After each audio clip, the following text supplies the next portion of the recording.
Chapter 1951. Your Highness, the situation outside is very disadvantageous to us. Please evacuate the post house as soon as possible. We are willing to risk our lives to help Your Highness break out of the encirclement. The deafening roar of Dugu Exan when he was heavily injured by Xian Yi, and the others clearly traveled to the room where Li Tai was staying in the central building of the post house. When the two imperial guards at the door heard the mournful, painful and sorrowful roar, they couldn't help but change their expressions. A trace of anxiety and unease flashed across their faces, but after a moment of hesitation, they resolutely turned around and pushed open the door, solemnly cupping their fists in greeting to Li Tai. After realizing that something had happened to Dugu Exan, the first reaction of these two imperial guards was to rush out to rescue Dugu Exan. However, they couldn't help but recall what Dugu Exan had said before he left. Wang Tong, Guojian, the two of you stay here and protect His Highness. If the situation is bad, immediately evacuate with His Highness. Remember, even if you lose your lives, you must ensure His Highness's safety. Military orders must be obeyed. A soldier's duty was to obey orders. Whether it was in ancient times or modern times, it was always so. Guojian and Wang Tong both understood that the reason Dugu Exan had risked his life to fight the assassins outside was to ensure Li Tai's safety. If they went to rescue Dugu Exan now, not only would they fail to save Dugu Exan, they would also fail to live up to Dugu Exan's loyalty. Therefore, after a brief moment of hesitation and struggle, the two of them finally chose to carry out their orders and protect Li Tai as he safely evacuated from the post house. Before Dugu Exan had left, he had said that if the situation was bad, they were to immediately evacuate with Li Tai.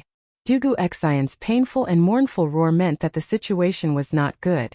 It was very likely that the other party had already heavily injured Dugu Exan. If Dugu Exan, the top fighter of the Imperial Guard, was heavily injured, then it was only a matter of time before the rest of the Imperial Guard were defeated. The situation is not good? Inside the room, Li Tai abruptly stood up when he heard this. He looked at Guojian and Wang Tong and asked with a frown, "That loud roar just now, was it General Dugu?"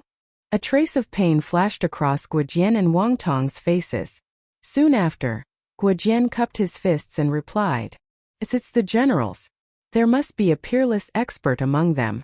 Otherwise, they wouldn't have been able to injure the general. Therefore, Your Highness, please follow us and retreat immediately." What? Li Tai was both shocked and furious when he received confirmation from the two of them. After pondering for a moment, he suddenly thought of something and shook his head. "No, I can't retreat like this." After saying that, Li Tai looked at Iron Egg beside him and said, "Iron Egg, don't we still have communication fireworks? Quickly take the communication fireworks to the roof and light them up. General Feiying and the others will definitely come to the post house's rescue when they see it."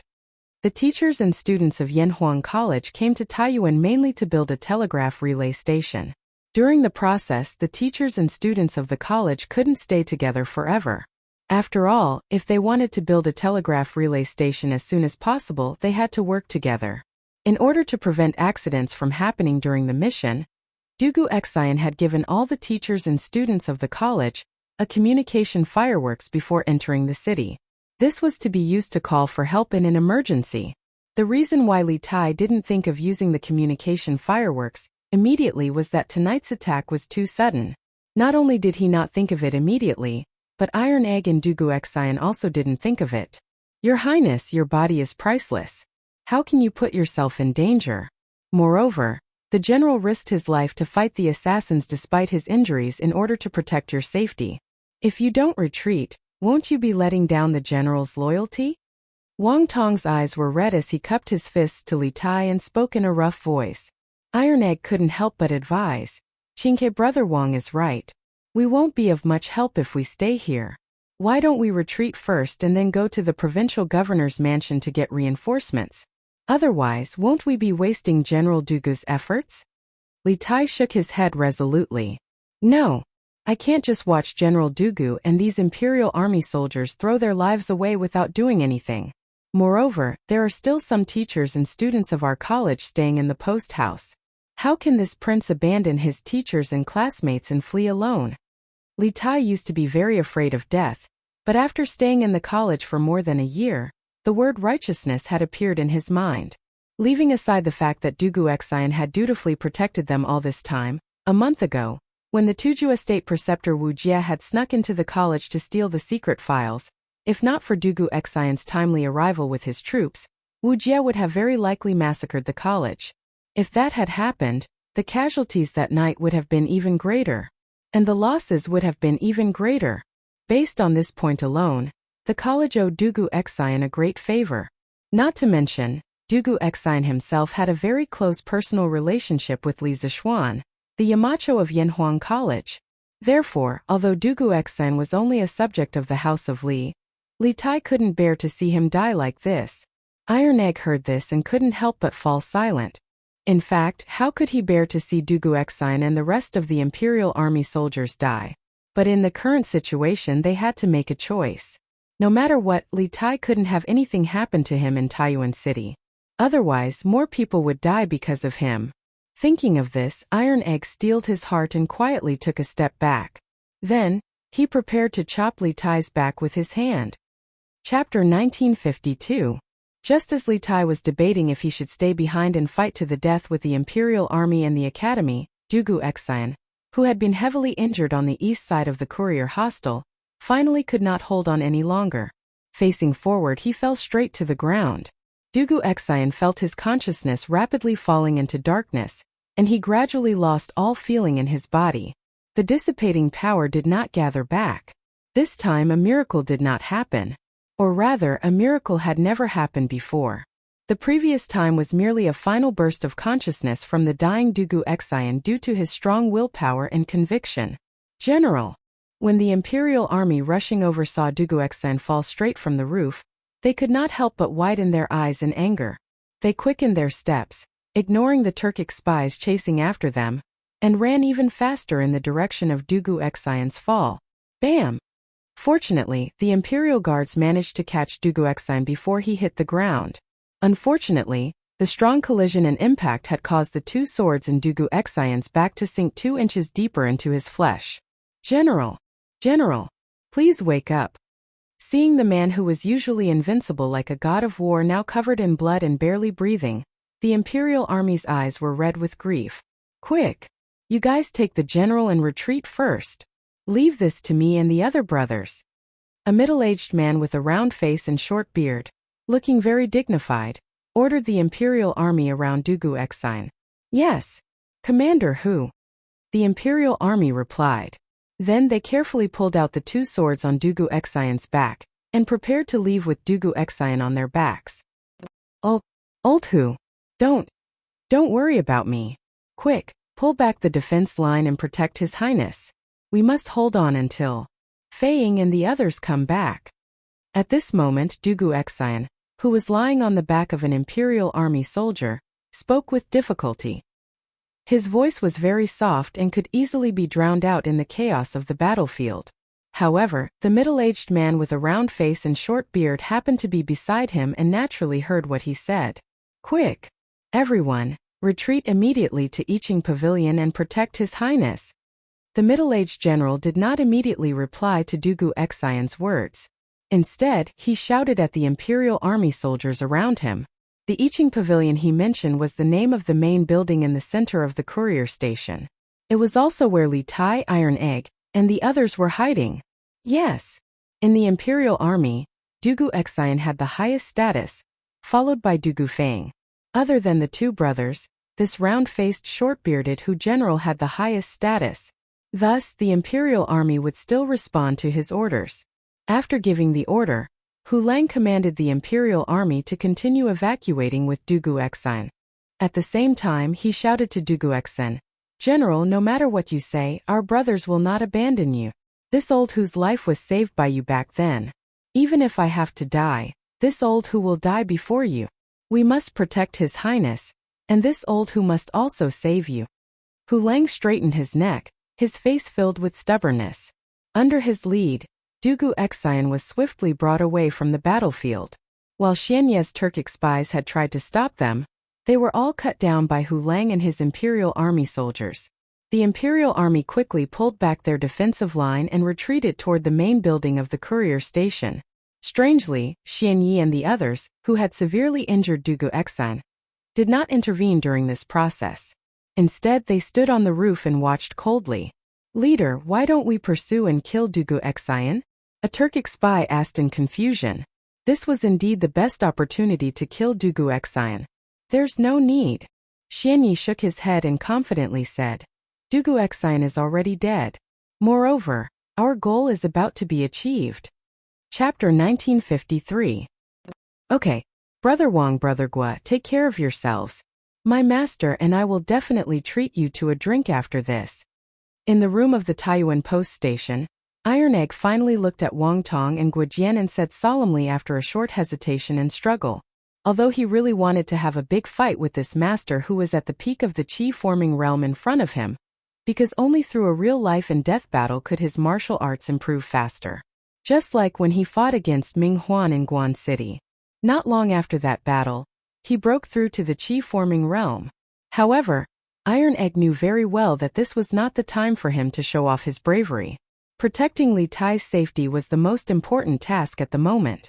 He had to make a choice. Haha. Good. To be treated to a drink by Marquis I Wang Tong have not lived in vain.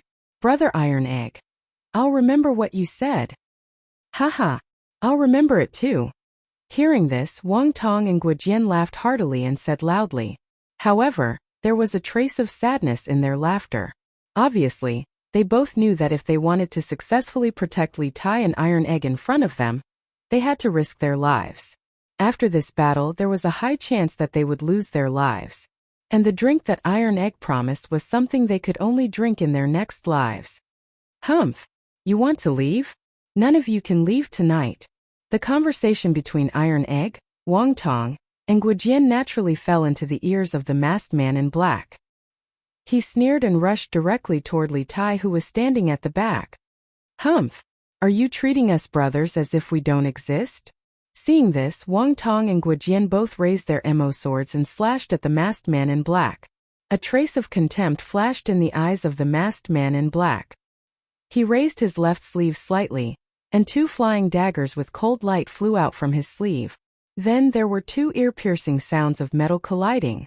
The mo swords in Wang Tong and Guojian's hands met the two flying daggers of the masked man in black in the air. A huge force passed through the body of the daggers and quickly backfired on the owners of the mo swords. Both of them felt their wrists go numb, and their right hands holding the mo swords were almost shaken loose. This masked man in black was a flying dagger master. Most importantly, the momentum of the two mo swords was greatly reduced after passing through this layer of obstruction. On the other hand, the black-clothed man increased his speed and dashed towards Li Tai's position at an even faster speed.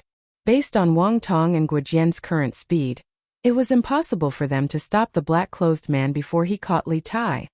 I didn't want to fight, but now it seems that I have no choice but to fight. Tai Dan, who was standing by the side, could clearly see that the strength of the black-clothed man was not something that Wang Tong and Guojian could handle. Even if the two of them fought with their lives on the line, they would not be able to delay the black-clothed man until Li Tai and Tai Dan escaped. Therefore, Iron Egg drew out the long sword at his waist and took the initiative to meet the masked man in black who was rapidly approaching them. This was the second move of the 9 Taishian swords. The masked man in black sneered and changed his direction midway. He decisively abandoned Li Tai and turned to stab at Iron Egg with his sword.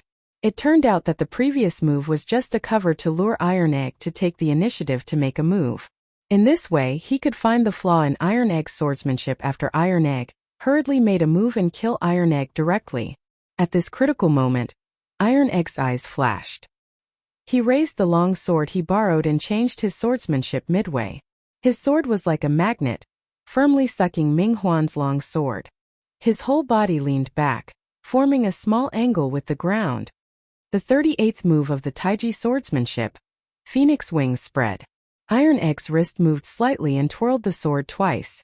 The masked man's long sword strength was immediately deflected by Iron Egg, sacrificing oneself to follow others, failing to lead in, pulling out 1,000 pounds with 4 tails. Chapter 1954. Hee. I'm sorry. With your insignificant strength, I can defeat you fair and square. But this is a serious matter. Lord Guard will not allow any mistakes. Besides, I'm in a hurry. In the guest room of the Iching Pavilion in the Taiyuan courier station, the black-clothed masked man sneered. He retreated to the door and opened it. He reached out and took out a lit incense stick. After closing the door, the black-clothed masked man returned to the room. Seeing Iron Egg's puzzled expression, the black-clothed masked man explained, "This is called soul-breaking incense. It has a very light smell and is difficult to detect. Those who are poisoned by this incense will be poisoned in a quarter of an hour. When the poison takes effect, your body will be as soft as cotton, and you will lose all your inner strength. Now you are all lambs waiting to be slaughtered." Poof! As he spoke, the black-clothed masked man first broke the half-burnt incense in his hand.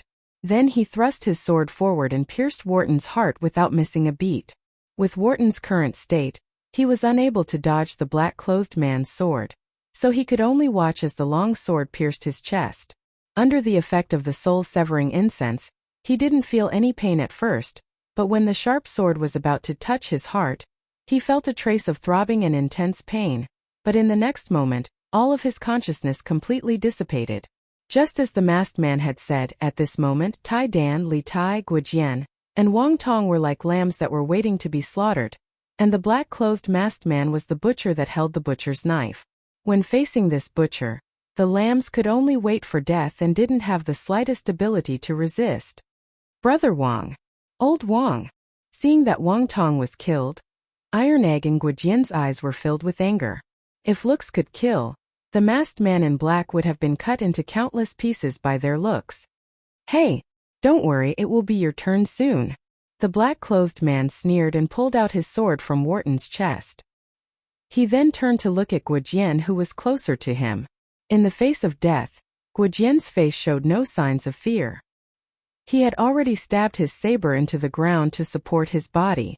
When he saw the black-clothed man walking towards him, he glared angrily at him, his face full of disdain. The men of the Imperial Army do not fear death. All of them were indomitable men. We're not like you, son of a bitch, betraying your own race, betraying your ancestors, and working for the dogs-hit Turks. If you're alive, there will be countless people poking at your spine.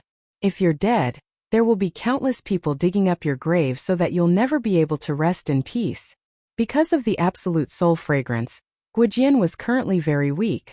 He used his strong willpower to resist the medicinal properties of the absolute soul fragrance, preventing himself from falling unconscious. His voice was very soft, but every word he said was incomparably clear and firm. After all that had happened, most of the Imperial Army soldiers knew that the people who had been stirring up trouble in Source Peak City were probably Turkic spies. Thus, before his death, Guojian had been unable to restrain himself from cursing the men in black. "You're courting death." Guojian's words had thoroughly enraged the black-clothed man. Eyes wide with rage, the black-clothed man lunged forward and slashed his sword at Guojian's neck. "Big brother Guo." A popping sound could be heard as blood splattered everywhere. A head rolled onto the ground, right next to Bruiser's feet. Bruiser staggered backward a couple of paces, his face filled with grief and boundless rage.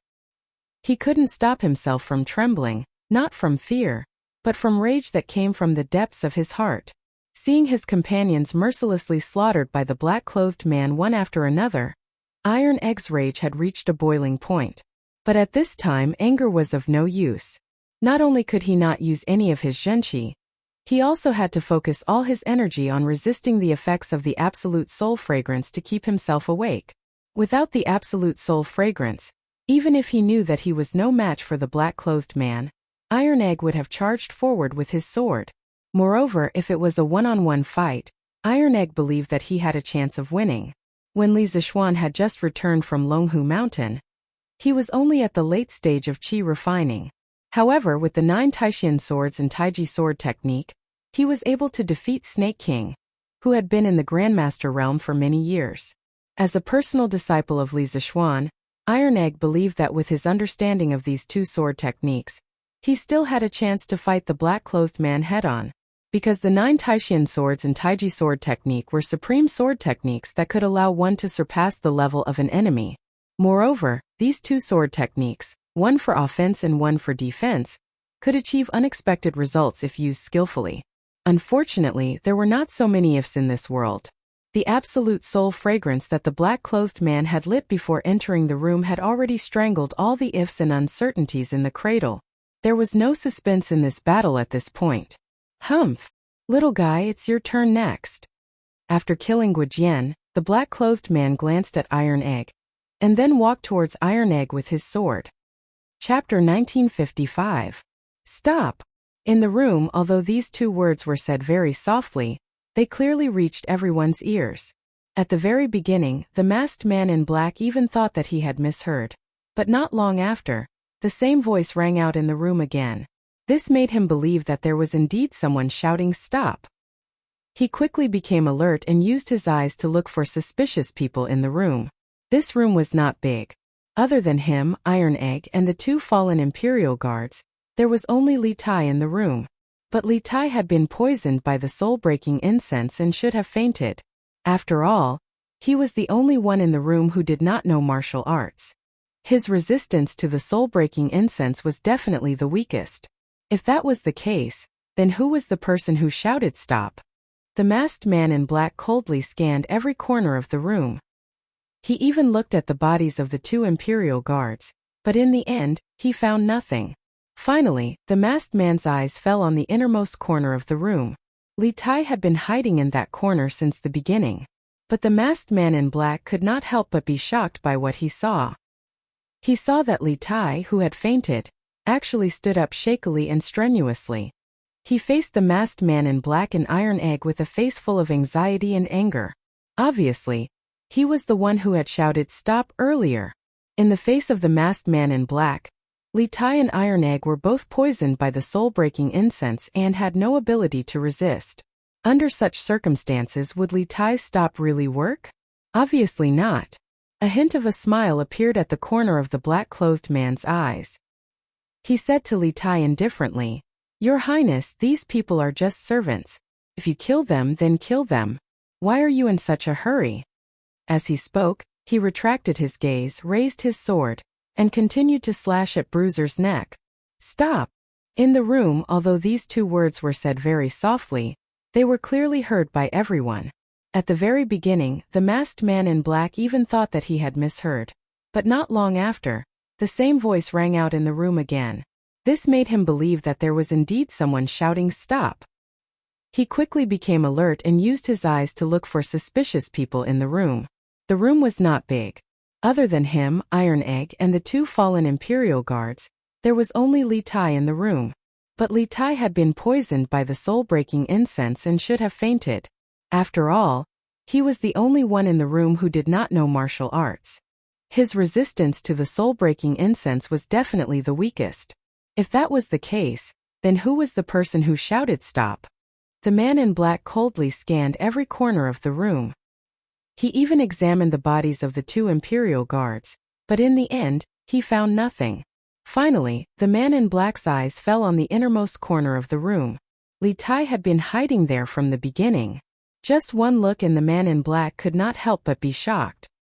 He saw that Li Tai, who had been unconscious, actually stood up shakily and strenuously.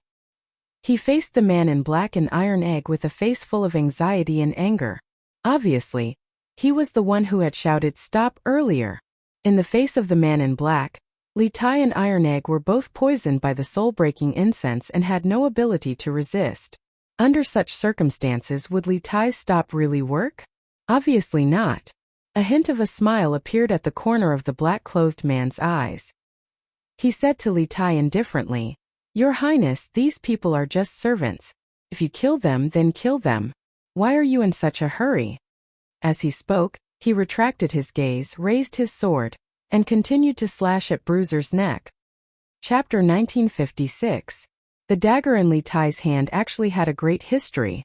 In the early years of Wuda, the Turks had invaded the borders of the Great Tang on a large scale. At the time, Li Er had still been the king of Qin, leading an army to attack the Turks from the north. He had won one battle after another, and after killing the leader of one of the tribes, Li Er had seized an extremely exquisite dagger. From that moment on, this dagger had been used to cut up many cattle and sheep in his military career. In Li Er's hands, this dagger was used more as a cutlery than as a tool for killing. Later, Li Er gave this dagger, which symbolized victory and glory, to one of his favorite sons, Li Tai. At that time, Li Tai was only 4 or 5 years old. He only thought that this dagger was pretty and fun. After the initial novelty, he did not care about it anymore. This time, he followed the teachers and students of the academy to the north to build a telegraph relay station. This was the first time in his life that Li Tai had traveled so far. Therefore, he also took this dagger that Li Er gave him as a self-defense. However, neither he nor Li Er had expected that this dagger from the Turk tribe would appear in the battle against the Turk spies by pointing at Li Tai. But no matter what, Li Tai's action of risking his life for the sake of justice was not a disgrace to the dagger that symbolized victory and glory. Good. Very good. Then I will give Prince Wei face and let this kid go for the time being.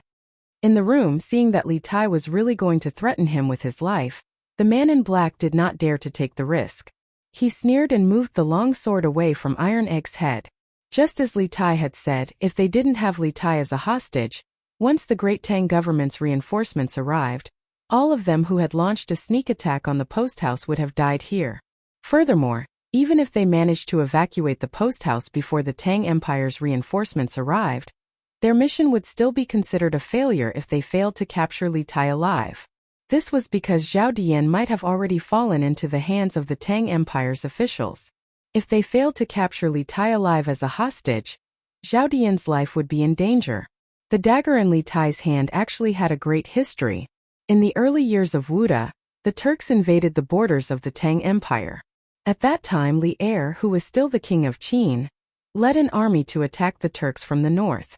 Along the way, he won one battle after another and could be said to be an irresistible force.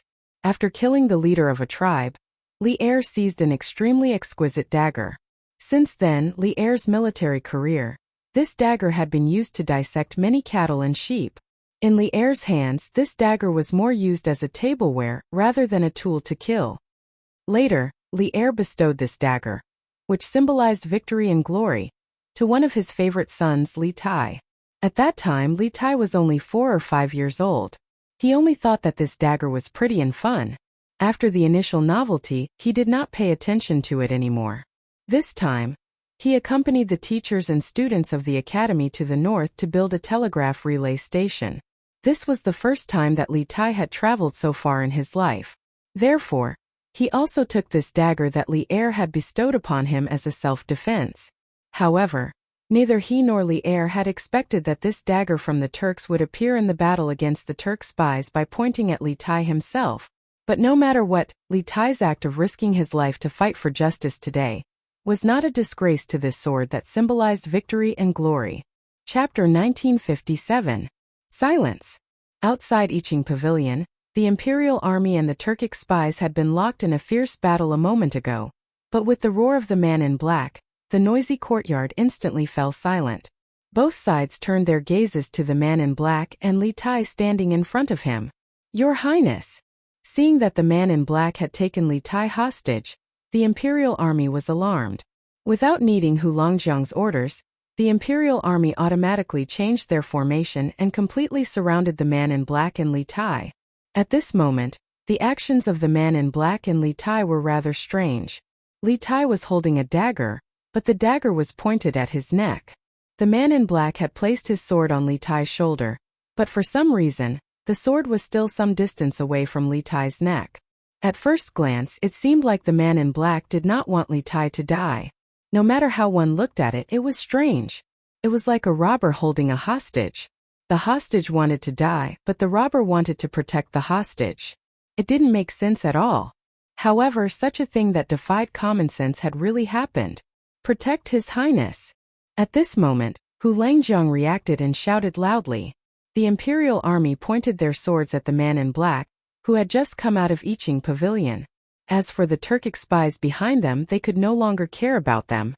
If something happened to Li Tai, their mission in Taiyuan would be considered a complete failure, and none of them would be able to escape Li Er's punishment. However, because the man in black had placed his sword on Li Tai's shoulder, the Imperial Army did not dare to make any moves. After all, Li Tai's life was still in the hands of the man in black. Haha. Tuning, you've succeeded. At this moment, a thin masked man flew down from the roof of Iching Pavilion. It was Xian Yi, who had been fighting with Dugu Xian earlier. Xian Yi landed steadily beside the black-clothed man. After glancing at Li Tai, who was standing in front of the black-clothed man, Xian Ye's hanging heart immediately returned to his stomach. He let out a light breath and smiled faintly. That's right, the black-clothed man who had sneaked into the room to capture Li Tai was Zhao Dian's second-in-command, Tuning. Previously, Xian Yi had led his men to attack the post house from the front, attracting most of the Imperial army to the east side of the post house. Even Dugu Xian, the commander of the Imperial army who had yet to recover from his injuries, had personally left his room to participate in the battle. Thus, there were very few Imperial army soldiers left to protect Li Tai. This gave Sky Eagle a chance to sneak into Iching Pavilion. Seeing Xian Yi fly over, Sky Eagle nodded in greeting before replying. This is all thanks to you and your brothers holding back the majority of the Imperial Army's forces. Let's take King Wei away now and go back to rescue the guard master. Xian Yi nodded and said, That's how it should be. At this moment Sky Eagle coldly said to Li Tai, Your Highness King Wei, it's time for you to fulfill your promise, right? This seat has no intention of harming your life. As long as you get these Imperial Army soldiers to open a path for us to leave, this seat will naturally protect you. Your status is noble, and your body is priceless. You shouldn't be willing to exchange your life for ours, right? In principle, Sky Eagle didn't want Li Tai to die because he needed to use Li Tai as a hostage to rescue Zhao Dian. However, this didn't mean that he didn't dare to kill Li Tai. If Li Tai didn't cooperate with him and instead recklessly ordered the Imperial Army to attack the people they had brought with them, Sky Eagle didn't mind dragging Li Tai down with him before he died. After all, he was about to die. He couldn't care less about the mission. All of you disperse and let them go. Li Tai also understood that he and Sky Eagle were at most in a relationship of checks and balances. Sky Eagle didn't dare to kill him casually, and he didn't want to throw his life away so easily. As long as they didn't completely fall out with each other, they could coexist peacefully. However, once they did, it would be a life and death struggle, and both sides would suffer great losses. Therefore, after weighing the pros and cons, Li Tai finally gave the order. Chapter 1958. Wow! Father, when did you buy such a big manor? Near Dragon Mountain, after passing through several hills and woods, Wang Kuei, Wang Hong, Wang Xinyuan, and the others saw a vast and huge manor in the wilderness. The manor covered an area of at least a dozen acres. At this time the sky was dark, and the interior of the manor was lit with candles, stone lamps, and bonfires. Under the illumination of these lights, they could vaguely see the outline of the manor. At this time Wang Hong's eyes widened, and he couldn't help but exclaim. On the way, Wang Kuei roughly told Wang Hong about the manor's training of a group of assassins, but he didn't go into detail. For example, the size of the manor and the number of assassins, he didn't tell Wang Hong about it. The main reason was that talking to Wang Hong was too infuriating. If he didn't pay attention, he would be angered half to death. Therefore, after seeing this huge manor, although Wang Hong was somewhat prepared, he still couldn't help but be surprised. Yes, master. As soon as Wang Hong's voice fell, two young men in black suddenly jumped down from the trees on both sides of the road. The two men held weapons and landed in front of Wang Kuei and the others. Just as they were about to go forward and ask, one of them recognized Wang Kuei through the light of the torch in front of the crowd. He looked serious and quickly put away his weapon. He stepped forward and saluted Wang Kuei. Greetings, master. Greetings, master. Another warrior quickly walked over and cupped his fists in salute to Wang Ku. Wang Kuei didn't answer Wang Hong's previous question. Instead, he nodded lightly at the two men in front of him and said, Shang Liang, Su Lei? Are the two of you on night duty tonight? Yes. The two men nodded in response. Wang Kuei softly said, and then ordered, Let's go. Enter the manor, and then let White Bear quickly gather everyone in the manor in the martial arts field. Yes. This subordinate obeys. Hearing Wang Kuei's order, the two men felt that something big was about to happen. They quickly saluted, bowed, and took the order. Wow! Father, when did you buy such a big manor? Near Dragon Mountain, after passing through several hills and woods, Wang Kuei, Wang Hong, Wang Xinyuan, and the others saw a luxurious and huge manor in the wilderness. The manor covered an area of at least a dozen acres. At this time the sky was dark, and the manor was lit with candles, stone lamps, and bonfires. Under the illumination of these lights, they could vaguely see the outline of the manor. At this time Wang Hong widened his eyes and could not help but exclaim. On the way here, Wang Kuei roughly told Wang Hong that the manor had trained a group of assassins, but he didn't go into detail. For example, he didn't tell Wang Hong the size of the manor and the number of assassins. The main reason was that talking to Wang Hong was too infuriating. If he didn't pay attention, he would be angered to death. Therefore, after seeing this huge manor, although Wang Hong was somewhat prepared, he still couldn't help but be shocked. "Yes, master." As soon as Wang Hong's voice fell, two young men in black suddenly jumped down from the trees on both sides of the road. The two of them held weapons and landed in front of Wang Kuei and the others. Just as they were about to go forward and ask, one of them recognized Wang Kuei through the light of the torch in front of the crowd. He looked solemn and quickly put away his weapon. He stepped forward and saluted Wang Kuei. "Greetings, master." Chapter 1959. Da-da-da-da. On the small path outside the mysterious manor, the sound of hooves thundered. Under the leadership of Han Lijing, the imperial army galloped toward Wang Kuei's men. Although the path was not wide and could only accommodate 3 warhorses side by side, the 200 imperial army soldiers marched in unison with great momentum. The charging formation of 200 men should have the momentum of 1,000 men. Bai Xiong, Qi Zhe, and the others who were rushing over to spy on the enemy could not help but turn pale with fright when they saw this momentum. At this moment they were still 400 to 500 feet away from the imperial army, but Bai Xiong did not hesitate to turn his horse around and shout loudly, "Stop! Soldiers are attacking! Soldiers were coming to attack! Giddy up!" Although White Bear was a martial arts master at the peak of Qi transforming stage, he did not have the courage to fight against such a well-trained cavalry. Even if he was a martial arts master in the Grandmaster realm, he would not dare to fight head-on with such a large cavalry formation, not to mention that he was at the peak of Qi transforming stage. Unless these cavalrymen were all ordinary people who did not know martial arts. But was that possible? Obviously it wasn't realistic.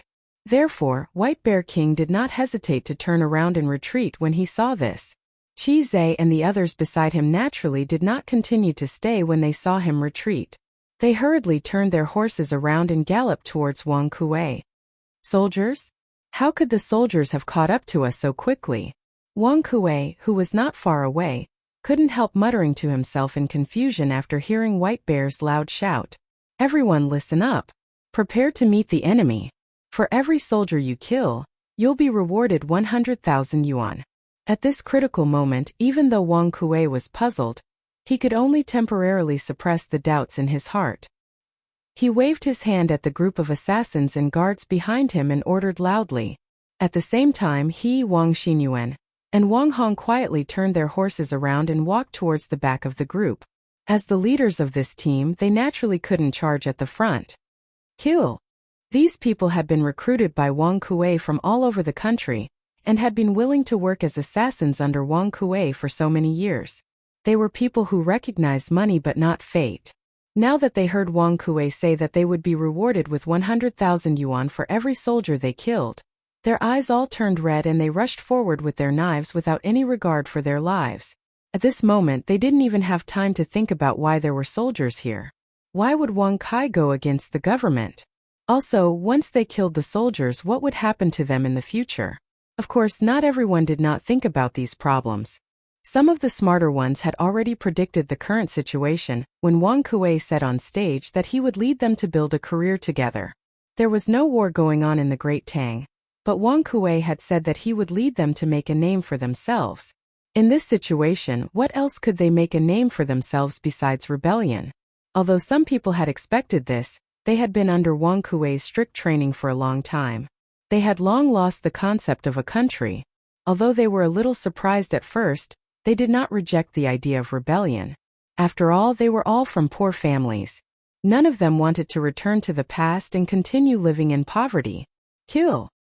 Chapter 1960. Escape? Without these assassins and guards, what's the use even if we escape? This is the family property that I have accumulated for more than 10 years. On the path outside the mysterious manor, after hearing Wang Xinyuan's words, Wang Kuei's face couldn't help but show a trace of bitterness. He sighed and said with tears in his old eyes, only the heavens knew how much effort and price he had paid to secretly cultivate this group of assassins behind the back of his family. Now that he had seen these assassins die one by one under the blades of the imperial army, the old man's heart could be said to be dripping blood. This was because these assassins were the assets he had painstakingly accumulated over the years. They were also the capital he had to make a comeback in the future. He escaped from the Wang family tonight. The reason why he chose to come here first was that he wanted to take these assassins to join Zhao Dian. With these assassins and the money he carried, he had the capital to cooperate with Zhao Dian. However, things did not go as he wished. The assassins that he had cultivated for many years were likely to all die here tonight. How could Wang Kuei be willing to accept this? Grandfather, we can spend money to find people if they are gone, but nothing must happen to you. Once we fall into the hands of the government, there is only a dead end. There will be no more hope. Let's escape quickly. Seeing that Wang Kuei was still sighing sadly, Wang Xinyuan couldn't help but urge him. Wang Hong also hurriedly said at this time, yes, father. You brought so much money this time. With money, where can't we find masters in the martial arts world? If these people are gone, then they are gone. Right now it's more important to escape. Your son is only 32 this year. I haven't lived enough. I don't want to die so young. This guy, it was fine if he didn't open his mouth. Once he opened his mouth, he could anger people half to death. Wang Kuei was so angry that he almost couldn't catch his breath. The old man stroked his chest and glared angrily, raising his hand to hit his disappointing son. Wang Hong, however, had the foresight. Before Wang Kuei raised his hand, he had already run away. Father, there's no time to lose. Your son will go to the front to help you open the way. You and Xinyuan quickly follow. Wang Hong naturally didn't run toward the imperial guards. He ran toward the hill on the left side of the road. Before this guy ran away, he didn't forget to tell Wang Kuei, You evil creature. Wang Kuei was so angry that he almost vomited blood, but he had already calmed down. He knew that the wisest choice at this moment was to follow Wang Xinyuan's advice and escape from the forest on both sides before his men were completely defeated. Therefore he turned around and shouted to the guards not far away. White Bear, Chizé, quick! Retreat! Yes. Soon, under the escort of several guards and killers, Wang Kuei and Wang Xinyuan successfully climbed up the hill. After meeting up with Wang Hong on the hill, they went into the dense forest. Not only were the hills on both sides of the road overgrown with weeds, the trees were also dense. Coupled with the fact that it was dark at night, it would be difficult for the imperial guards to find them if they were to sneak in like this. In the field, Han Lijing also noticed the abnormality here. He could vaguely see a few figures darting into the forest beside the road. He knew something was wrong and quickly shouted, Someone is escaping. Erhu, I'll leave this place to you. I'll go after them. After saying that, without waiting for Zhao Erhu's agreement, Han Lijing jumped up the hill on the left side of the road. At the same time, he put the modeo back on his waist and took the bow and arrow from his back. After that, he knocked the arrow and shot 3 arrows in a row in the direction of the footsteps in the forest.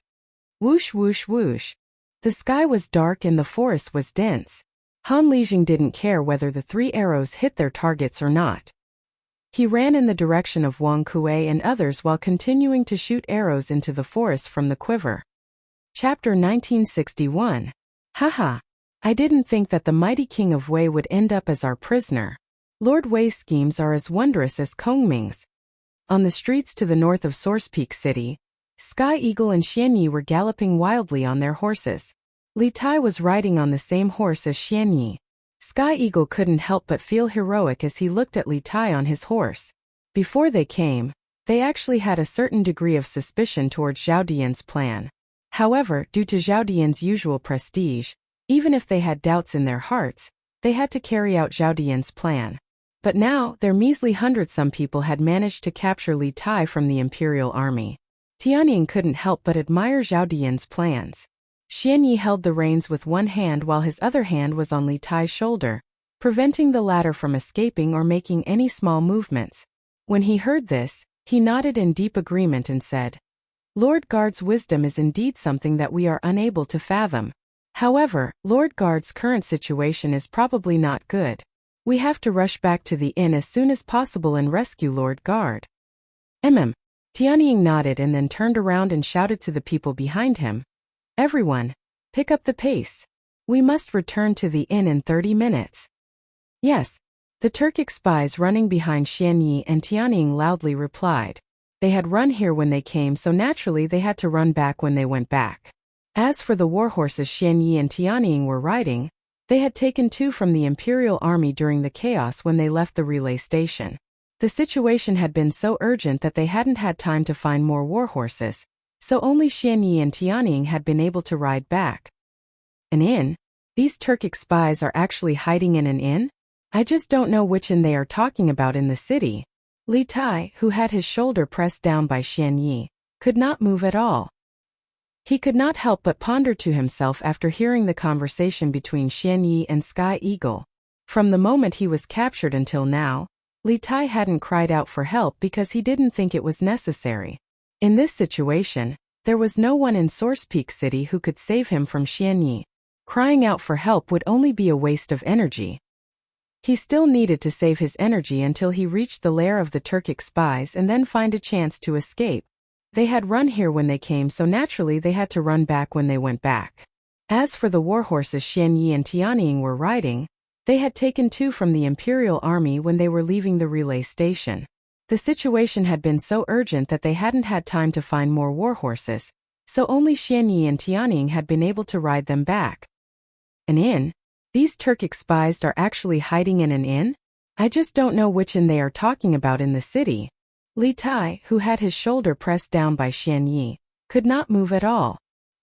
He could not help but ponder to himself after hearing the conversation between Xianyi and Sky Eagle.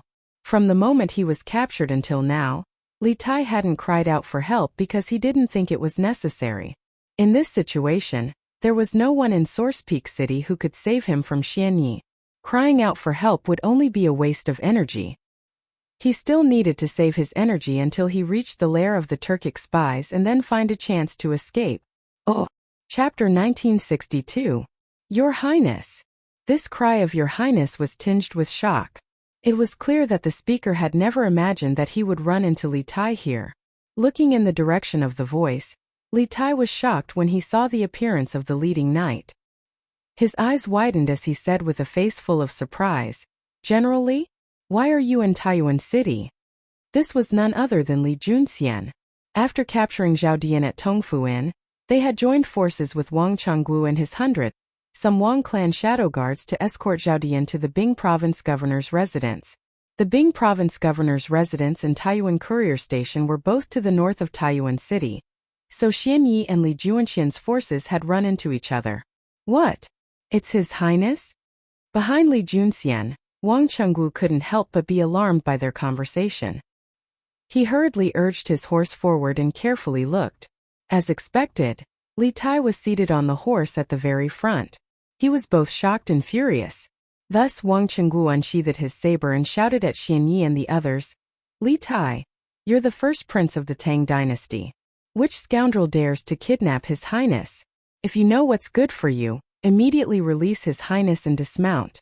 Otherwise die. Although Wang Chenggu had fought with Xianyi during the day, the light in the night was poor. Moreover, Xianyi's men were all dressed in black and had their faces covered.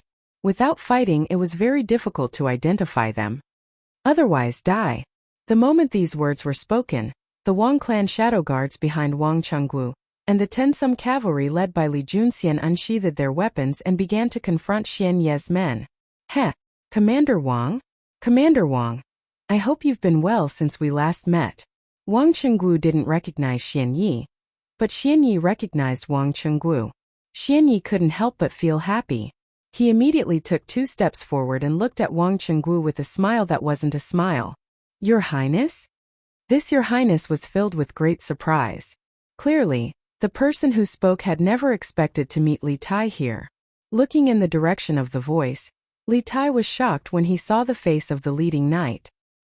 He widened his eyes and said in surprise, "General Li?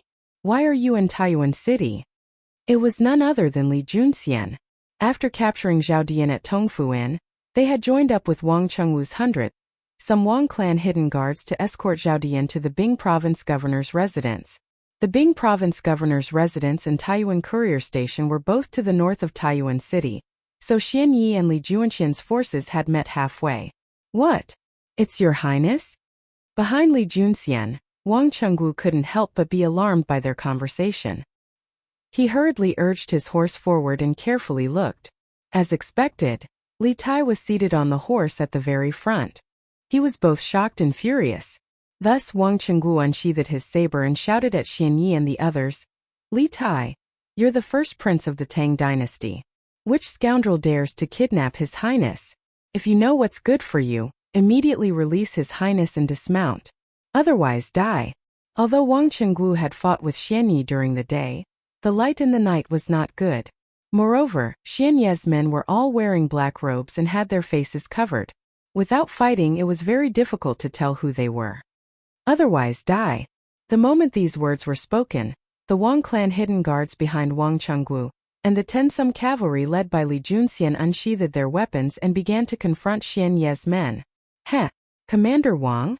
Commander Wang, I hope you've been well since we last met." Wang Chengwu didn't recognize Xian Yi, but Xian Yi recognized Wang Chengwu. Xian Yi couldn't help but feel happy. He immediately took 2 steps forward and looked at Wang Chengwu with a smile that wasn't a smile. "Oh." Chapter 1963. Don't kill me. Don't kill me. Everything was done by my father and Wang Xinyuan. It has nothing to do with me. In a forest outside the mysterious manor, Wang Hong collapsed to the ground after being shot by an arrow in his thigh. Through the light from the torches scattered on the ground and the torches in the hands of the burly man in front of him, Wang Hong saw that the burly man in front of him was covered in blood. The knife in his hand was still dripping with blood. He looked like a killing god from hell. Wang Hong was so scared that he almost peed on the spot. At this time he couldn't care about the pain in his thigh. He quickly cupped his hands and begged for mercy to the burly man in front of him. "Your father? You're Wang Kuei's son?" This burly man was naturally Han Lijing. As for the blood on his body, it was all the blood of the enemies he had fought before. He himself was not injured. Before this, although Han Lijing had never seen Wang Kuei, Wang Hong looked only in his 30s. He definitely couldn't be the rumored second elder of the Wang family. Therefore, after hearing Wang Hong beg for mercy, Han Lijing had this guess. "Yes, but what my father did has nothing to do with me. I'm innocent." Wang Hong first nodded and admitted. Then, he quickly waved his hand and distanced himself from Wang Kuei. While they were talking, there was a rush of footsteps not far away. Then a group of people holding torches came over. It was the Imperial Guards represented by Zhao Eru. "Master Han, all the remaining killers under Wang Kuei have been eliminated, but Wang Kuei is nowhere to be found." Zhao Eru came to Han Lijing, cupped his hands and said, "Mm." Han Lijing nodded. He pointed to Wang Hong on the ground and said to Zhao Eru, "Wang Kuei has escaped in advance. This is Wang Kuei's son. Take him back first." Hearing Han Lijing say that Wang Kuei had escaped, Zhao Eru frowned slightly, but he still cupped his hands and said, "Yes." After saying that, he waved his hand behind him. 2 Imperial Guards immediately came forward and lifted Wang Hong from the ground. Just as they were about to take him away, Han Lijing seemed to have suddenly thought of something. He quickly said, "Wait." The 2 Imperial Army soldiers subconsciously stopped in their tracks. They saw Han Li appear in front of Wang Hong in a flash. He looked at Wang Hong and asked in a deep voice, "Let me ask you, before this, did anyone come over to inform you of the situation? They say that the Imperial Army is coming here to encircle and annihilate you?" Hearing Han Lijing's question for no reason, Wang Hong shook his head blankly and said, No. Who's going to tip us off?" "What? No. How is this possible?" Hearing this, Han Lijing's expression changed slightly, as if he had thought of something terrifying. He was stunned on the spot. Zhao Eru and the other members of the Imperial Army, including Wang Hong, were confused. After a moment of silence, Zhao Eru asked tentatively, Master Han, do you want me to bring people to chase after Wang Kuei? Zhao Eru knew a little about the situation of Zhao Dian and the other Turkic spies. According to what he knew, Wang Kuei was the key person in finding Zhao Dian's hiding place. The main purpose of the Imperial Army coming here this time was to capture Wang Kuei. Hearing this, Han Lijing immediately came to his senses and said anxiously, "No, you can't chase after Wang Kuei. Quick. Return to the post house quickly. His Highness might be in danger." What? His Highness is in danger? Zhao Eru couldn't help but be shocked when he heard this. He quickly asked, "Master Han, what do you mean by that?" Han Lijing didn't have time to explain to him at this time. He waved his hand and called for the rest of the Imperial Army to take Wang Hong away. He said, "There's no time to explain now. Brother Eru, leave a few of your men here to clean up the battlefield, and the rest of you follow me back to the post house immediately. The faster the better." Seeing that Han Lijing's expression was serious and didn't seem to be joking, Zhao Eru didn't dare to be careless. He quickly replied, "Okay. This general will make the arrangements right away." After a while, except for 7 or 8 Imperial Army soldiers who stayed to clean up the battlefield, the rest of the Imperial Army soldiers who were not injured or only slightly injured got on their horses under the leadership of Han Lijing and Zhao Eru and rushed toward the post house in Taiyuan City. The team of more than 100 people was like a fire dragon. They first flitted through the small paths near Longshan and quickly arrived at the main road in the city. "Master Han, what do you mean by what you said just now?" Zhao Eru and Han Lijing were walking side by side. At this time, he finally had the chance to get to the bottom of things with Han Lijing. "Hiya." Han Lijing controlled his horse and answered without turning his head. "Previously, General Dugu arranged for us to spy on Wang Kuei's secret manor near Longshan in the prison of the post house. The entire plan was overheard by a man in black on the roof beam. According to General Dugu, this man in black is very likely an expert under Zhao Dian's command. After Zhao Dian learned of our plan, it's very likely that he will be one step ahead of us and go to Wang Kuei's manor to inform him. On our side, after General Dugu gave the order, it will take time to mobilize the troops, and it will also take a lot of time for the army to arrive at the manor. Zhao Dian will definitely have the opportunity to send someone to inform Wang Kuei in advance before we arrive at the manor. However, when I asked the Wang family boy just now, he said that no one had informed him before we arrived. This means that both General Dugu and I have misunderstood. Zhao Dian never thought of informing Wang Kuei from the beginning to the end. To him, Wang Kuei is just an abandoned pawn.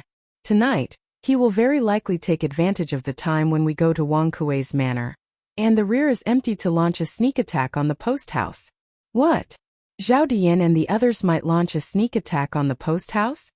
After listening to Han Lijing's analysis, Zhao Eru's eyes widened.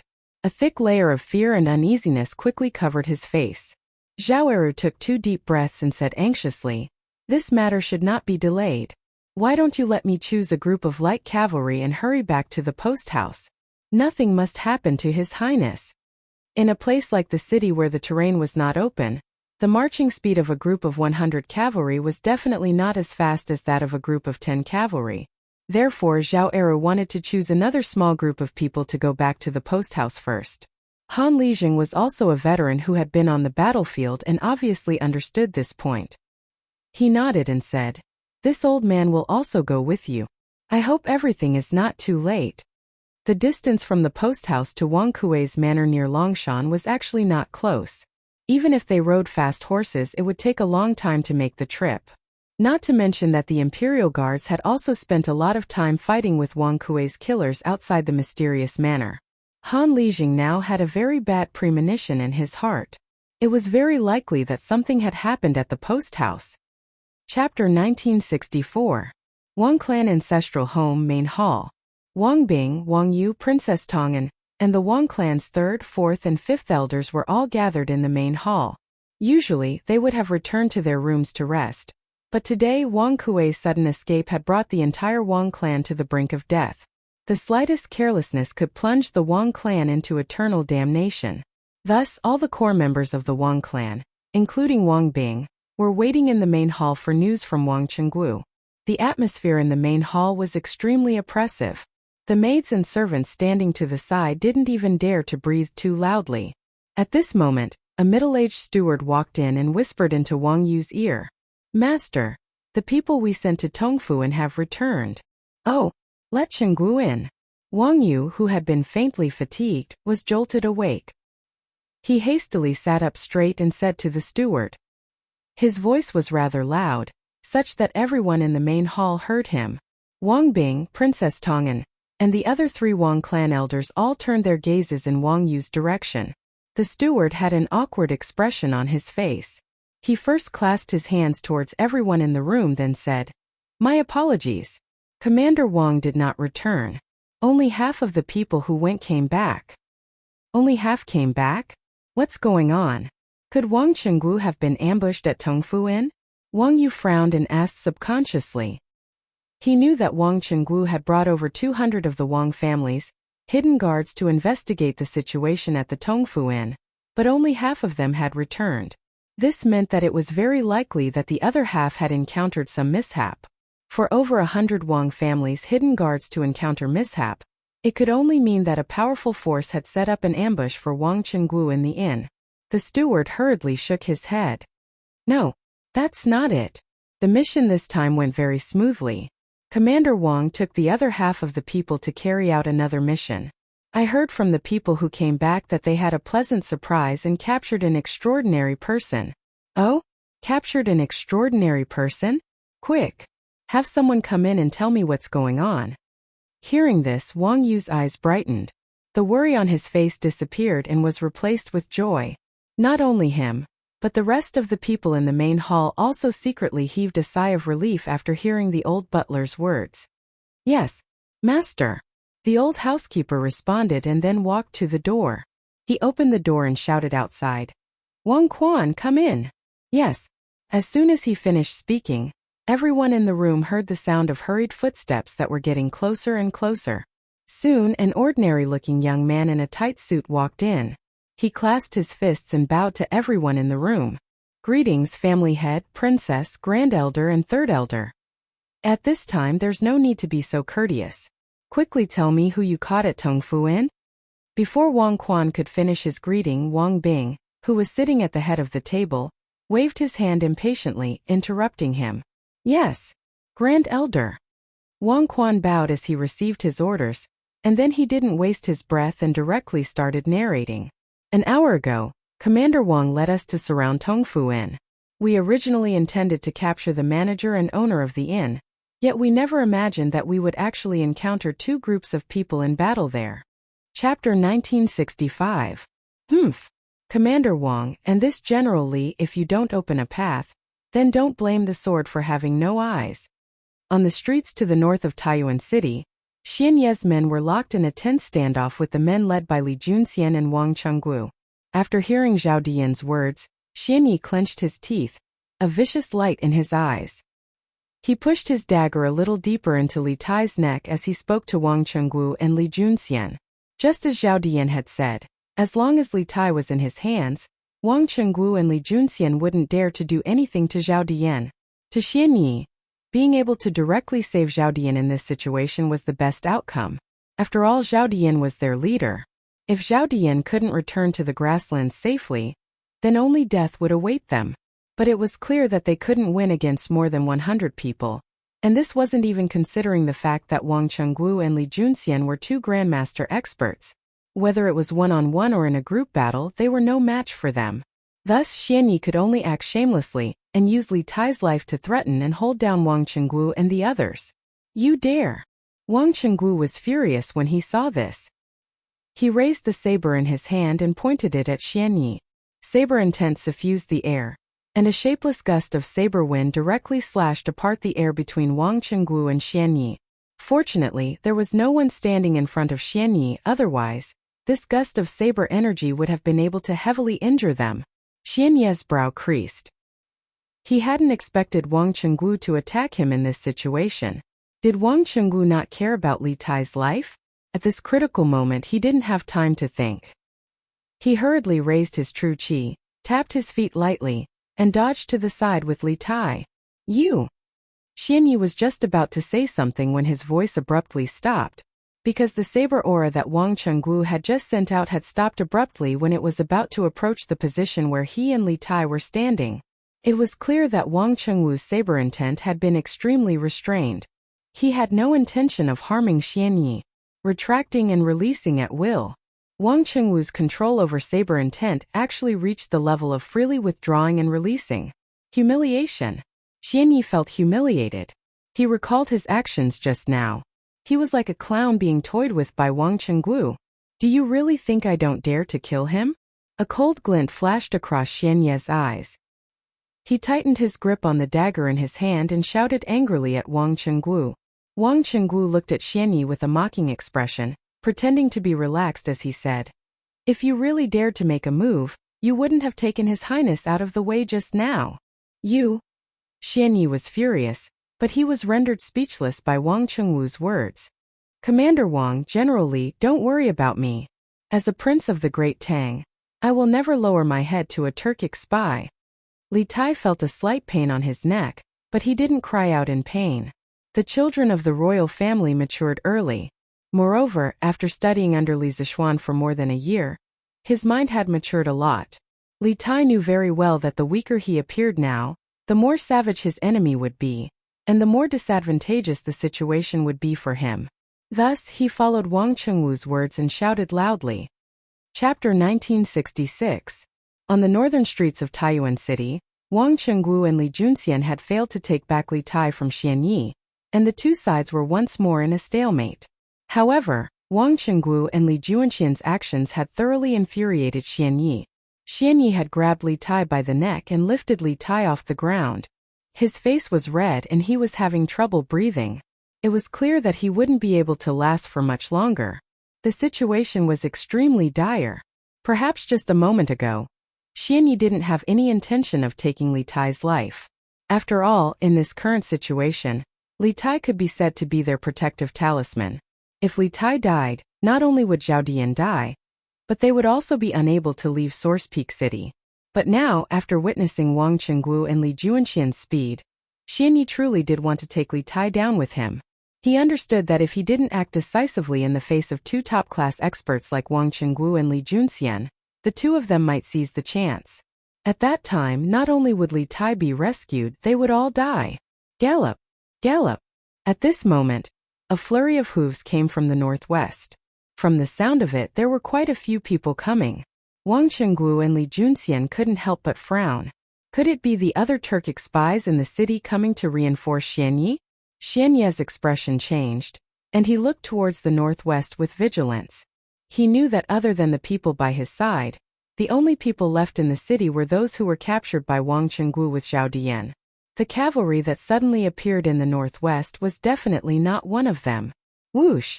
Very quickly, a large army passed through the corner of the street and appeared on the street. When they saw the dense number of torches here, they quickly rushed over. In the blink of an eye, they had already arrived behind Xianyi's group. Who goes there? 10 meters away from Xianyi's group, the army stopped. The leader of the army looked over and loudly shouted, "Yes, Your Highness." Under the illumination of the torches, a young man beside the general took a closer look and saw Li Tai, who was being held in the air by Xianyi, desperately trying to pry Xianyi's large hands away. The young man's face was filled with shock, and he immediately roared, "Who are you, scoundrel? Quickly release His Highness." Li Tai was being held up in the air by Xianyi with one hand. From his angle, he could see the army coming from the north, as well as the two generals at the front of the army. He slapped Xianyi's arm and hand with all his strength as he said with difficulty, "Fang, Adjunct General, Feiying." The newcomers were none other than Fang Gongting from the Bing Province Barracks and Dugu Feiying, who had gone to the Bing Province Barracks to get reinforcements.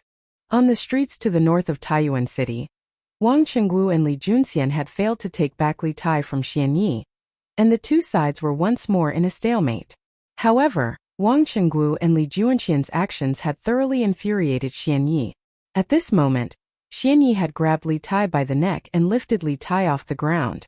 His face was red and he was having trouble breathing. It was clear that he wouldn't be able to hold on for much longer. Chapter 1967. To all of you, if you harm His Highness, The only path left for you is death. But if you release His Highness, this general guarantees that I will personally plead with His Majesty for mercy. Perhaps His Majesty will spare your lives on account of the fact that you are not the main culprits. Don't even think that this general will let you go, because if we allow you to take His Highness away, we will find it difficult to escape His Majesty's punishment, and we will all find it difficult to escape death. If we advance, we die, and if we retreat, we die. Thus, if you don't release His Highness, don't even think about leaving this place alive. Du Gufang had seen Xianyi threaten Li Tai with Li Juanxian's life to make him, Du Gufang, and Wang Qingguo open a path. After a few moments of thought, Du Gufang firmly refused. But Du Gufang was not being unreasonable in his refusal. He still patiently reasoned with Xianyi's group. First, he wanted to make clear his position and situation. In this situation, whether Xianyi snapped Li Tai's neck on the spot or they allowed Xianyi to take Li Tai away, they would have to endure Li Er's thunderous fury. This was why Du Gufang had said that, if we advance, we die, and if we retreat, we die. Of course, Du Gufang had another purpose in saying so much, and that was to stall for time and wait for more soldiers to arrive. Du Gufang and Fang Gongting had only brought a little more than 100 people to this place after seeing the signal fireworks and hearing the sounds of battle. The rest of the Bing province barracks were still searching for Wang Kuei's whereabouts, so Du Gufang wanted to stall for time and wait for more soldiers to arrive so that they could completely surround Xianyi and the others. In addition, Du Gufang's words had also cut off the hopes of many Turkic spies.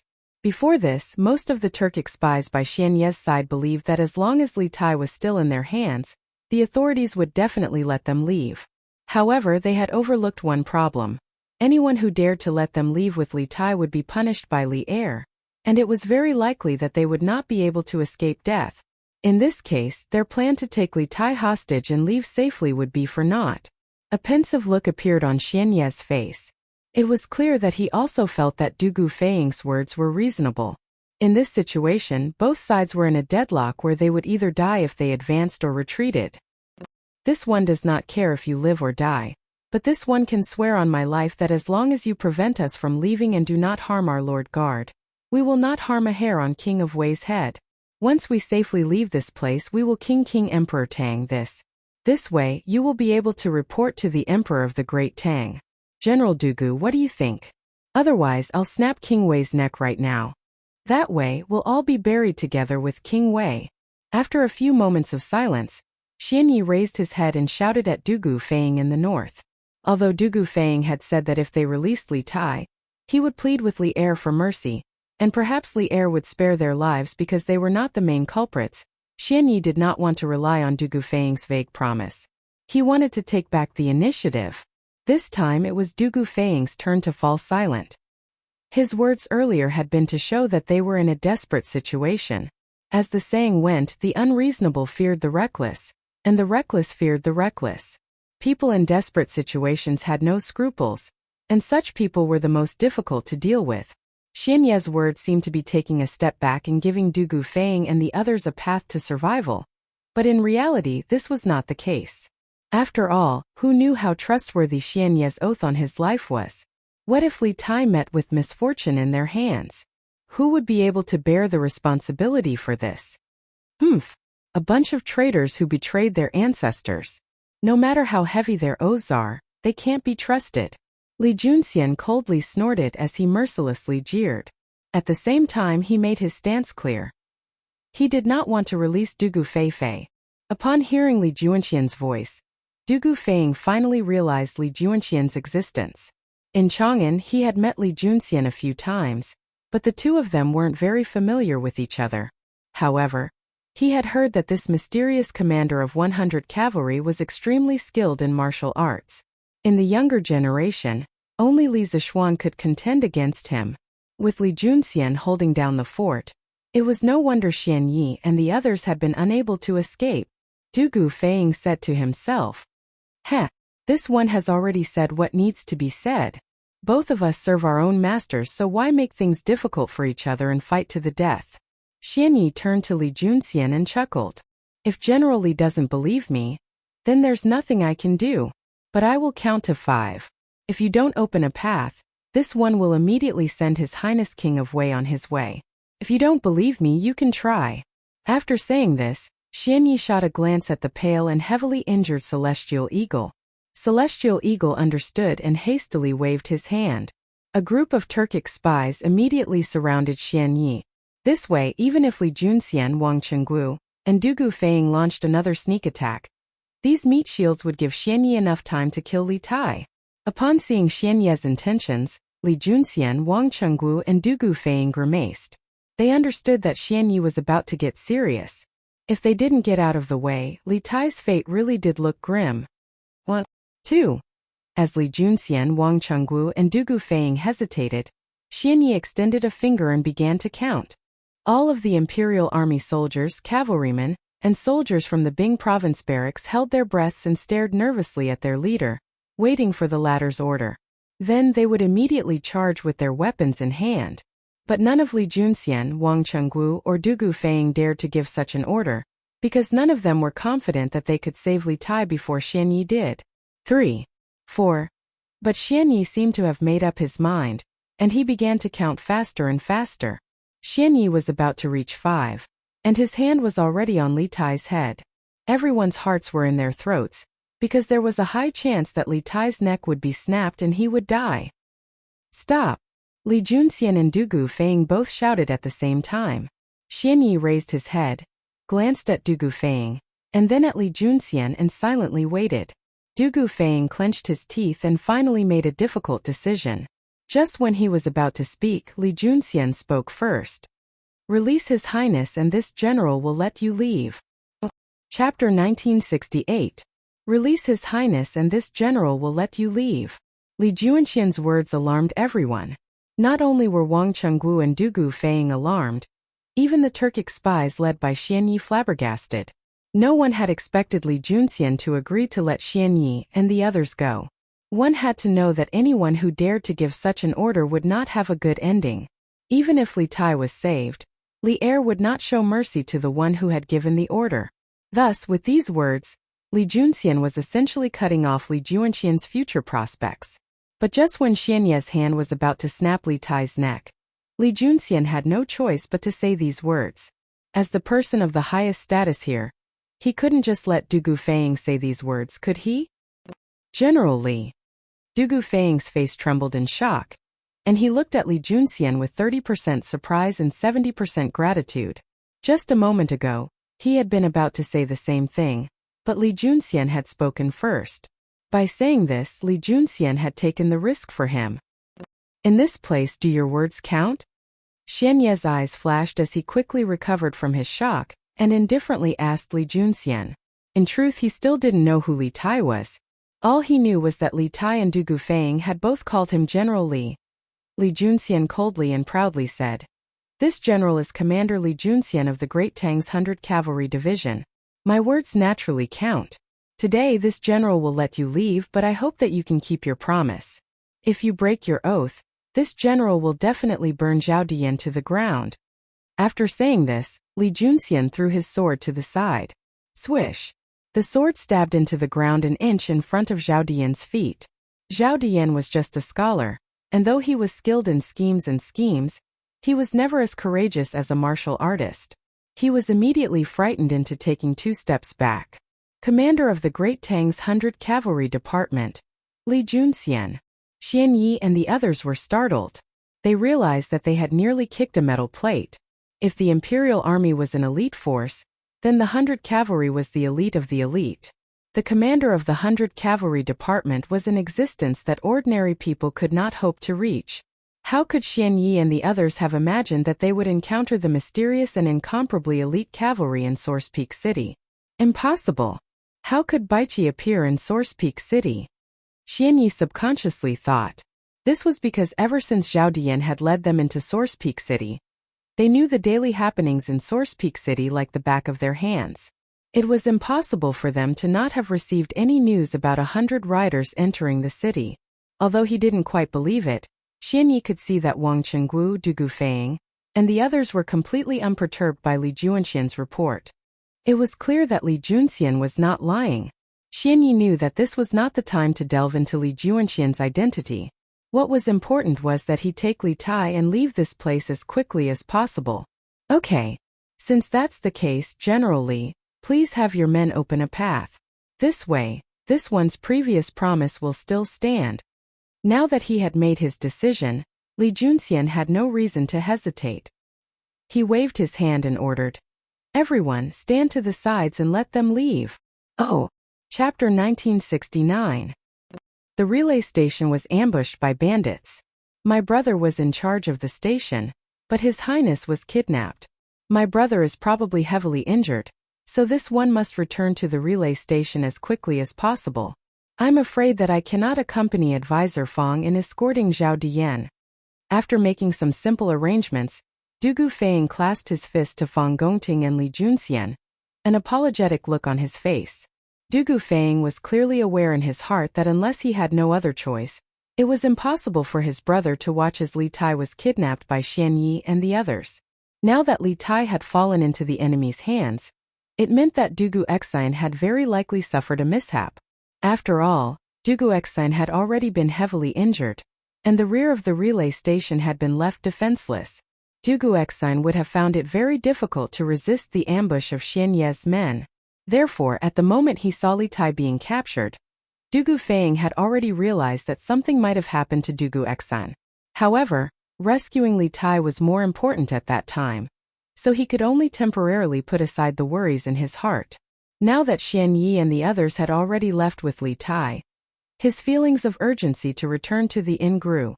This general will accompany Advisor Fang in escorting Zhao Dian, so there will be no mishap. Feng, you just need to return to the relay station. Once this general delivers Zhao Dian to the provincial governor's residence, I will personally pay a visit to General Dugu. Although this was Li Junxian's first time meeting with Dugu Feng in Taiyuan City, he already knew the situation at the relay station like the back of his hand. He nodded and spoke to Dugu Feng.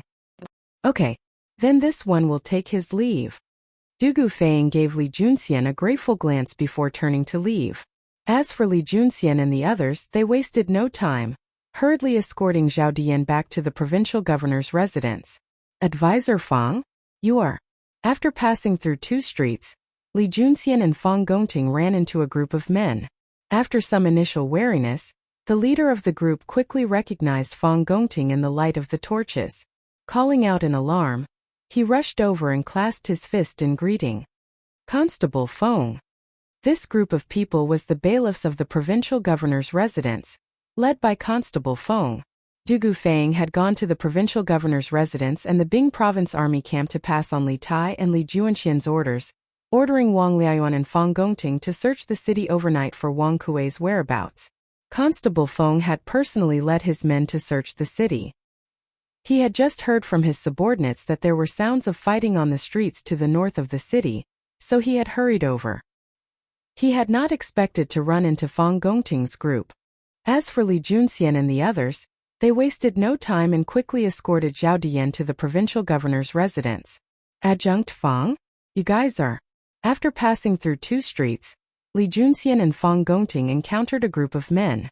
After some initial wariness, the torchlight revealed that they were the leader. Li Junxian's group wasted no time, hastily escorting Zhao Dian to the provincial governor's residence. Adjunct Fang? You guys are. After passing through 2 streets, Li Junxian and Fang Gongting encountered a group of people. After some initial wariness, the torchlight revealed that this group was the leader of the group. As for Li Junxian and the others, they wasted no time and quickly escorted Zhao Dian to the provincial governor's residence. Adjunct Fang? You guys are. After passing through 2 streets, Li Junxian and Fang Gongting encountered a group of people. After some initial wariness, the torchlight revealed that this group was the leader of the group. Chapter 1970. General Feng. You're back? When the Imperial Guard saw Dugu Feng, he was surprised at first, but then his face darkened. He opened his mouth hesitantly, as if he wanted to say something but didn't dare to. Dugu Feng glared and was about to get angry when the Imperial Guard stopped hesitating and pointed in the direction of Yiqing Pavilion. The general is seriously injured and on the verge of death. He is now lying in Yiqing Pavilion. General who has already gone to Huichun Hall to invite Dr. Gong's son. What? On the verge of death. Hearing that, Dugu Feiying felt as if he was struck by lightning. He was stunned on the spot. He had expected Dugu Xine to be heavily injured, but he had never expected Dugu Xine to be injured to such an extent. What did it mean to be on the verge of death? In this era where medical treatment was not very advanced, being on the verge of death was no different from being pronounced dead. Big brother. Dugu Feiying came back to his senses and pushed the Imperial Guard aside. Then, he ran as fast as he could in the direction of Iching Pavilion. As he ran, Dugu Feiying said to himself, "Big brother, nothing must happen to you." Unlike the other sons of aristocratic families who were born to fight openly and secretly, Dugu Feiying and Dugu Xine were very close since they were young. It was said that an elder brother was like a father. In these years in the army, Dugu Feiying had received a lot of care from Dugu Xine. There were even a few times when Dugu Xine helped him. Dugu Feiying would have been beheaded. Therefore, the relationship between the two brothers was much closer than that of brothers in ordinary families. Now that he heard that Dugu Xine was on the verge of death, Dugu Feiying wanted nothing more than to take his place. Dugu Feiying ran as fast as he could and soon arrived at Dugu Xine's room in Iching Pavilion. When he opened the door, Dugu Feiying first smelled a strong smell of blood. Then he saw that the ground and the bed were covered in blood, and there was a person lying on the bed. Seeing that familiar figure, Dugu Feiying's heart ached and his nose ached. He quickly walked to the bed and knelt on both knees. Facing the person on the bed covered in blood, he said in a trembling voice, "Big brother. It's me. I'm Feiying. What happened to you? I'm back. Open your eyes and look at me." Dugu Feiying grabbed Dugu Xine's hand. He could feel that Dugu Xine's hand was extremely cold. His heart instantly felt as if it had fallen into an ice cave. Recalling how they had practiced martial arts together, joined the army together, punished evil together, and killed enemies together, Dugu Feiying could no longer hold back his tears. His eyes were red as he muttered, "It's all my fault, it's all my fault. I knew you were injured, but I still left you at the post house. I came back late. Big brother. Open your eyes and look at me." Other than Iron Egg, there were other people in the room who were simply treating Dugu Xine's wounds. Seeing Dugu Feiying's grief, Iron Egg also felt bad. After thinking for a while, he went forward and comforted him. "Commander who has already gone to invite Miracle Dr. Gong's son from Huichun Hall. Dr. Gong's son was able to cure General Dugu of such a complicated poison in the morning. It would be the same this time. As long as Dr. Gong's son was here, General Dugu would definitely be fine. General Feiying, don't be too sad." Although Bruiser was Li Zixuan's disciple, he mainly learned martial arts under Li Zixuan's tutelage. As for medical knowledge, he didn't receive any of Li Zixuan's teachings. Therefore, he couldn't do anything about Dugu Xine's injuries. He could only pin his hopes on Gong's son Liang. Chapter 1971. What did you say? Turkic spies attacked the courier station, and His Highness King of Wei was taken away?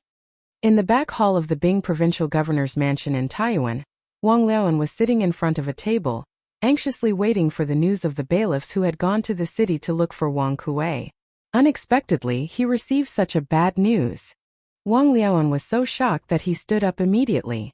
Yes, this news was grievous news for him and all of Taiyuan's officialdom. The one who had come to deliver this news was none other than one of the Yamen runners serving Constable Feng. Constable Feng's men had run into Li Juanxian's group, so Constable Feng had volunteered to lead the way. Of course, while leading the way, Constable Feng had not forgotten to send a report back to the governor's residence, so that Wang Liaoan could think of a countermeasure and mentally prepare himself. It's like this. Moreover, Advisor Feng will be escorting Zhao Dian here soon. I hear that he's accompanied by 100 cavalry commanders. The Yamen runner cautiously said upon seeing Wang Liaoan's nasty complexion. It's over. It's all over.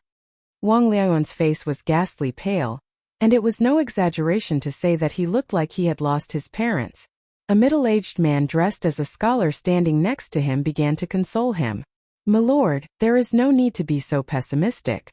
The gates of Taiyuan City are tightly shut, and not even a fly can get out, much less a person. Now that Zhao Dian is in Advisor Feng's hands, Even if those Turkic spies capture His Highness, they won't dare to do anything to him. Moreover, they won't be able to leave Taiyuan City. In this case, we still have a chance to save His Highness. In addition, His Highness was taken away by the Imperial Army.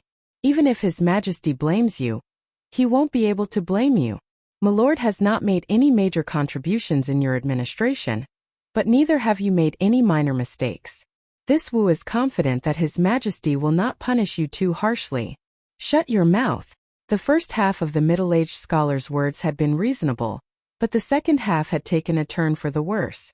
Wang Liaoyuan couldn't help but interrupt. Since this official is the governor of a province, I have the responsibility to protect the people.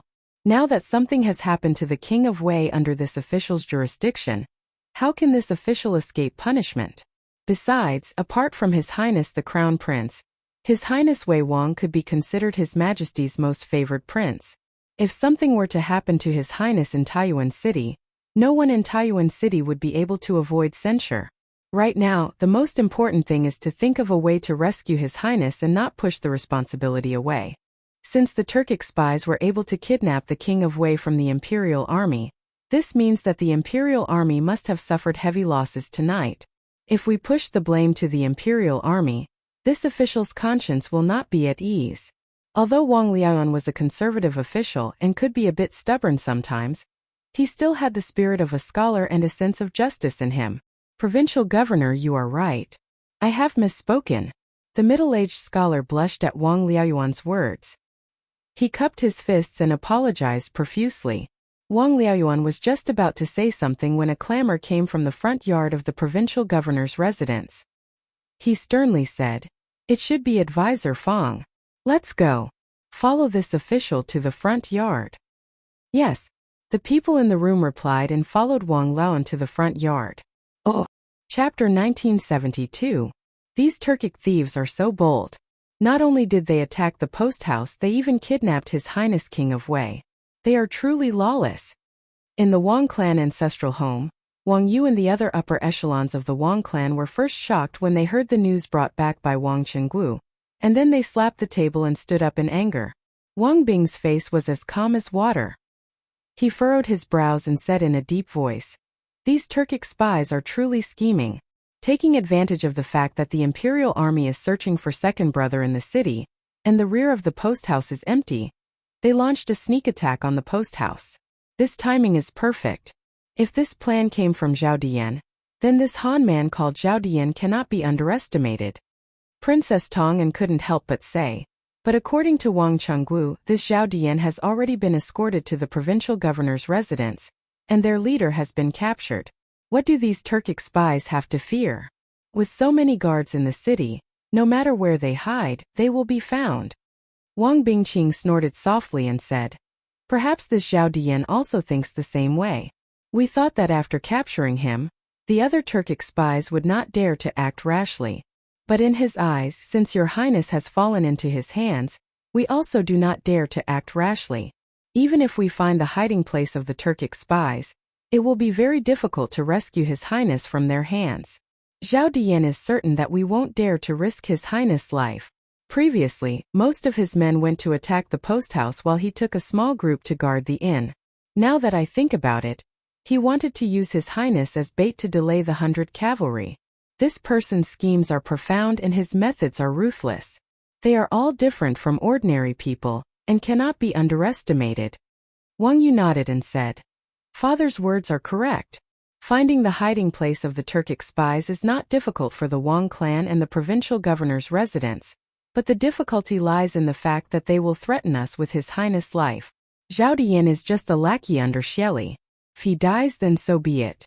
But His Highness is one of the most favored princes of the present emperor. We cannot let anything happen to him in Taiyuan City. If that's the case, then it will be difficult." Princess Tong'an frowned and said worriedly, "According to what husband and father said, we can only be in a deadlock with these Turkic spies?" However, Source Peak City was a major city in the north. They couldn't keep the city gates sealed forever, right? The city gates would have to be reopened sooner or later. If he could not save Qing Ke before that, he was afraid that the thieves would secretly move Qing Ke out of the city. Besides, Qin Ke had never suffered much since he was young. Who knew what kind of suffering he would suffer in the hands of those bandits? What if I can't take it? At this point, Princess Tong An's expression became sorrowful, and she was on the verge of tears. No matter what, she was still a member of the Tang imperial family. Normally, Li Tai would have to call her grandaunt. Although she and Li Tai had not seen each other many times, Li Tai had come to her husband's territory this time, and something had happened here. As his grandaunt, she felt uneasy. "Madam, you don't need to worry too much.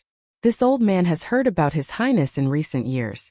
He was able to lead Yanhuang College's teachers and students to the north to build a telegraph relay station. This shows that he is not as delicate as you think." Seeing this, Wang Yu hurriedly comforted Princess Tong An. Then he stood up and said, "Tonight's matter is of great importance.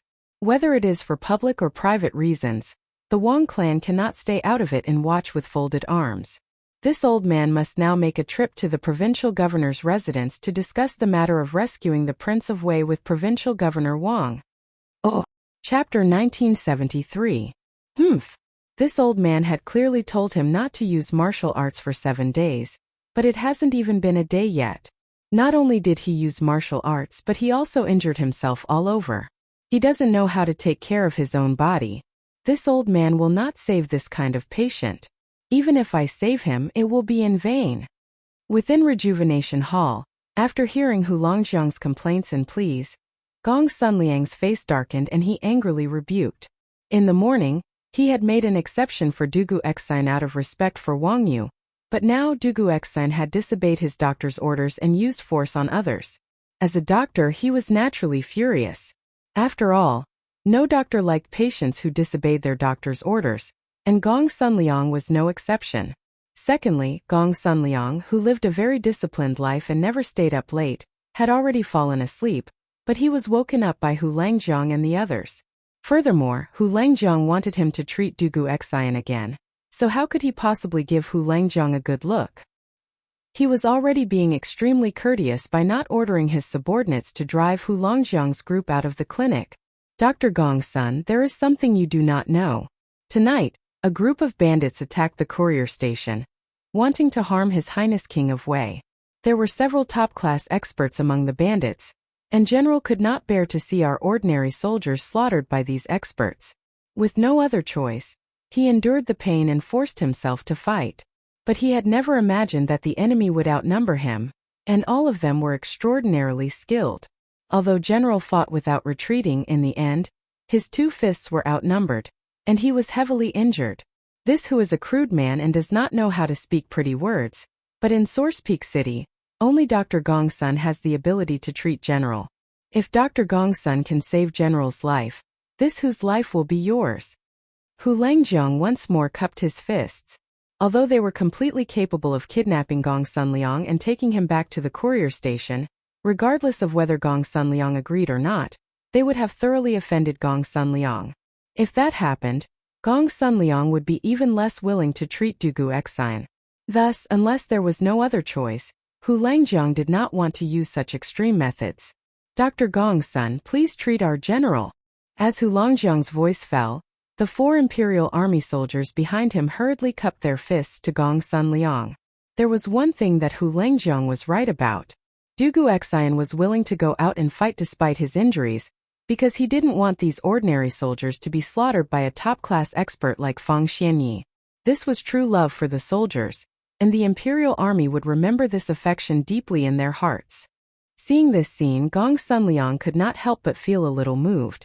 Although Dugu Xine did not follow the doctor's advice and did not take care of himself, which made him, the doctor in charge, very angry after listening to Hu Langjiang's words, he felt that Dugu Xine was indeed a good man who valued loyalty, and a good general who cherished his subordinates. Just as he was about to open his mouth and make an exception for Dugu Xine, the sound of horse hooves suddenly came from outside the clinic. Bang! Bang! Bang! Gong Sunliang was puzzled as he wondered why his clinic was so lively tonight, with uninvited guests coming one after another. Soon after, he heard several people walking toward the front yard. Before he could have a servant go out to see what was going on, there was a knock on the door. "Is Dr. Gong Sun in?" "This one is Wang Chenggu." and I have an important matter to discuss with you. Oh. Chapter 1974. This old who, why hasn't he brought Dr. Gong's son over yet? At the same time at the post house, Dugu Feng was impatient as he looked at Duguxen, who was lying motionless on the bed. He paced back and forth in the room and couldn't help but ask anxiously. From the contact this morning, this Dr. Gong's son has a strange temperament. I'm afraid it won't be easy to invite him. Hu Langjiang and the others must have run into a wall in the rejuvenation hall. Iron Egg was naturally extremely anxious. Calculating the time, if nothing unexpected happened, Hu Langjiang and the others should have brought Gong's son Liang back to the post house by now. But things did not go as planned, which meant that Hu Langjiang and the others did not have a smooth trip. Thinking of the treatment process of Duguxin in the morning, Iron Egg guessed. Hearing this, Dugu Feng's expression became even more anxious. He stood still and happened to stop in front of a table. He could not help but slam his fist on the table and say in exasperation, "This group of idiots at a time like this, don't they know how to think of some special methods? Even if Dr. Gong's son does not want to come, we have to kidnap him. Big Brother's life is in danger, and the later we treat him, the more dangerous it will be." It was not that Dugu Feng liked to take advantage of power and bully others, but the person lying on the bed in front of him was too important to him. He was simply too worried. Although Iron Egg understood Dugu Feng's mood at the moment, he also understood that the method Dugu Feng proposed was extremely unfeasible, because treating and saving people was not like anything else. As long as Gong's son Liang was not willing to save him, even if they tied him up and put a knife to his neck, he would not do anything. Iron Egg believed that with Gong's son Liang's strange temperament, it was completely possible for him to do such a thing. General Dugu's external injuries have been treated by the military doctor. As long as he does not continue to bleed, he should be able to hold on until Dr. Gong's son arrives. General Feng need not worry too much. After a moment of silence, Iron Egg comforted. Dugu Feng nodded in annoyance but didn't say anything.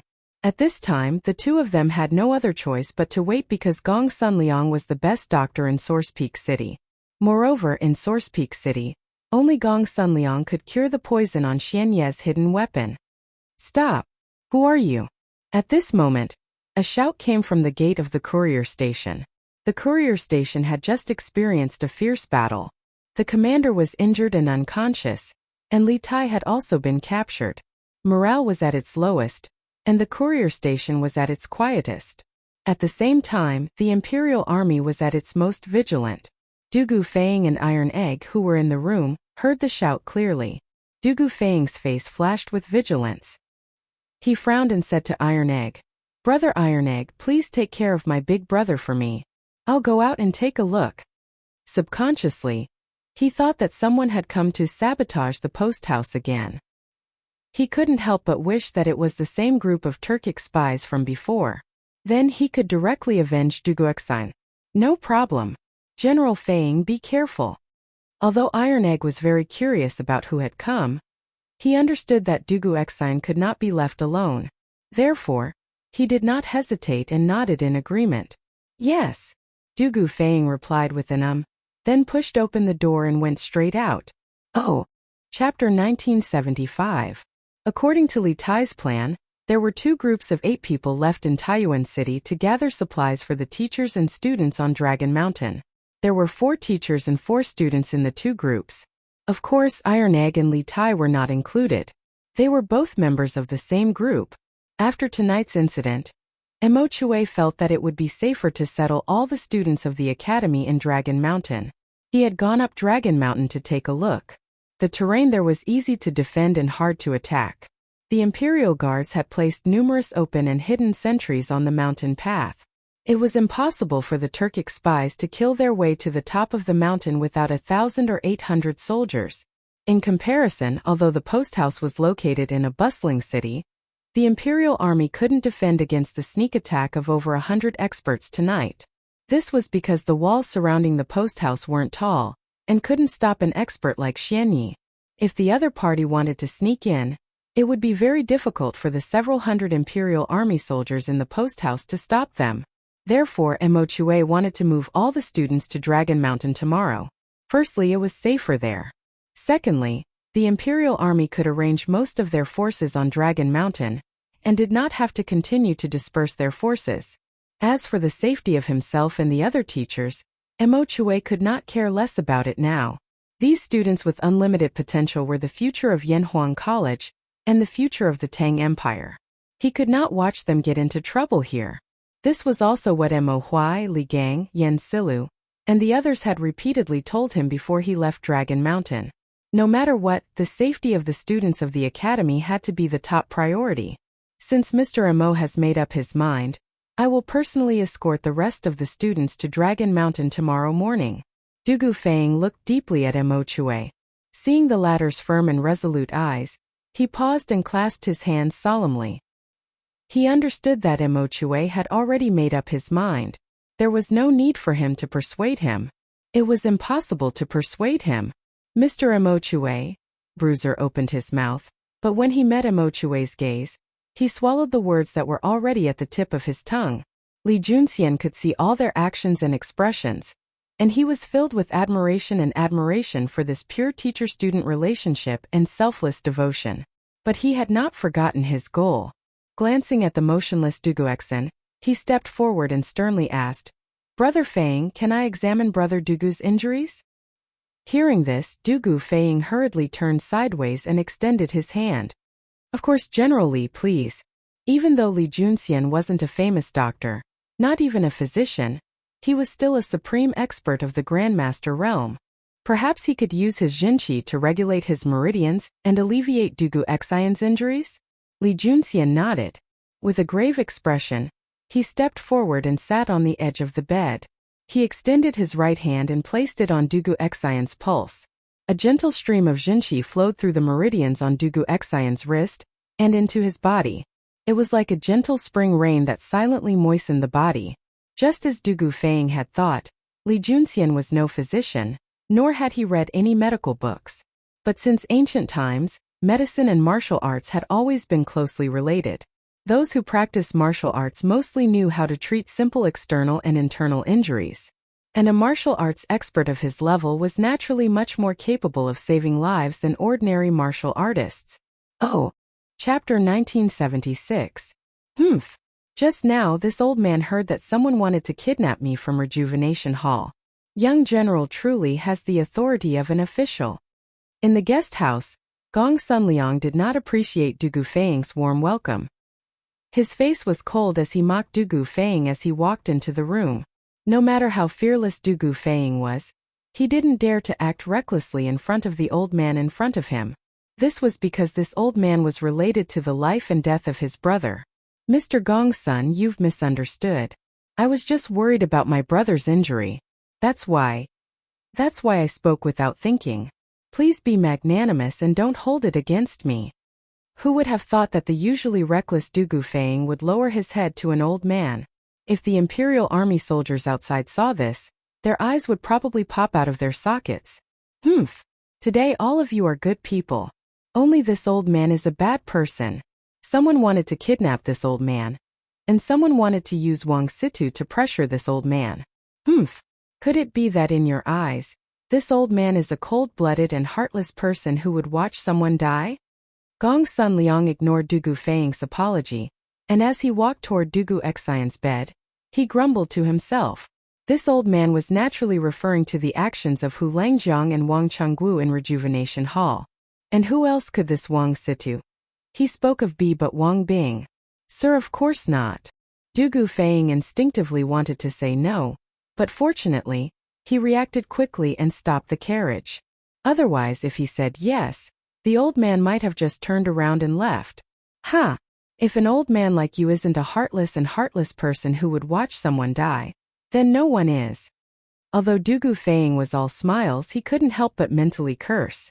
Everyone in the room except Li Junxian couldn't help but twitch their lips upon hearing this conversation, but they didn't dare to say anything. The impression that Gong Sunliang had left on them this morning was truly too poor. Insincere words. Gong Sunliang glanced at Du Gufeng, but did not intend to dwell on this issue. He sat on the side of the bed and began to check on Du Guxian's injuries. In fact, Du Gufeng and the others had really misunderstood Gong Sunliang in this matter. Previously in the Huichun Hall, after Hu Lang roughly explained why Dugu Xine was injured again, Gong Sunliang, who was deeply moved, had already planned to immediately go to the post house to treat Dugu Xine. But who would have thought that Wang Chenggu would come to the Huichun Hall with Wang Bing's instructions? With this, Gong Sunliang was like an unscrupulous doctor who would not save a dying person. Mr. Gong Sun, how is my elder brother? Gong Sunliang first flipped Dugu Xian's eyelids, then looked at Dugu Xian's tongue, chest, and other parts, before finally placing his right hand on Dugu Xian's pulse. Not long after, he withdrew his hand and stood up. At this time Dugu Feiying hurriedly asked, "Alas!" Gong Sunliang shook his head with a heavy heart. Then he complained, "You knew that he had not recovered from his injuries, so why did you let him get injured again? And such a serious injury at that? The current situation is really a little tricky." "I was wrong in this matter," Dugu Feiying said in shame. "My elder brother was poisoned with the same poison as this morning. Mr. Gong Sun, since you were able to save my elder brother this morning, you can definitely save him now. I beg you, you must save my elder brother." Chapter 1977. Lend it to me? How do you want to borrow it? Gong Sunliang raised an eyebrow in confusion when he heard that Li Junxian could lend him his internal energy. This old man is not a martial artist and has never learned how to circulate internal energy. My 8 meridians have not been opened. Even if you transfer your internal energy to this old man will not be able to use it, much less use it. Iron Egg also looked in confusion at Li Junxian. He had subconsciously believed that Li Junxian's method of borrowing internal energy was the guiding internal energy that Gong Sunliang had spoken of. This method had a certain degree of feasibility, because when Sun Simiao had treated Li Gang, Li Zixuan had used this method. However, after listening to Gong Sunliang's analysis, Bruiser began to feel that this method wasn't reliable. This was because Gong Sunliang was different from Sun Simiao. He had never practiced any qi cultivation techniques. He was just an ordinary person. His meridians couldn't withstand the true qi of an internal martial artist. Li Junxian knew that the situation was urgent. After all, Dugu Xian's life was still in danger, so he did not keep Gong Sunliang in suspense. "What I mean is, Sir Gong Sunliang, you seal his acupoints while I use my internal energy to control the needles. Although I am not a doctor and have never learned any acupuncture techniques, I know the various acupoints of the human body like the back of my hand. Sir Gong Sunliang can choose a relatively simple acupuncture technique, and then tell me when to insert the needles into which acupoints on Brother Dugu's body. I will do as you say, and after the acupuncture, I will control the needles and channel internal energy into Brother Dugu's various acupoints to force out the poison. I am confident that with my control over internal energy, there will be no problem with this step. The key is still the acupuncture." Gong Sunliang couldn't help but blow his beard and glare. "Heh! Sir's tone is truly arrogant. You think that as long as you know the right acupoints you can perform acupuncture? Truly arrogant and ignorant. It must be understood that when a doctor performs acupuncture, the position, angle, and strength of each needle, as well as the twisting, tracing, flicking, scraping, shaking, and shaking are all extremely important. Without tens of thousands of times of practice, it is very easy to make mistakes while performing acupuncture, and this isn't even considering that Sir has never performed acupuncture before. For a doctor, a small mistake can cost the patient their life. Therefore, this old man doesn't agree with your method." The old man's words were not at all polite.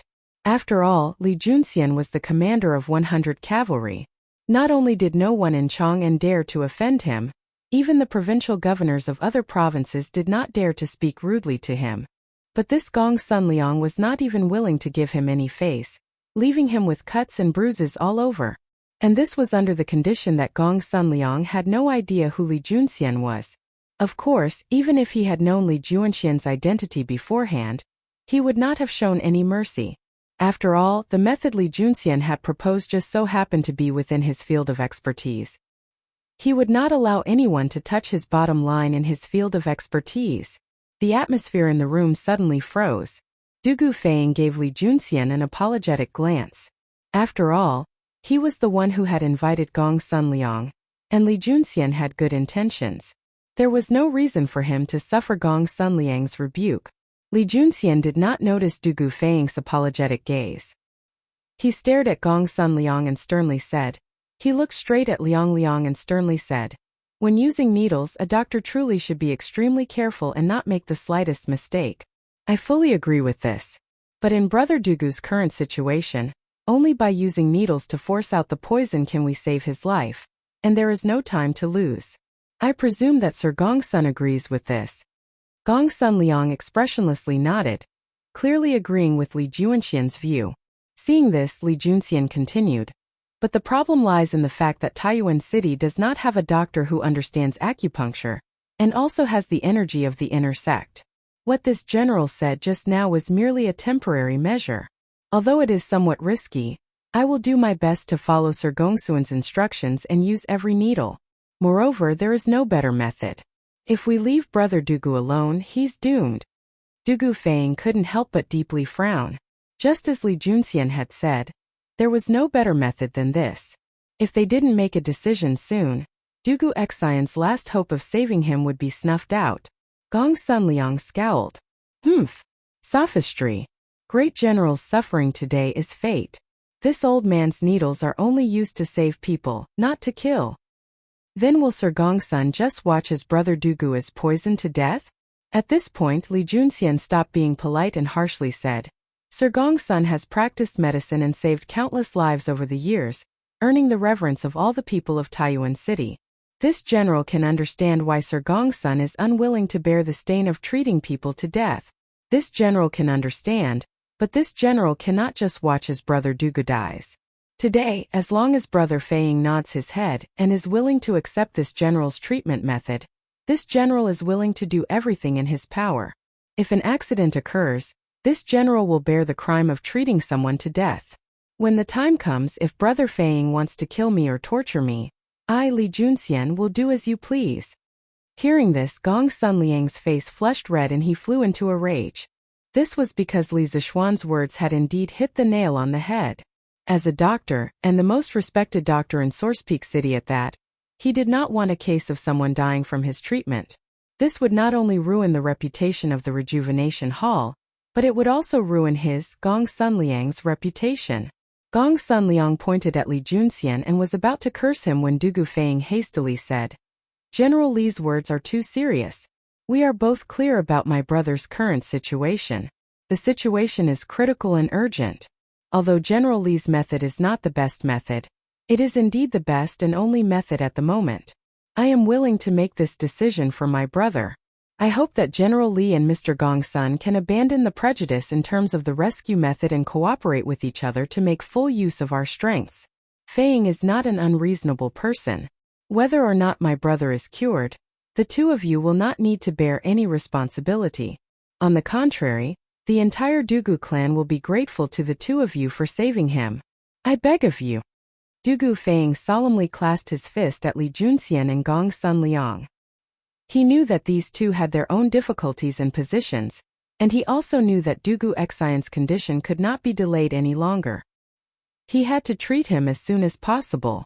These two people were the ones in Taiyuan City most likely to save his big brother. If Dugu Xian did not survive in the end, he would not hold a grudge against them. After all, Gong Sun Liang had just saved Dugu Xian's life this morning, and Li Junxian had ordered the soldiers to release Xian Ye's group a little more than an hour ago. This was tantamount to helping him take the blame. Thus, these two had already done him a favor, and if they were willing to work together to save Dugu Xian, it would be yet another great favor. How could Du Gufei repay kindness with enmity? Sensing the sincerity in Du Gufei's words, Gong Sun Liang calmed down and gave Du Gufei a profound glance. "Young general, are you sure?" Du Gufei firmly nodded. "I'm sure. I ask that Sir Gong Sun Liang act once more." Gong Sun Liang couldn't help but take in a deep breath. As if he had made an important decision, he nodded. "Okay. Since that's the case, this old man will join hands with this junior. The juniors nowadays dare to charge, to act, and to take responsibility. Very good." He was naturally speaking of Li Junxian. Li Junxian's words just now had left Gong Sun Liang rather shaken once he had calmed down. Sir Gong Sun Liang is wise and righteous. I ask that Sir Gong Sun Liang not be stingy with his instruction during the acupuncture treatment. Li Junxian clasped his fist. Gong Sun Liang nodded in agreement, and then he turned to the young boy next to him and said, Xiaobao, take out the needles. Yes, master. Chapter 1978. This old man will be using the Tai 5 Elements Acupuncture Technique's Yang Restoration Acupuncture Technique. This acupuncture technique is rather complicated and difficult to learn, but it is the most suitable for the great general's condition. If someone with profound internal energy performs the acupuncture, not only will it have miraculous effects on treating and expelling the poison, it will also heal a portion of the internal injuries, killing two birds with one stone. While Xiaobao was taking out needles from his medicine box, Gong Sun Liang sternly explained the situation to Li Junxian. Li Junxian couldn't help but frown. It wasn't that he wasn't confident in himself, but that he had never touched acupuncture before. From what Gong Sun Liang had said, it was clear that the Tai 5 Elements needle returning to yang acupuncture method was not some elementary acupuncture technique. For a beginner in acupuncture like him, it was rather unfriendly. If he were to stab incorrectly or use the wrong method, wouldn't he be harming Dugu Xian's life? Tai 5 Elements acupuncture technique? This acupuncture technique should be very difficult, right? General Li has never used acupuncture on anyone before. Sir Gongsun, can you switch to a simpler acupuncture technique? Iron Egg couldn't help but ask. This old man already said that this is the best acupuncture technique for the great general's condition. How can I switch it out just because I want to? This is the path that General Li chose himself. You haven't even started yet you want to shrink back? If you want to shrink back, there's still time. Gong Sun Liang coldly snorted, and then he glanced at Li Junxian. Dugu Feng had a troubled look on his face. He was worried about his big brother's safety, but he was also conflicted about who he should speak up for. But after some hesitation he said nothing. Since he had chosen to trust Li Junxian, there was nothing else he could say. After all, Li Junxian had chosen to perform acupuncture on Dugu Xian, taking an enormous risk. There was no need for Li Junxian to take this risk. Use this acupuncture technique. After a few moments of hesitation, Li Junxian firmly said, Since Sir Gongsun believes that this acupuncture technique is the most suitable, then this acupuncture technique will be used. This junior will not shrink back. Shrinking back at this time would be giving up on treatment and allowing Brother Dugu to die from the poison. This junior cannot do this. But this junior truly has never touched this acupuncture technique before. In a little while, I hope that Sir Gongsun can instruct me.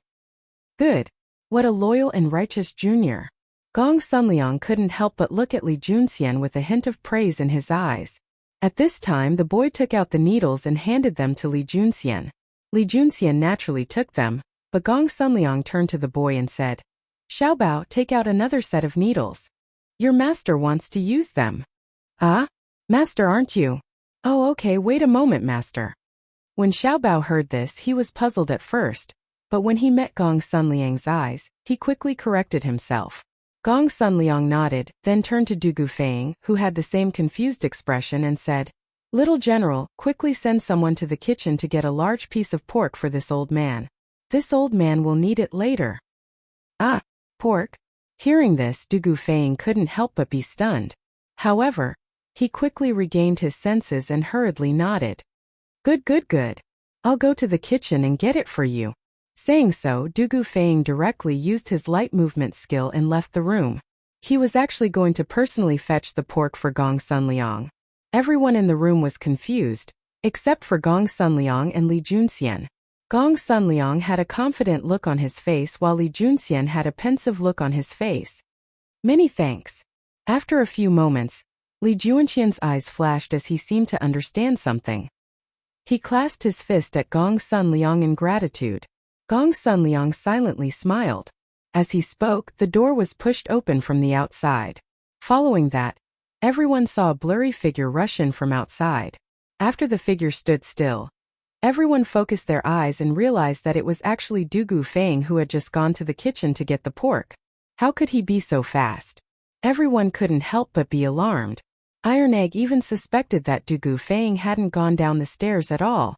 Instead, he had jumped down the stairs, taken the pork from the kitchen, and then used lightness arts to fly back up. Otherwise he couldn't have been so fast. This was enough to show just how anxious Du Gufeng was to save Du Guexen. Sir Gongsun, do you think this piece of pork will do? Du Gufeng asked Gongsun Liang as he held up a piece of pork butt. Of course it still had the skin on it. It's fine. Gongsun Liang's lips twitched, and then he nodded and pointed at a square table. Place it on the table. Okay. Du Gufeng obediently placed the pork on the table. At this time Xiaobao handed over a second set of silver needles to Gongsun Liang. Gongsun Liang took them and walked over to the table. He glanced at Li Junxian and sternly said, "Since everything is ready, there's no time to lose. Let's begin." Okay. Du Guexan nodded and took the silver needles to Du Guexan's bed. Everyone was still confused. They still didn't understand why Gongsun Liang had insisted that Du Gufeng bring over a piece of pork. But this question didn't last for long, as Gongsun Liang quickly gave them the answer. Since you are already familiar with the acupuncture points of the human body, this old man is not worried that you will stab the wrong place. The greatest difficulty for you will still be the acupuncture technique. This old man will now tell you the names of the acupuncture points you need to stab into in the Huanyang acupuncture technique. This old man will demonstrate the technique, angle and strength of each acupuncture point to you on this piece of pork. You can copy it like a cat drawing a tiger. With your comprehension ability, there shouldn't be any major mistakes. As for how much energy you need to pour into each acupuncture point, you should know better than this old man, so there's no need for this old man to remind you. With this method, you should be able to minimize the risk. Do you understand? After hearing Gongsun Liang's explanation, everyone was enlightened and couldn't help but sigh in praise of Gongsun Liang's thoughtfulness.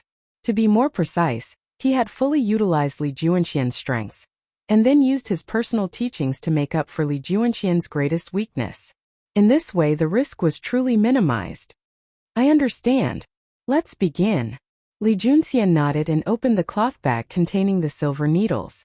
Xiaobao hastily removed Du Guexan's blanket and took off his clothes, immediately revealing the terrifying wounds on his body. And this was after the military doctor had stopped the bleeding before Gongsun Liang's group arrived. Otherwise, these wounds would have dried up all the blood on Du Guexan's body. Gongsun Liang took out a silver needle 1 inch long from the cloth bag and began to use the pork on the table as an acupuncture experiment. For the first needle, take a needle 1 inch long and stab it into the tian to acupuncture point with one hand. When you feel some obstruction under the skin, immediately stop. After that, scrape the needle. Place your index finger against the end of the needle, and use your thumbnail to scrape the needle from bottom to top. Pour in energy to unblock the tian to acupuncture point. Li Junxian listened and watched with rapt attention. After Gongsun Liang finished his explanation, he took in a deep breath and began to lift the needle, stab it in and scrape the needle. He seemed to be doing the exact same thing as Gongsun Liang. This level of imitation was simply breathtaking. Gongsun Liang's eyes brightened. With Li Juanxian's outstanding perception, if he could maintain this state, the chances of success would be much higher. They might even be able to save Du Guexan today. Oh. Chapter 1979. Big Brother. You have to wake up. As Li Junxian raised the silver needle and prepared to stab it into Du Guexan's body, Du Gufeng's heart leaped into his throat. Whether or not Du Guexan could be brought back to life depended on this last needle.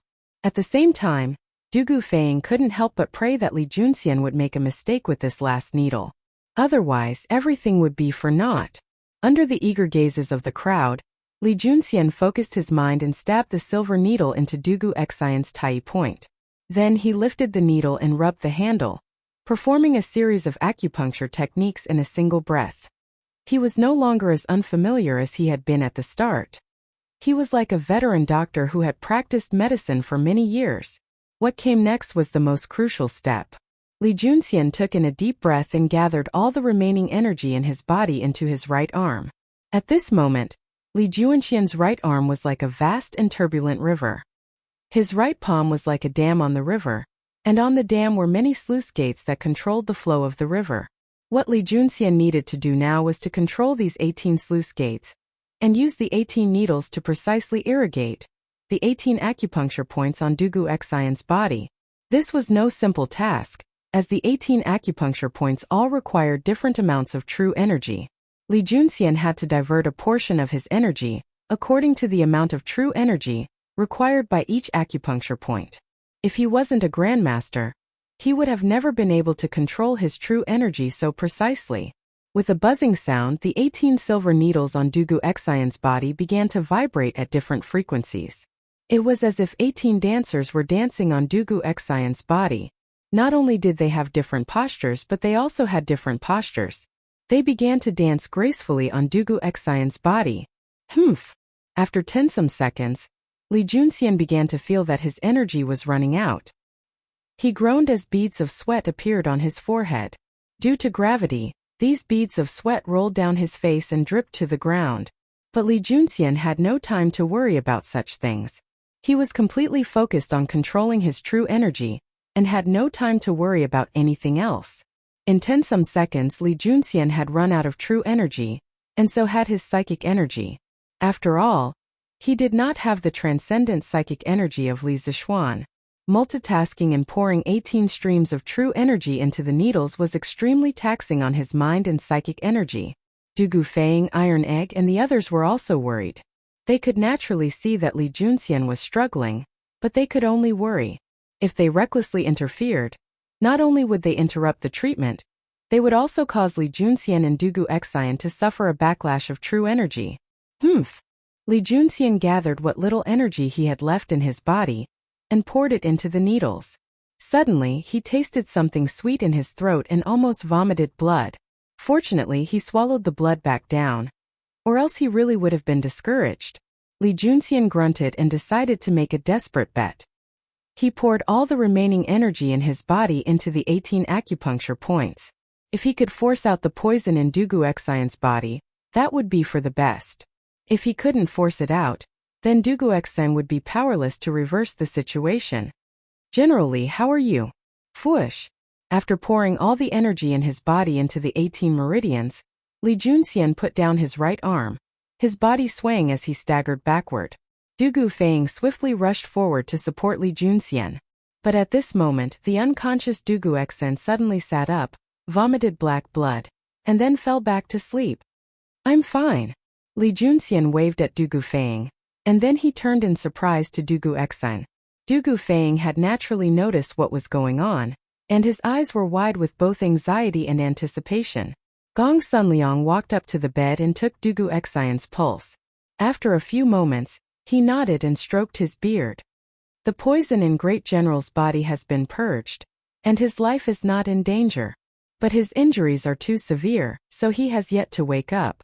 As long as he rests for a few days, he will definitely slowly recover. My big brother is really fine? That's wonderful. Oh. Chapter 1980. Brother Feng, there's no need to be so courteous. We all serve the imperial court, and in this situation it is only right that we help each other. Moreover, I have always admired your brother's conduct, and now that Brother Dugu is in danger while protecting King Wei, how can I just stand by and watch? Li Junxian reached out to support Dugu Feng, his voice somewhat weak as he spoke. These words were not out of courtesy. Although Dugu Feng and Dugu Xian came from great clans, they did not have the stubbornness and arrogance that clansmen often had.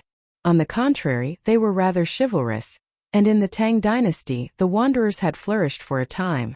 As an official of the court, Li Junxian had a good impression of the two brothers, or at least not a bad one. Moreover, the cavalry and the imperial army had often carried out missions together, so Li Junxian and Dugu Xian could be considered old acquaintances. Hee, this old man isn't as foolish as you. Gong Sunliang pointed at Li Junxian and chuckled, then he turned to Dugu Feng and solemnly said, this old man only charges a fee for treating patients, not favors. Owing favors is troublesome, and money is far more practical. This old man treated the great general's poison this morning because I owed the head of the Wang clan a favor, so I won't ask young general for a fee. But tonight, even if this old man doesn't take all of the credit for the great general's safety, I should at least take half of the credit, right? As for the fee, this old man will give it to you at half price. Everyone was rather surprised by these words. No one had expected Gong Sunliang to refuse Dugu Feng's favor, and instead ask for money. Sometimes, favors weren't as practical as money, but that depended on the situation. How could the favor of the Dugu clan be measured in money? Although the Dugu clan was no longer as prosperous as it had been in the Sui dynasty, a starving camel was still bigger than a horse. Not only were many of its members in the court, the Dugu clan still maintained a subtle relationship with the imperial household. No one dared to underestimate it. Thus, Dugu Feiying's promise and the Dugu clan's favor could not be bought with money. Hearing this, Dugu Feiying was also stunned for a moment, but he quickly reacted. His expression was normal as he politely cupped his fists and said, "Then how much does Mr. Gongsun think is appropriate?" Gong Sunliang raised 3 fingers and said, 3,000 strings. After that, as if he was afraid that Dugu Feiying would think that his price was too expensive, Gong Sunliang hurriedly explained, "Young general, please don't think it's too expensive. In order to treat the general, this old man has done everything he can. Moreover, the general's life should not be worth less than 3,000 strings of coins, right? Mr. Gongsun, there's no need to say more. My Dugu family can still afford a mere 3,000 strings of cash. I didn't bring so much cash with me when I escorted the academy's teachers and students to the north this time. But Mr. Gongsun, you don't have to worry. Once the crisis in Taiyuan City is resolved, I will immediately send a letter to my clan and ask them to send the medical fee of 5,000 to Rejuvenation Hall." Dugu Feiying interrupted Gong Sunliang and said sternly, "Good. This old man naturally believes in the young general's trustworthiness. This old man will begin the treatment for the great general." Hearing that Dugu Feiying had increased the treatment fee to 5,000 strings of cash, Gong Sunliang smiled so widely that his eyes narrowed into slits. After saying this, the old man bent down and began to treat Dugu Exen. After all, in Li Juanxian's current condition, he definitely didn't have the strength to continue treating Dugu Exen. Creak. At this moment, the door was pushed open from the outside, and an Imperial Army soldier walked in and cupped his fist to Dugu Feiying. Reporting to General Feiying, Zhao Eru and Master Han have returned. Oh? Did they capture Wang Kuei? Dugu Feiying's eyes brightened as he asked. On the way back, he had already heard from the Imperial Army soldier guarding the post house that Zhao Eru and Han Li had led people to a mysterious courtyard in the southern part of the city to capture Wang Kuei. The Imperial Army soldier replied. Reporting to General Feiying, only Master Han and Zhao Eru returned with a small group of people. I heard that the rest are still behind. Good. Come with this general to take a look. Dugu Feiying nodded and prepared to leave. Iron Egg hurriedly said, General Feiying, I'll go as well. He was naturally concerned about Han Tianhu's safety and wanted to see if the latter was injured. Dugu Feiying understood Bruiser's feelings. He nodded and didn't say anything. The two of them left the room one after the other. Father, you're injured? A few moments later, the two were on their way to the front courtyard of the post house when they happened to run into Han Li, Zhao Eru, and the others. Seeing Han Li's blood-stained clothes, Iron Egg immediately panicked and rushed to Han Li's side as quickly as he could. Your father is fine. This is someone else's blood. Seeing that his son was fine, Han Li was slightly relieved. He patted Iron Egg's head and turned to Dugu Feiying, who was about to reach him, and asked, General Feiying, you're back? When this old man came over, I saw signs of a fight in the post house. Did something happen? By the way, where is His Highness? At this point, Han Li realized that Li Tai was not among the people who came, and a bad premonition arose in his heart. This was because he had instructed Iron Egg to stay close to Li Tai and protect him. Now that Iron Egg had come out and Li Tai was not around, it meant that something had happened to Li Tai. Could it be that his previous guess was right? His Highness. His Highness was captured by the Turkic spies. Dugu Feiying's face darkened, and the good mood he had gained from Dugu Xian's safety instantly disappeared without a trace. He said in a low voice, What? His Highness was captured? Hearing this, even though Han Li was prepared, he could not help but be shocked. Dugu Feiying gritted his teeth and said, Previously, when we left the post house, the Turkic spies took advantage of the fact that the post house was defenseless to launch a night attack and kidnap His Highness. My big brother was also severely injured because of this. By the way, Master Han, why are only the few of you back? Where are the others? Also, did you catch that old man Wang Kuei on this trip? Strictly speaking, Li Tai's kidnapping and Dugu Xian's serious injury had something to do with Wang Kuei. So Dugu Feng had a reason to hate Wang Kuei to the core. The others are still behind. Han Li still had not recovered from the shock, but after hearing Dugu Feng's question he still replied, "We didn't catch Wang Kuei, but we caught his son, Wang Hong. When we defeated Wang Kuei's assassins and learned that Zhao Dian did not send anyone to inform us in advance, this old man felt that something was wrong and hurried back with a group of light cavalry. But I didn't expect to be one step too late." Chapter 1981. This is all my fault. I should have sent someone else to the provincial governor's residence and the Bing province barracks while I remained at the relay station. This way, the thieves wouldn't have had a chance. Dugu Feng said in shame. After a few moments of silence, Han Lijing comforted. Since it's already happened, there's no point in blaming yourself. Our first priority is to save His Highness. You said that the great general was heavily injured. Would it be convenient for this old man to visit him? Of course. Big brother is in his room. I'll take you there. Dugu Feng hurriedly said. Commander of the 100 Cavalry, General Li, is also there. He and physician Gong Sun worked together to save Big Brother. Oh? Commander of the 100 Cavalry? Has the 100 Cavalry been in Taiwan City this entire time? Han Lijing was rather surprised. Li Junxian and the others had secretly entered the city and were hiding there.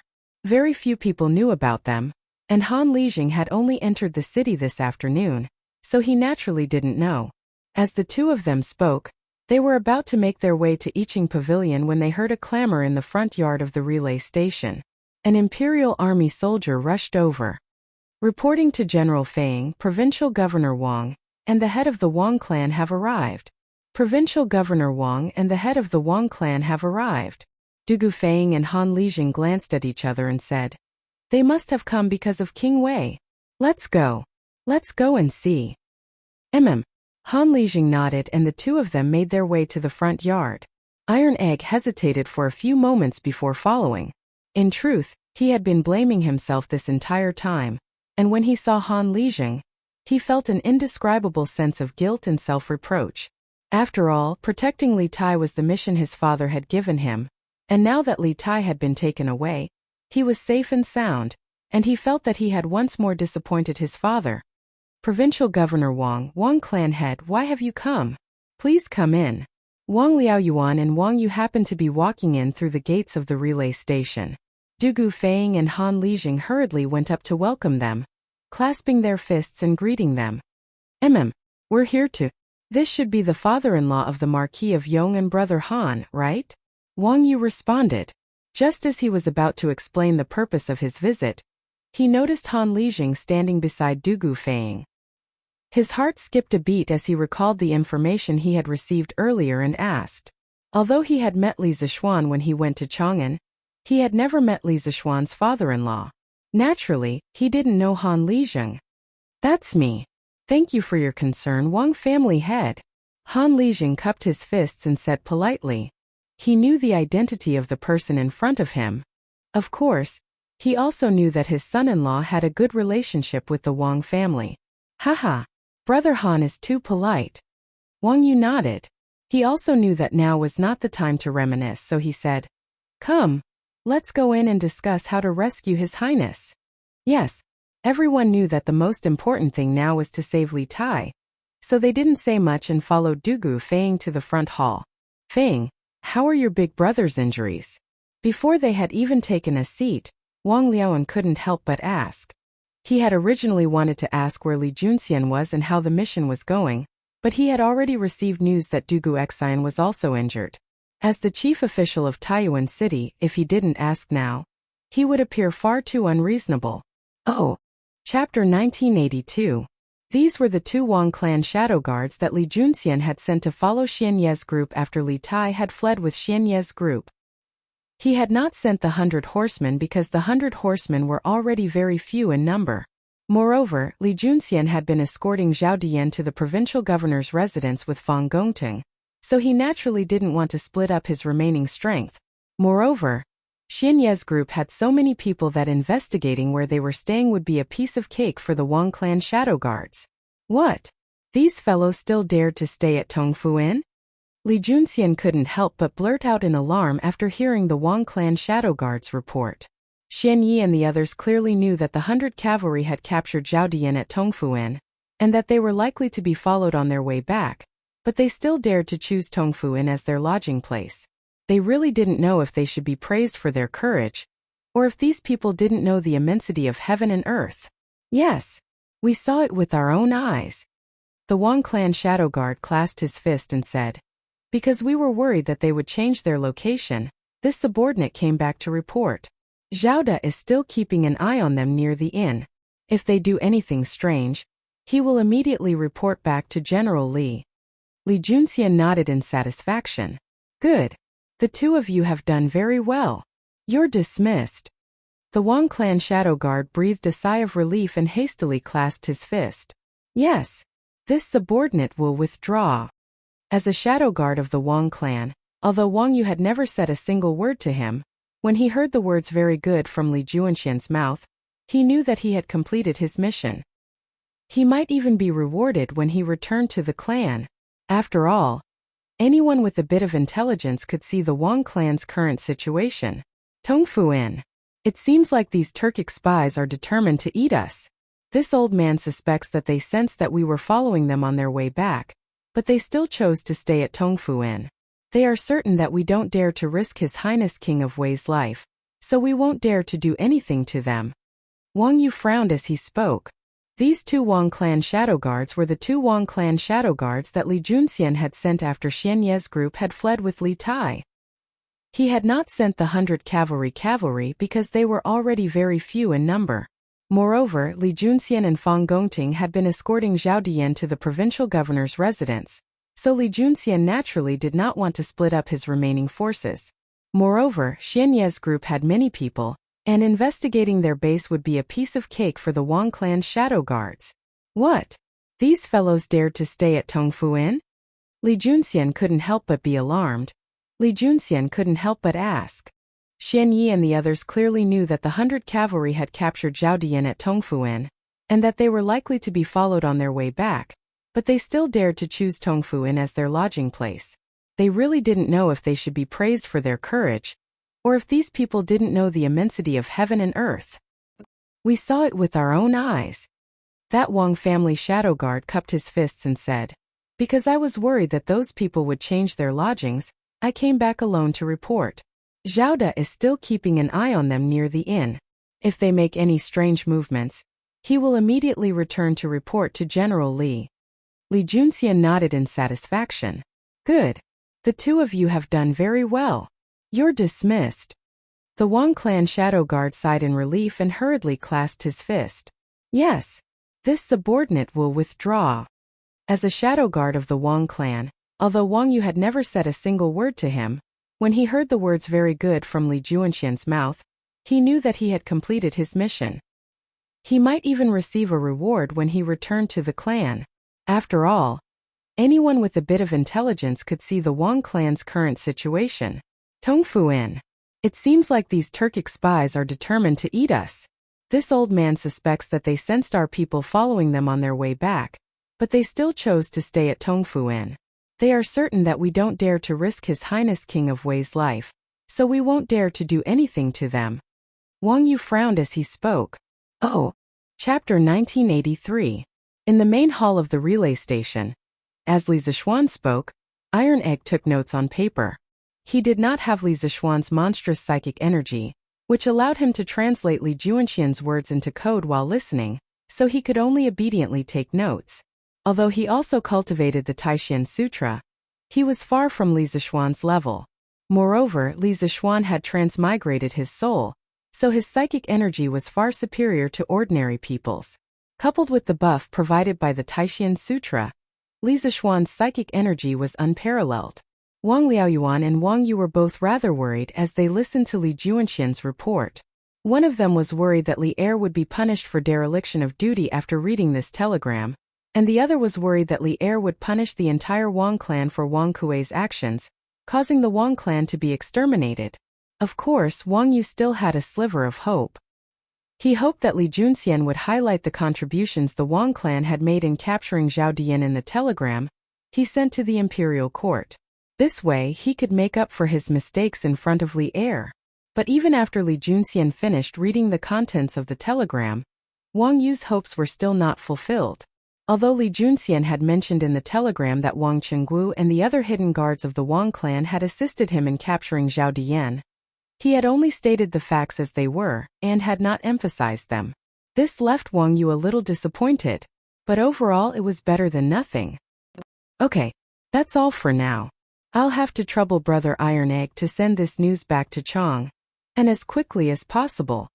7 minutes later, Li Junxian was finally done. He had explained everything that had happened tonight in the most concise terms possible. He also knew that the telegram was rather large, and it was rather difficult for Iron Egg to translate it all into code. But as the commander of 100 cavalry, he was naturally 100% loyal to Li Er. Tonight's events were far too important, and he had to let Li Er know the whole story. Only then would Li Er be able to make the most correct decisions. You're too kind, General Li. This is what I should do. The thought of Li Tai being kidnapped made Iron Egg's heart ache, but his face remained calm as he hurriedly raised his head. Li Junxian's eyes were as bright as torches. Although Iron Egg had concealed the pain in his eyes very well, how could it escape Li Junxian's eyes?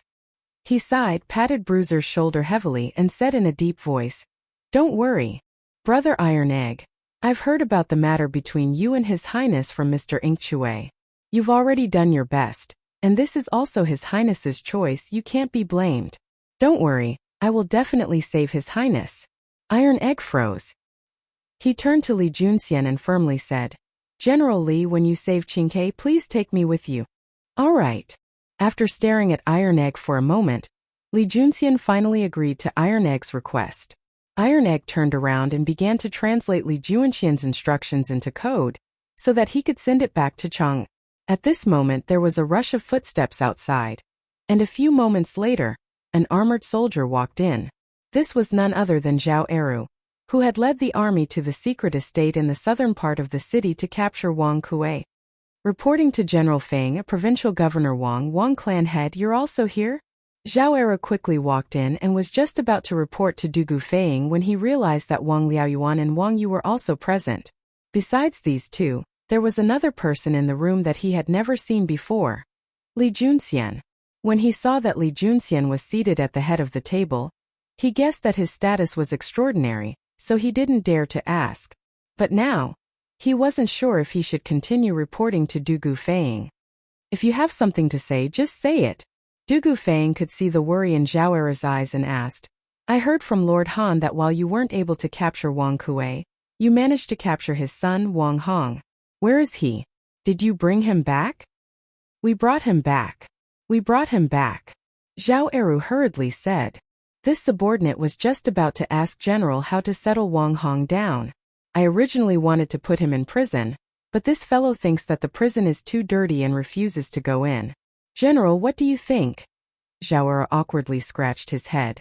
After all, Wang Hong was a member of the Wang clan, and Wang clan head Wang Yu was still present. There were some things that he couldn't say too harshly. Moreover, the masterminds behind the collusion with the Turkic spies were Wang Kuei and Wang Xinyuan. No one knew how much Wang Hong had participated. Dugu Feiying said nothing, only turned to Wang Yu. Wang Yu's face darkened as he angrily said, "My clan is unfortunate. We've made a fool of ourselves. I'll have to trouble General Feiying to bring him in. This old man is here today, so I can ask him just how the second elder colluded with the Turkic spies." Chapter 1984. A telegram from Taiyuan? In a room on the third floor of the Imperial Astronomer, the other eunuch was shocked when he learned that the telegram had been sent from Taiyuan. He had a bad premonition because the only people in Taiyuan City who could send telegrams to Chang'an were Li Tai's group, and it was late at night. For Li Tai to send a telegram at this time could only mean that something had happened in Taiyuan City, and it was an extremely urgent matter that could not be delayed for even a moment. "Hurry! Record the code," the eunuch hurriedly said to his companion. "I know. Hurry and get the code book. I'll record the message and translate it while receiving the telegram. Once I'm done, I'll present it directly to His Majesty. The two eunuchs quickly got to work. From the clear division of labor and tacit cooperation between them, it was clear that they had encountered many similar situations. Gulp. It's over, it's over. His Highness has been captured by Turkic spies. Because the content of the telegram was rather long, in order to save time, one of the two eunuchs was responsible for recording the code, and the other was responsible for real-time translation against the codebook. After translating the first few lines of the code, the eunuch's face suddenly turned pale. He swallowed twice and said with a trembling voice, "What did you say? His Highness has been captured? You should focus on recording the code first." The other eunuch also reacted. He knew that his companion could not be distracted at this time, so he hurriedly kept quiet, not daring to disturb him. The two eunuchs worked together, and soon the telegram sent by Iron Egg was not only recorded, but also completely translated. As they looked at the long message in their hands, the two eunuchs trembled in fear. They felt like the paper in their hands weighed 10,000 jin. The two of them glanced at each other and thought at the same time, Taiyuan City is about to change. You go. After a moment of silence, the two spoke almost at the same time.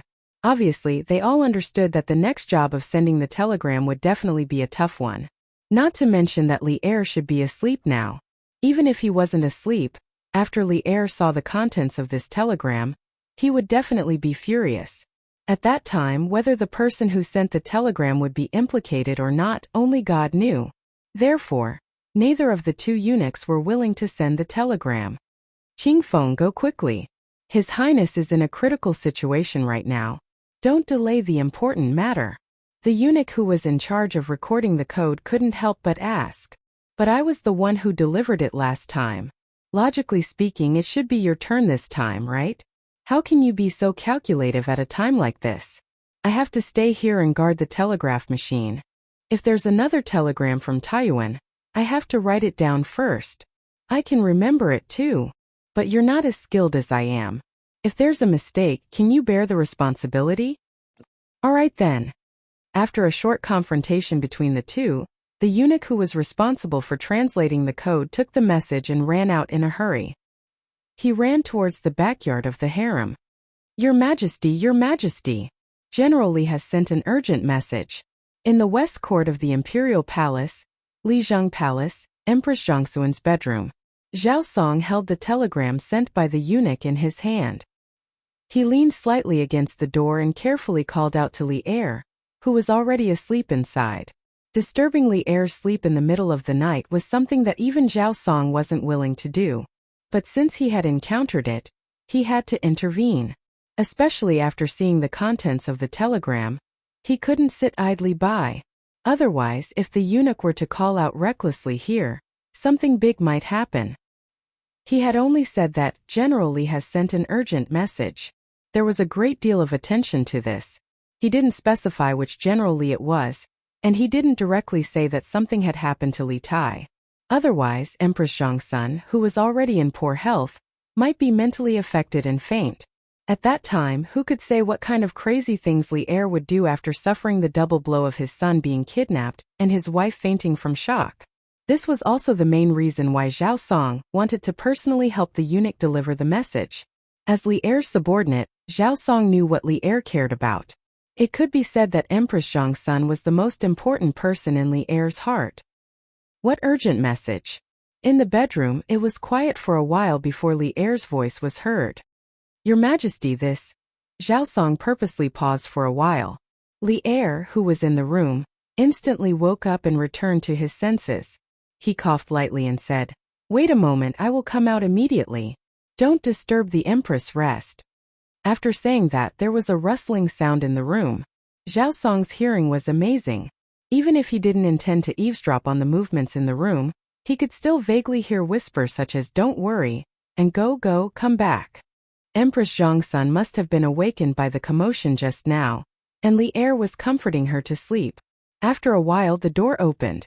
Li Er, wearing a silk shirt and a white cloak, walked out alone. Tell me what happened?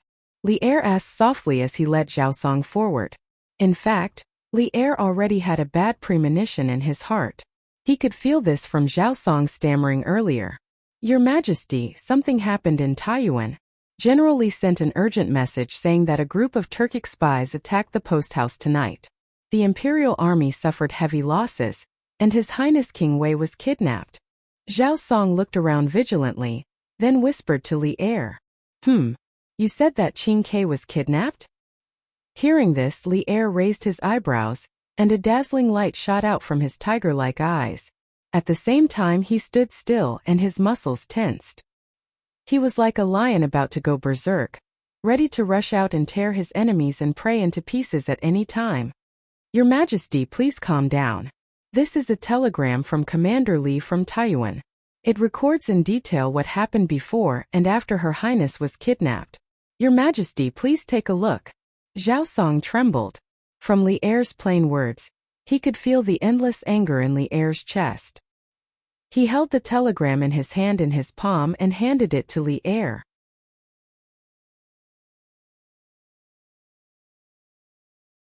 Having the 100 cavalry, Alsos, the 100 cavalry had sent Wang's sent. Hats. This old servant obeys the decree. Zhao Song's heart trembled.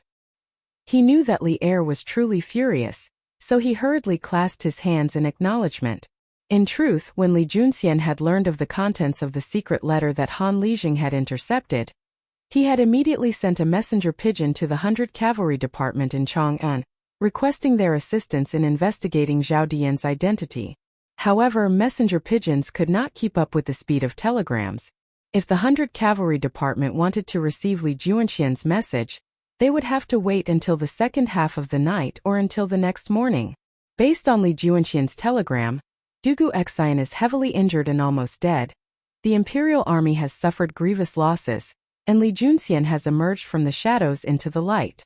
The situation is extremely bad for Qing Ke and the others. Oh. Chapter 1986. Chang'an City Black Armored Army's Camp.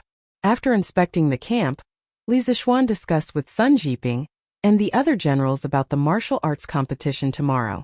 Seeing that it was getting late, Li Zishuan dismissed the meeting and asked everyone to return to their own tents to rest. Actually, Li Zishuan wasn't very confident about the martial arts competition tomorrow. According to his plan, the Wu Battalion could lose tomorrow's competition or be the last in the whole army, because he had just taken over the daily training of the Wu Battalion. No matter how good the training method was, it couldn't cause any fundamental changes to the physique of the soldiers. But in the martial arts competition tomorrow, the soldiers of the Wu Battalion must show him some improvement. After all, they were the first battalion in the whole Black Armored Army to receive the new training method. If the Wu Battalion not only got the last place in the martial arts competition tomorrow, but also didn't show any improvement, then what awaited them next would be an even more frightening devilish training. Although it was almost midnight, Li Zishuan didn't feel sleepy lying on the military couch. As a modern person who had only received military training in school and had never been in the army, he suddenly became the military instructor of the most elite heavy cavalry of the Tang dynasty, the Black Armored Army. From the moment Li Zishuan stepped into the camp of the Black Armored Army, his heart was burning with passion. He hoped that he could leave his mark on this legendary heavy cavalry in history. He hoped that he could raise the combat power of the Black Armored Army to an unprecedented and invincible level. Of course, Li Zishuan's heart was always in awe. In fact, he had always been in awe of the field that he had never been in before. Therefore, after coming to the camp of the Black Armored Army, every decision he made was made after careful consideration and deliberation. He knew better than anyone else that military affairs were not a game. If the general was incompetent, the whole army would be implicated. He had never thought of eating a fatty in one bite. Tomorrow's martial arts competition was just like a small test for the soldiers of the Wu Battalion.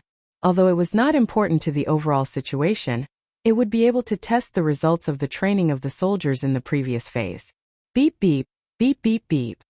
Just as Li Zishuan was lying on the bed and letting his imagination run wild, the telegraph on the table to the left of his bed suddenly rang. Li Zishuan quivered and immediately collected his scattered thoughts. He hurriedly got out of bed and sat down in front of the table. He frowned and listened to the code transmitted by the telegraph. Just like the telegraph machine in the palace, the telegraph machine that Li Zixuan brought to the military camp was also on standby 24 hours a day. Firstly, he had brought quite a number of lead-acid batteries with him. Secondly, even if the lead-acid batteries ran out of power, he could send someone to Yunshan to recharge them. He didn't need to worry about the problem of not being able to recharge the batteries after they ran out of power. It's Iron Egg. Li Zixuan translated the message in his mind as he listened. After listening to a short section of the code, he quickly recognized the identity of the sender. It was Iron Egg. For the students of the academy who already knew how to use the telegraph, Li Zixuan created an identity code for each of them. Everyone had to send their own identity code at the beginning of the message. When the receiver on the other side of the telegraph responded and reported their identity, the body of the message could only be sent. Beep beep beep beep. Li Zixuan's heart sank when he suddenly received a message from Iron Egg in the middle of the night. He suddenly had a bad feeling. However, he didn't stop what he was doing. He skillfully operated the telegraph and sent out a string of codes to indicate his identity to Iron Egg. Beep beep beep beep. After a moment of silence in the tent, the telegraph finally rang again. After receiving Li Zixuan's response, Iron Egg immediately forwarded the telegram sent to the palace. Of course, Iron Egg added and modified some content. Master, this afternoon, my father came from Yifeng County with a letter. It was a secret letter from the leader of the Turkic spies in Taiyuan City to the grasslands.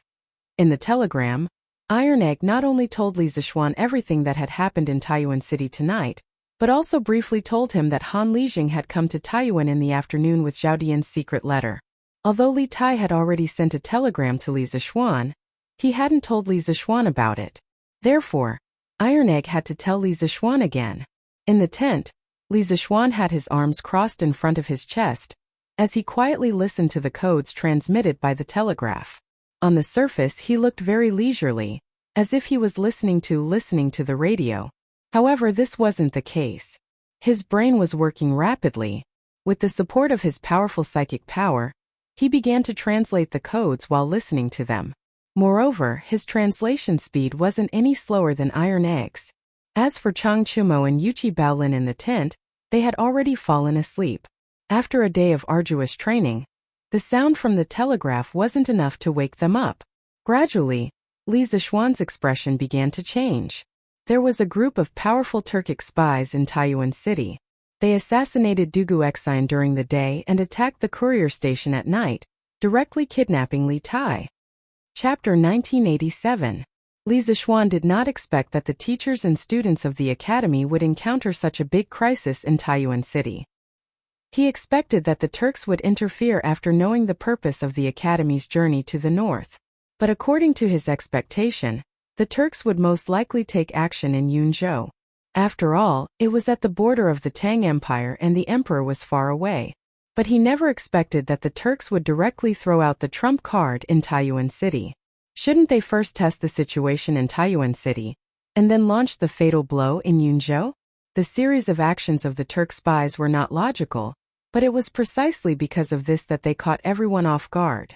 However, Li Zixuan also did not expect that his father-in-law would coincidentally intercept the secret letter of the Turk spies. This was too crucial. If not for this coincidence, the situation of the academy's teachers and students would be even more passive. They did not even know who the enemy was, let alone talk about dealing with them. Of course, what Li Zixuan did not expect the most was that the leader of the Turk spies was actually Zhao Dian. Although he wasn't very familiar with history in his previous life, he had still heard of Zhao Dian. This guy was the biggest traitor in the Tang Empire. But compared to the other traitors in history, the great traitor Zhao Dian did not leave much infamy in the annals of history. On the contrary, many people of the Central Plains even had a rather good impression of him. The main reason for this was that Zhao Dian was not qualified to be a traitor. His actions in the Turks had not only failed to help the Turks, but had even helped the Great Tang. The TV series The Rule of Zhongguan, about Xieli obtaining Zhao Dian was very interesting. Zhao Dian was originally the provincial governor of the Tang Empire. Li Shimin found that he was good at flattery and did not have any real talent, so he decided to let him harm the Turks. Li Shimin first removed Zhao Dian from the position of provincial governor. and then let Zhao Dian follow the Tang Empire's delegation to the Turks. After Zhao Dian arrived at the Turks, his flattery made the Great Khan feel very comfortable, so he decided to put Zhao Dian in an important position. In order to let Zhao Dian serve Shelley wholeheartedly, Li Shimin even sent Zhao Dian's family to the Turks. As the history books were limited, there was no record of how Shelley obtained Zhao Dian. The Comprehensive Mirror for Aid of Governance, Volume 192, only recorded that Shelley Khan obtained the Chinese Zhao Dian, entrusted him with the task. At the end of the Sui and the beginning of the Tang Empire, the Turks had an absolute advantage over all powers. In 615 AD, Emperor Yang of Sui, who still considered himself as an emperor, patrolled north to Yanmen. When the Turkic cavalry received the news, they took the opportunity to head south. They were like a hot knife through butter, conquering most of the areas near the gate of Yan. In a panic, Emperor Yang of Sui hid in Yanmen Prefecture. The Turks sealed and surrounded. The Turkses. The usually insufferably arrogant Emperor Yang of Sui was actually scared to the point of tears after facing the pressure of a real battle. And this to the Yangs, the Tangs, Tang Yang increased to the end this. After this battle, the reputation of the Eastern Turkic Khaganate soared, and it became the hegemon of the Northeast Asian steppe. Reaching the peak, they expanded their territory from the Khitan and Shirwei tribes to the vast region between Tuyuhun and Gaochang in the west. The chiefs of the various tribes and the rulers of the small countries all submitted to the Turks. After the Sui dynasty was wiped out, the Turks became even more prosperous. At that time, the various warlords in the north of the Zhongyuan more or less had dealings with the Turks, amongst which included Li Yuan, who was based in Shaanxi.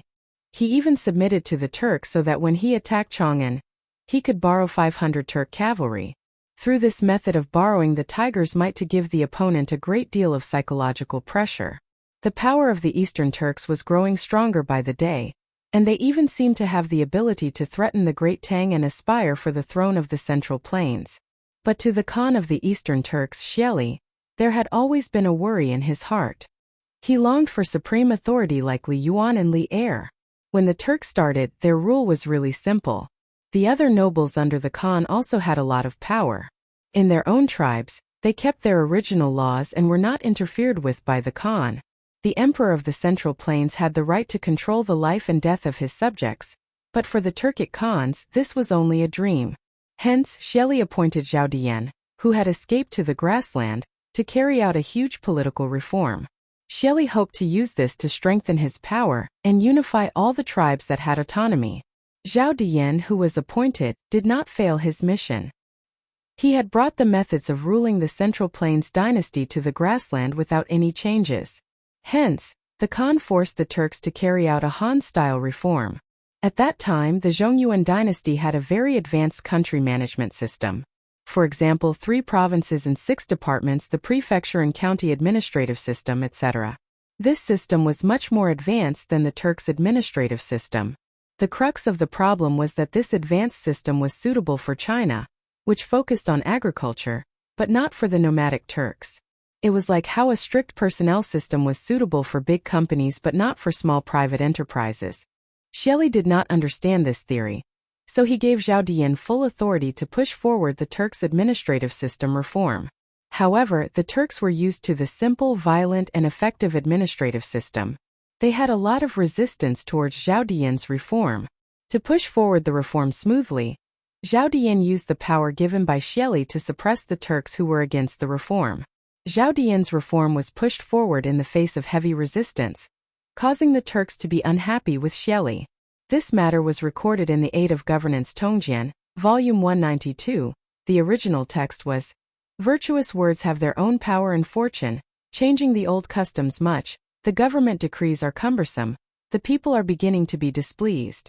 Zhao Dian copied China's administrative method, complicating a simple problem, causing all the major Turkic tribes to complain about the Great Khan Shelley. Under Zhao Dian's influence, many Turks were not willing to work for Shelley.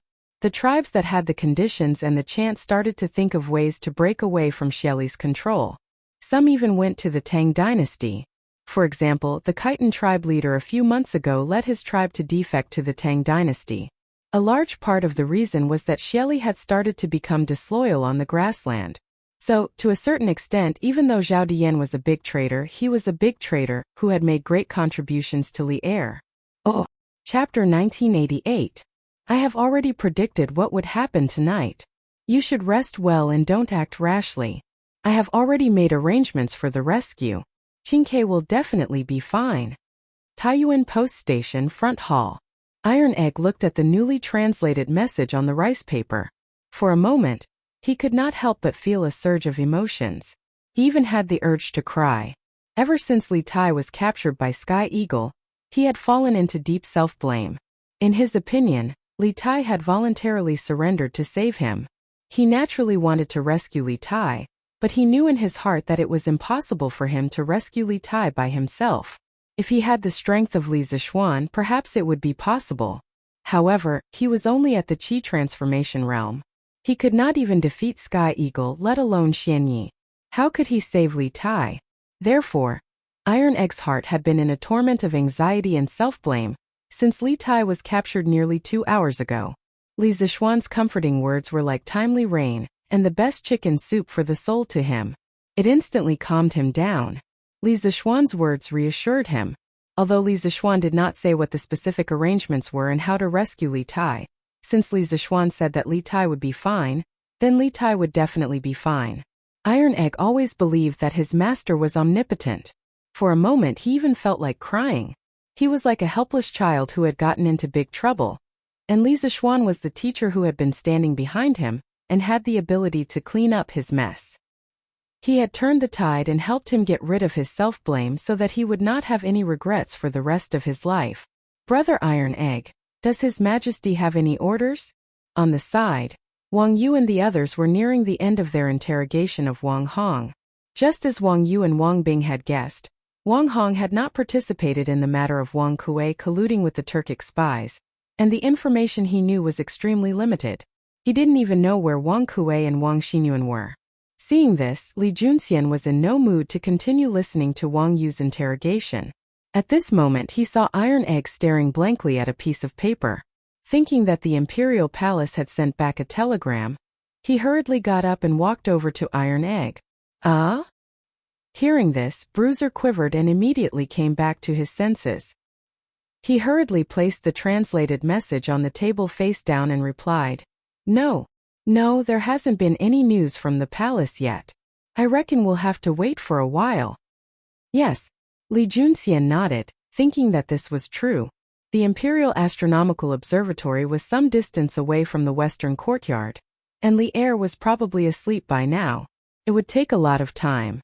Out of the corner of his eye, Li Junxian glanced at the paper that Iron Egg had placed on the table, and a hint of confusion appeared on his face.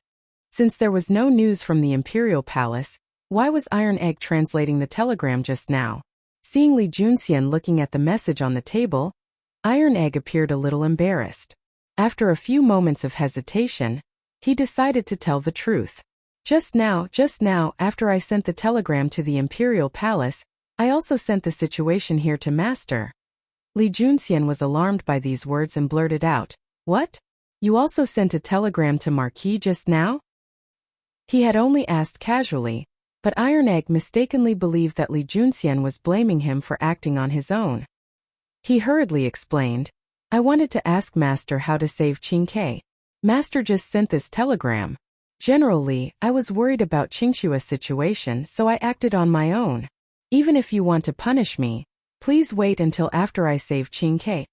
Oh. Chapter 1989.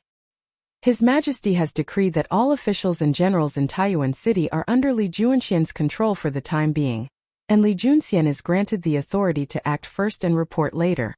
Previous wrongs can be ignored for now, but all of you must work together to rescue King Wei and capture all the Turkic spies in Taiyuan City in one fell swoop to strengthen imperial authority. Anyone who refuses to listen, obstructs, or stubbornly resists will be executed without exception. In the front hall of the relay station, Li Junxian gripped the message that Iron Egg had just translated and solemnly read it to Wang Liaoyuan, Fang Gongtung, Wang Yu and Du Gufang. That beep beep beep beep was a telegram from the imperial astronomer, not from Li Zishuan. Zhao Song had embellished the contents of the telegram according to Li Er's wishes before having the minor eunuch of the imperial astronomer send it over. When Bruiser learned that this was a telegram from the palace, he immediately began to translate it. Thus Li Junxian was now reading out the imperial decree in front of everyone. Everyone shivered at Li Junxian's words. Wang Liaoyuan and Fang Gongting glanced at each other before bowing. This subject Wang Liaoyuan, this General Fang Gongting, this General Du Gufeng, receives the decree. Telegraph machines were no longer anything new to the Taiyuan government, especially the Bingzhou governor's residence and the subjugation residence. Wang Liaoyuan and Fang Gongting had already received several telegrams from the imperial decree, and Li Junxian's status was so special that no one believed that he would dare to falsify an imperial decree. Thus, no one dared to doubt the authenticity of this unofficial imperial decree that had no yellow silk cloth or imperial seal. At this moment, Wang Yu was still trying to figure out the deeper meaning hidden in Li Er's imperial edict. After all, the imperial edict did not mention the Wang family from beginning to end, which made him very nervous. Moreover, he did not know if Li Er's sentence of let bygones be bygones for the time being included the Wang family. If it included them, then that would be for the best. If it did not, then the Wang family would most likely be doomed in the future. Seeing Wang Liaoyuan, Fang Gongting, and Du Gufeng bow to receive the decree, Wang Yu hastily bowed and clasped his hands. This subject Wang Yu receives the decree. Although he was not a local official or general in Taiyuan, as the provincial governor of a province, he was now trapped in Taiyuan City. Therefore, he should be one of the officials and generals in Taiyuan City. Although it sounded far-fetched, it was understandable. With the Wang family's position in Taiyuan, even Wang Liaoan, the provincial governor of Bingzhou, could not compare to them in terms of power and influence. With the Wang clan's help, Taiyuan's Taiyuan Li's name. Seeing this, Li Junxian put away the telegram and turned to the others. None of us wanted to see His Highness kidnapped, and all of us were responsible. But if we can safely rescue His Highness, we will make up for our mistakes. His Majesty has always been fair in his rewards and punishments. I trust that he will not only not punish us, he will even reward us. As the highest-ranking official in Taiyuan City, Wang Liaoyuan was the first to express his stance. General Li is correct. Since His Majesty has decreed, this official and all the officials and bailiffs of the provincial governor's residence will do our best to cooperate with General Li. As for the various county offices, if General Li requires their cooperation, this official will immediately send word to them. I only hope that we can quickly rescue His Highness King of Wei. Oh. Chapter 1990. The message Li Zishuan had sent to Iron Egg had not been purely to comfort Iron Egg. Although he had been in the army camp this entire time, he had been paying close attention to the situation in Taiyuan City, and he had even planted a backup plan in Taiyuan City to prevent any mishaps from befalling the students and teachers of the academy. The 32 students and teachers heading north to build the telegraph relay station were all elites of Yanhuang College, engineering talents that Li Zishuan had spent a great deal of effort to cultivate. He was more concerned about the safety of Li Tai and Iron Egg than anyone else, perhaps even more than Li Er. Li Er might only be concerned about Li Tai's safety, but Li Zishuan was concerned about all the students and teachers of the academy heading north. Although he had been unable to accompany Li Tai to the north due to military matters, how could he be at ease with letting the students of the academy go to Taiyuan? Even though the imperial army was escorting them, it was easier to dodge a spear in the open than an arrow in the dark. The imperial army might be able to block a spear in the open, but it was probably not very good at dealing with a sneak attack in the dark. The day Li Zishuan entered the army camp was the day that the students and teachers of the academy were heading north. For the first few days, he had been uneasy, sensing that something major was about to happen, so he had used the telegraph to send a secret telegram to Cloud Mountain. On the same day, a person rode down from Cloud Mountain and headed straight for Taiyuan. In terms of time, that person had left earlier than Li Junxian, so he should have arrived at Taiyuan before Li Junxian. Although the strength of one person could not compare to that of an army, Li Tai had been captured by the Turkic spies, and it would take more than one person to rescue him. Just as Li Zishuan had analyzed, they could only use skill, not brute force. Thus, the person that Li Zishuan had sent to Taiyuan might have a chance of saving Li Tai. Moreover, that person had some methods that even Li Zixuan had to be wary of. He was no simple person. Officer Sun, why did you call everyone here in the middle of the night? In a tent near the west of the Black Armored Army's camp, there were 20 to 30 burly soldiers squeezed into the tent. The words that Li Zixuan sent to Iron Egg before were not purely to comfort Iron Egg. Although he had been in the military camp recently, he had been paying attention to the situation in Taiyuan City. Moreover, he had planted a backup plan in Taiyuan City in advance to prevent the teachers and students of the academy from encountering any mishaps. The 32 teachers and students who went north to build the telegraph relay station were all the elites of Yanhuang College. They were the engineering talents that Li Zixuan had spent a lot of effort to cultivate. He cared more about the safety of Li Tai, Iron Egg, and the others than anyone else, even more than Li Air. This was because while Li Air might only be concerned about Li Tai's safety, Li Zixuan was concerned about all the teachers and students of the academy heading north. Although he had been unable to accompany Li Tai to the north due to military matters, how could he be at ease with letting the people of the academy go to Taiyuan? Even though the Imperial Army was escorting them, it was easier to dodge a spear in the open than an arrow in the dark. The Imperial Army might be able to block a spear in the open, but it was probably not very good at dealing with a sneak attack in the dark. The day that Li Zixuan entered the camp was the day that the teachers and students of the academy were heading north. For the first few days, he had been uneasy sensing that something major was about to happen. Thus, he had used the telegraph to send a secret telegram to Cloud Mountain. On the same day, a person rode down from Cloud Mountain and headed straight for Taiyuan. In terms of time, that person had left earlier than Li Junxian, so he should have arrived at Taiyuan before Li Junxian. Although the strength of a single person could not compare to that of an entire army, Li Tai had been captured by the Turkic spies. Relying on numbers alone was not enough to save him. Just as Li Zixuan had analyzed, they could only use ingenuity, not brute force. Thus, the person that Li Zixuan had sent to Taiyuan from Cloud Mountain might have a chance of saving Li Tai by himself. Moreover, that person had some tricks up his sleeve that even Li Zixuan had to be wary of. He was definitely not someone easy to deal with. Field Officer Sun, why have you called everyone here in the middle of the night? In a tent near the west of the Black Armored Army's camp, there were 20 to 30 burly soldiers squeezed into the tent. Oh. Chapter 1991. This is General Chou's order. Are you all going to defy it? Sun Tao's words caused the noisy crowd to quieten down. No matter what, Chou Xingong's prestige in the Black Armored troops was something that few could match. Of course, other than Duan Jishuan. Most of the 2nd Battalion soldiers were Chou Xingong's old subordinates, and they naturally didn't dare to defy Chou Xingong's orders. Seeing that the crowd had quietened down, Sun Tao continued. General Chou said that if you are worried that you will be punished for killing someone, you can only injure the other party severely. Getting injured on the training grounds is a common occurrence. Didn't Li Kanjun say earlier that the more injuries you get on the training grounds, the less blood you will lose on the battlefield?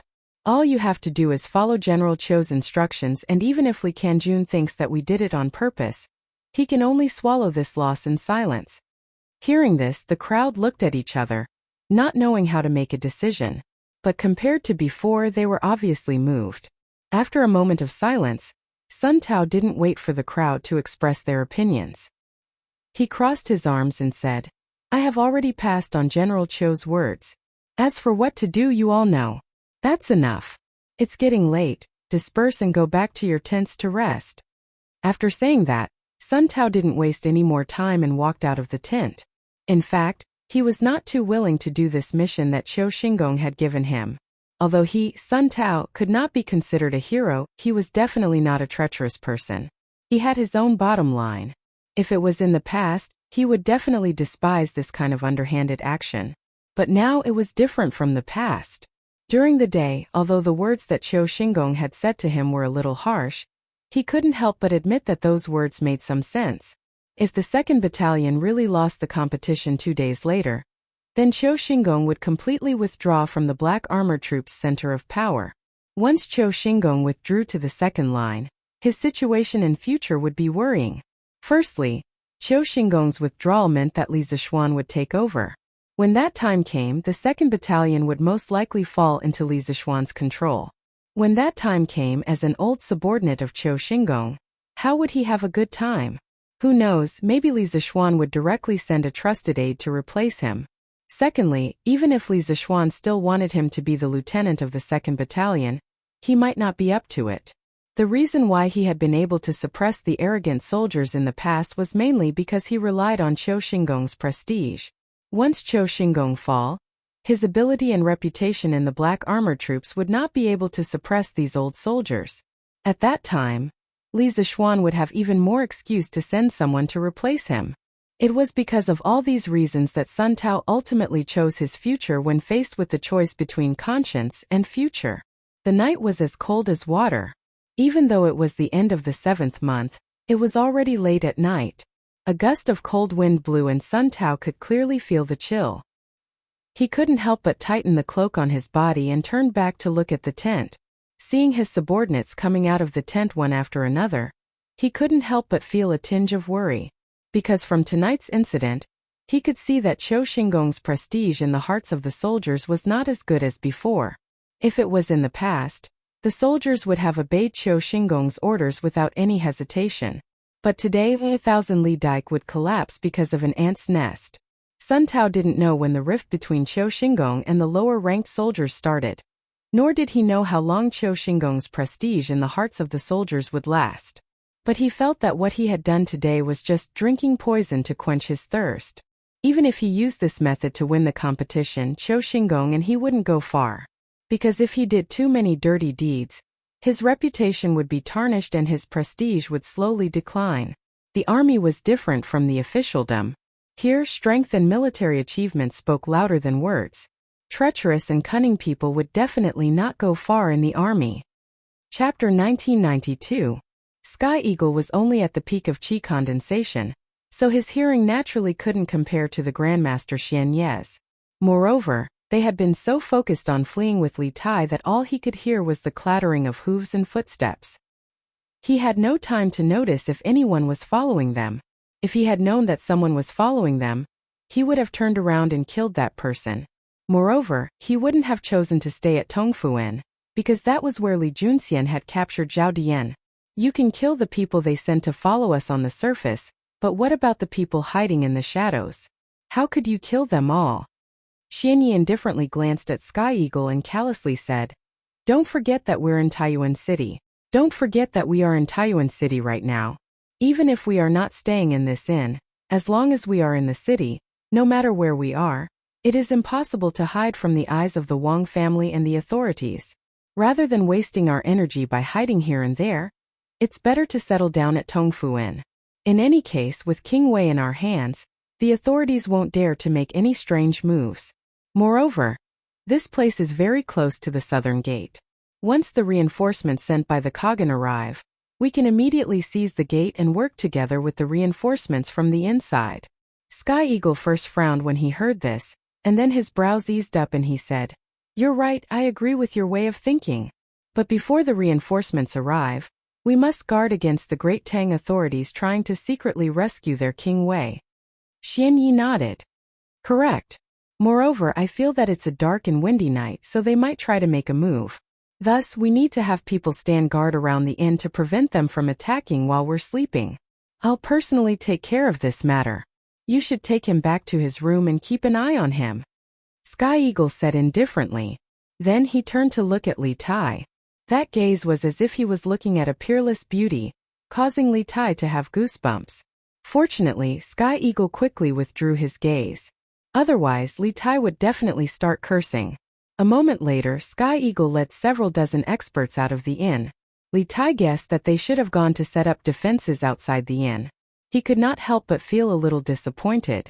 Aren't these Turk spies' vigilance a little too high?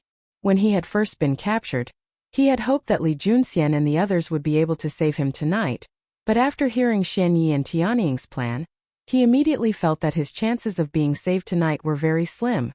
"Let's go. King Wei should be a smart man. I hope that you don't play any tricks in the next few days. Otherwise, the one who will suffer in the end will be you." Xian Ye's eyes flashed.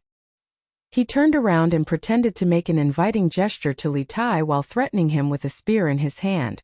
Li Tai didn't know if he was seeing things, but he felt that Xian Ye's gaze towards him was a little strange. However, it was completely different from Sky Eagle's strange gaze. Xian Ye's gaze seemed to be able to see through people's hearts. Although he was imprisoned, Li Tai still tried his best to maintain the bearing of a prince. He didn't lose his head out of fear, nor did he kneel and beg the enemy for mercy. In the face of Xian Ye's threats, he didn't say anything and directly snorted coldly before walking up to the second floor. Oh! Chapter 1993. Taiyuan Tongfuan. Heavenly Guest Room. Li Tai's face was filled with arrogance and disdain, as if he did not care about the reinforcements Xian Yi spoke of. Of course, this was also in line with his status. In the eyes of outsiders, he was a prince who had been in the palace for a long time and knew nothing about war or the dangers of the world. Moreover, Taiyuan City had many soldiers and provisions, so Li Tai did indeed have the right to be arrogant. It seems that King Wei is very confident in Taiyuan City's defenses. Xian Yi coldly snorted, but he inwardly breathed a sigh of relief. At first, he had thought that Li Tai had learned of Zhao Dian's plan in advance. If that was the case, then the chances of their operation failing were extremely high. This was because once Li Tai learned that they had reinforcements, he had very likely informed the various local authorities to tighten their defenses. Thus, the reinforcements sent by Xieli would find it very difficult to smoothly infiltrate the Great Tang. Without reinforcements, they would not be able to escape danger. Now that he saw Li Tai's normal reaction, Xian Yi felt that he had been overthinking things. Indeed, Zhao Dian's letter requesting reinforcements from the steppe had been sent by carrier pigeon to Taiyuan City. Only he, Tianying, and a few others knew of the contents of the letter. How could Li Tai have known of it in advance? Of course. If you know what's good for you, you should abandon the darkness and seek the light as soon as possible. Release this king, and perhaps this king will plead with Imperial Father to spare your lives. Li Tai raised his chin and displayed a haughty attitude. He understood in his heart that the more arrogant and profligate he acted at this moment, the less suspicious Xian Yi would be. Conversely, the more profound and wise he acted, the more suspicious Xian Yi would be, and his life would be in greater danger. Arrogance and conceit were not difficult for Li Tai to put on a show. It could be said that he was completely acting himself. Before he had taken Li Zishuan as his master, Li Tai had always been arrogant and conceited in front of others, not knowing what humility and profound were. Now he was just picking up the arrogance that he had thrown away. There was no trace of acting, so Xian Yi firmly believed him. Xian Ye's eyes flashed slightly. He paused for a moment and sneered. Until the end, no one knows who will emerge victorious. For now, King Wei should worry about yourself. Li Tai curled his lips. He didn't seem to care about Xian Ye's threat at all. He yawned and said lazily, "Haha, you don't dare to kill me now, so what's there to worry about? Quickly get someone to bring a basin of water. This prince wants to wash up and sleep." After saying that, he was about to lie on his back on the bed when he suddenly thought of something. He hurriedly propped himself up with his hands and said to Xian Yi, "Oh right.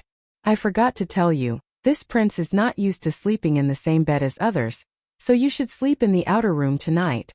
Tongfuan's heavenly guest room was not only luxurious, but the room was also rather spacious. It was divided into an inner room and an outer room.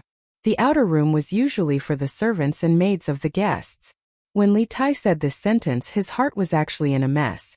He was already mentally prepared to be reprimanded or rejected. But to his surprise, Xian Yi only frowned after hearing this. He didn't show any anger or reprimand. Instead, he said coldly, "I'm afraid that you won't be able to reprimand me." He said coldly, "No need. I'll just sit there and sleep tonight. Don't think of playing any tricks. Your every move cannot be hidden from me." As he spoke, he used his finger to point in the direction of the table and chair not far from the bed. Obviously, he didn't want to make things too awkward with Li Tai right now, nor did he want to let Li Tai sleep alone in a room. He might as well just sit next to Li Tai and sleep, preventing Li Tai from running away at night. Chapter 1994. It's best if you don't ask what you shouldn't ask. For some things, the more you know, the shorter you'll live. Xian Yi was silent for a few moments before coldly replying to Li Tai's question. In the darkness, Li Tai pursed his lips, but he was not someone who liked to give up so easily. After a while, He gathered his courage and continued. Even if you don't say it, this prince can still make a rough guess. Xianyi said nothing. Firstly, he had not taken Li Tai's words to heart. He and Li Tai had never met before, so how could Li Tai know of his past and difficulties? In truth, he was already rather annoyed with Li Tai. He had never imagined that a dignified prince like Li Tai would be such a chatterbox, and even in such a perilous situation, he was still able to display his nature as a chatterbox. Li Tai had no idea what Xianyi was truly thinking, and he certainly didn't know that Xianyi's attitude toward him had quietly changed. He continued to analyze his own thoughts. In this prince's view, you joining the Turks and working for Xieli definitely isn't for money. This is because an expert like you doesn't need to go to the Turks to earn money. You can just join any noble clan in the Central Plains and obtain a fortune that you won't be able to spend your entire life. You also aren't doing it for a high post or a generous salary, because everyone knows that it's impossible for a Han to become a high-ranking official on the steppe. If you wanted to become an official, you could have stayed in the Central Plains and joined the army. With your abilities, it wouldn't have been difficult for you to make some military achievements. Moreover, the Great Tang was founded on martial arts. You could have relied on military achievements to enter the court and become an official. If it's not for money or power, then the only explanation is that the Turks have something on you, and this thing is even more important to you than your life. It's so important that you have no choice but to abandon your ancestors and serve the Turks wholeheartedly. Swoosh! In the darkness, Xianye's expression abruptly changed. He abruptly turned his head and his eagle-like eyes landed on Li Tai. At the same time, a cold aura suddenly erupted from his body. Li Tai, who was lying on his side on the bed, suddenly felt as if he had fallen into an ice cave. It was clearly summer, but Li Tai felt as if his blood was about to freeze. Killing intent. This was the killing intent that Xianyi unintentionally released when he lost control of his emotions. As an assassin, Xianyi had killed many people over the years. Even if he inadvertently released a trace of killing intent, it wasn't something Li Tai could withstand. Gradually, Li Tai felt that his body couldn't move, and even breathing became difficult. Just as he was about to suffocate, Xianye's mind finally returned to normal, and he withdrew the trace of killing intent that had been released because he had lost control. Shut up if you don't want to die. As I said before, the more you know about some things, the shorter your life will be.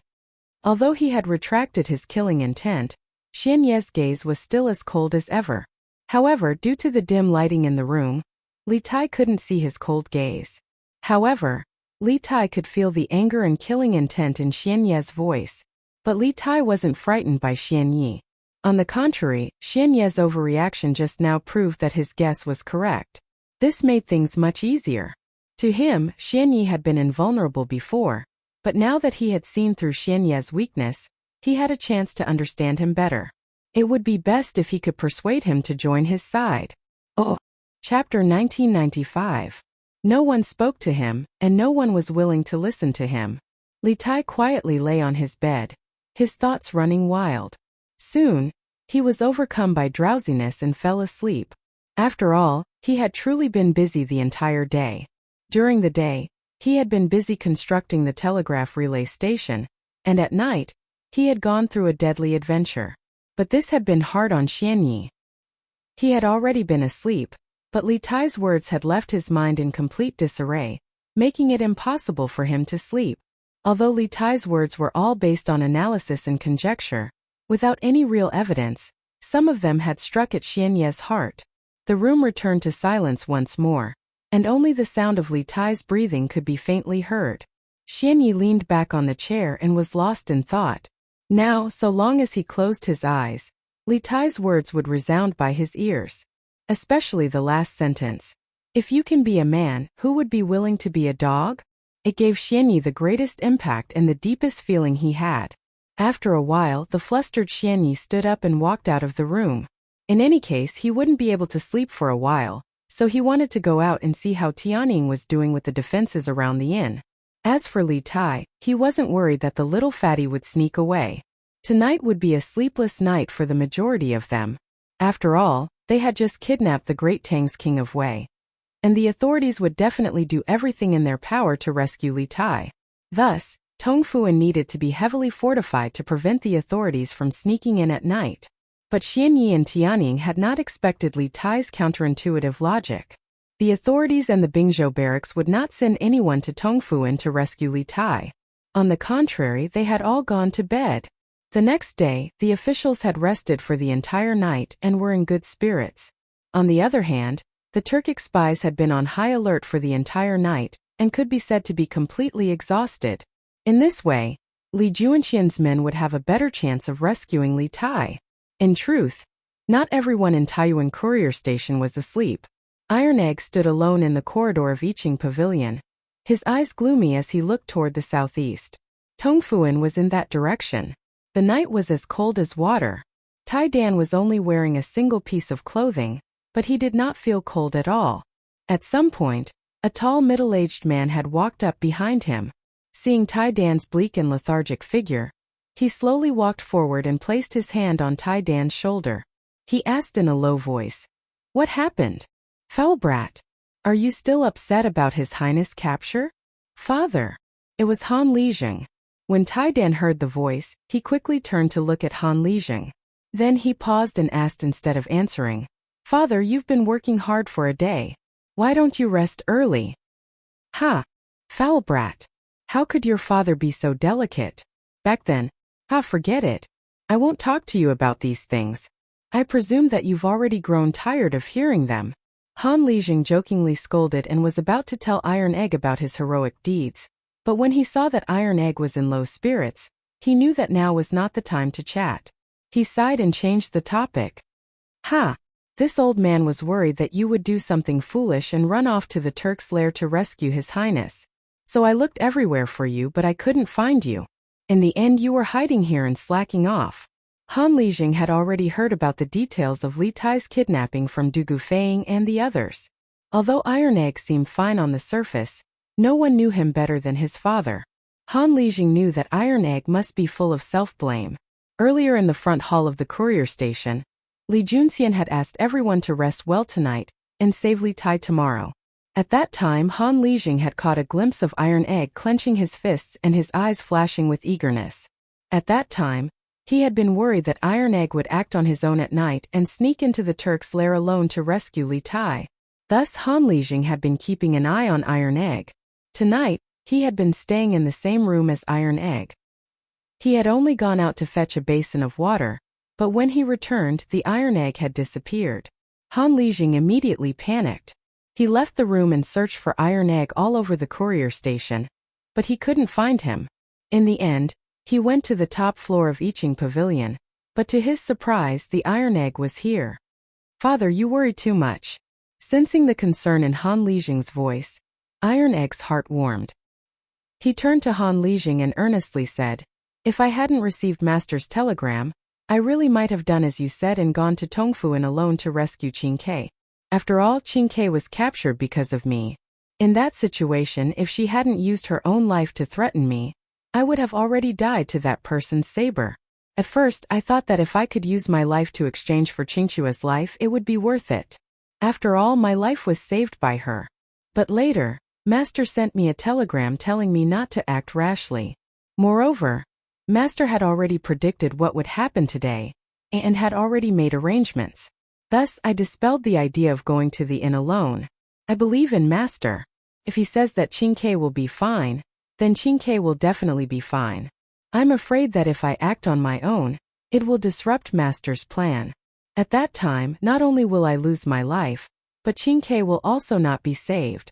So, Father, you don't have to worry about me risking my life alone." "That's good." Hearing this, Han Lijing's heart calmed down. After a moment of silence, he said, "Iron Egg, you've grown up. You understand responsibility and responsibility. Father is very pleased that you can make a life and death friend like Prince Wei." Putting aside his identity, he was willing to risk his life to save you at such a critical moment. This kind of friend is worth it for you to make. However, his identity is still somewhat special. This time, if something really happens to Her Highness, I'm afraid that His Majesty will vent his anger on you after knowing the details of the matter. You have to be mentally prepared. No matter what, Li Tai was one of Iron Egg's favorite princes. Although Li Tai's capture was not Iron Egg's intention, in that situation, Iron Egg was the only one who had the best chance to save Li Tai. However, in the end it was Li Tai who used his own life to save Iron Egg. If Li Er was a pure believer in results, perhaps he would really vent his anger on Iron Egg. Even if he did not punish Iron Egg openly, Iron Egg's political future would not be too bright in the future. Of course, as long as Li Tai could be saved, everything would be fine. However, if they could not save him in the end, then the thing that Han Lijing was worried about was very likely to happen. Father, I just want to save Qin Ke now. I don't want to care about anything else. Iron Egg shook his head. Although Han Lijing's worries were not without reason, he did not want to care about these things now. Han Lijing knew that Iron Egg was thinking about the safety of his good friend, so he did not talk about this issue in depth. He sighed and said, "AI, forget it. This old man is worrying too much. Actually, with little Xian around, at least you can be assured that you will not have to worry about food and clothing for the rest of your life. What do I have to worry about? However, when it comes to saving people, you have to judge the situation and act according to your ability. Your father will also do his best to help you. Don't act impulsively. Even if you have to risk your life, you should let your father do it. You are still young." As a father, Han Lijing respected his son's friendship and loyalty, so he was very supportive of Iron Egg saving Li Tai. After all, Li Tai had previously used his life to save Iron Egg. However, at the same time, Han Lijing did not want anything to happen to his son. What he meant was, if you have to risk your life, then let him be in front of you. This was the only thing a father could do for his son at this time. Father, Iron Egg, of course, understood the meaning of Han Lijing's words. He could not help but feel a lump in his throat. When he was about to say something, Han Lijing waved his hand and interrupted him. "I just said that you have grown up. Don't act like a little girl. It's getting late. Go back to your room and rest early. Have a good sleep and recharge your energy. Only then will you have the energy to rescue His Highness tomorrow." "Yes." Iron Egg nodded heavily. The father and son turned around and went down the attic together. Chapter 1996.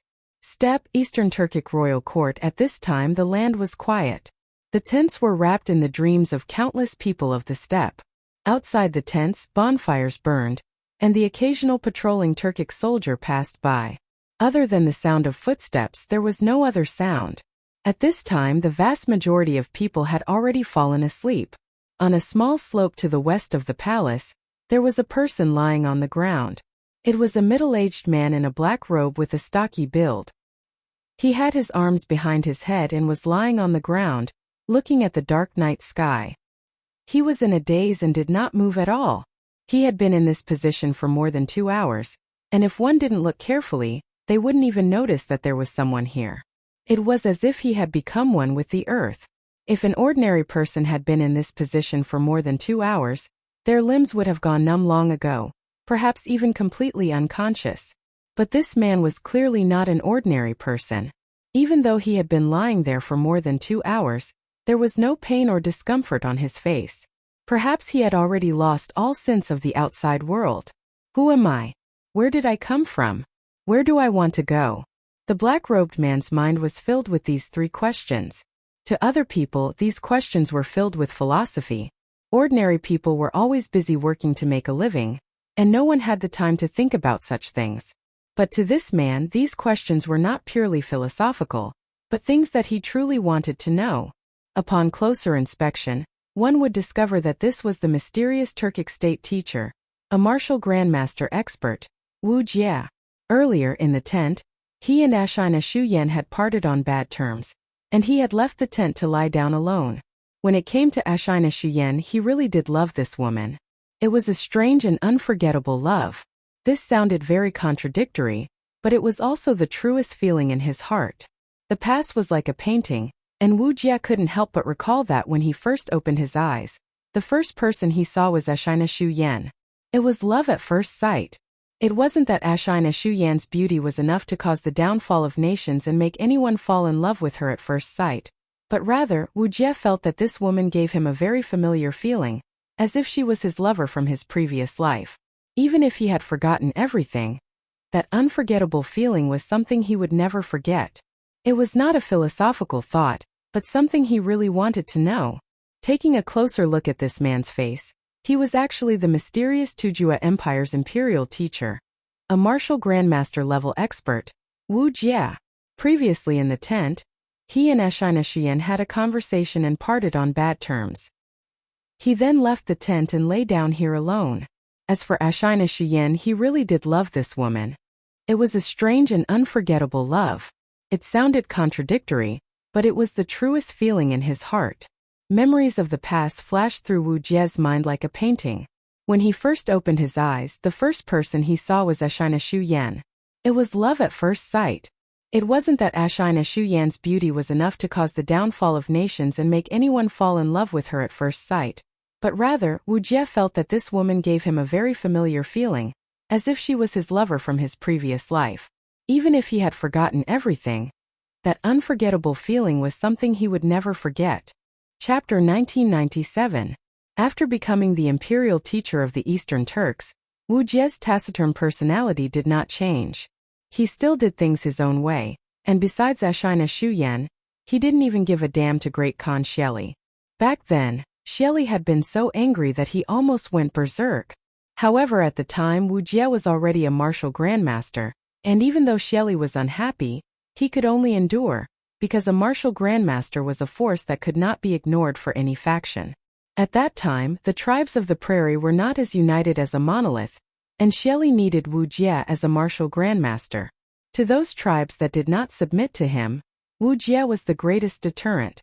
Coupled with the fact that Shelley's most beloved daughter had always stood on Wu Jie's side, Shelley had turned a blind eye to Wu Jie's arrogance and rudeness.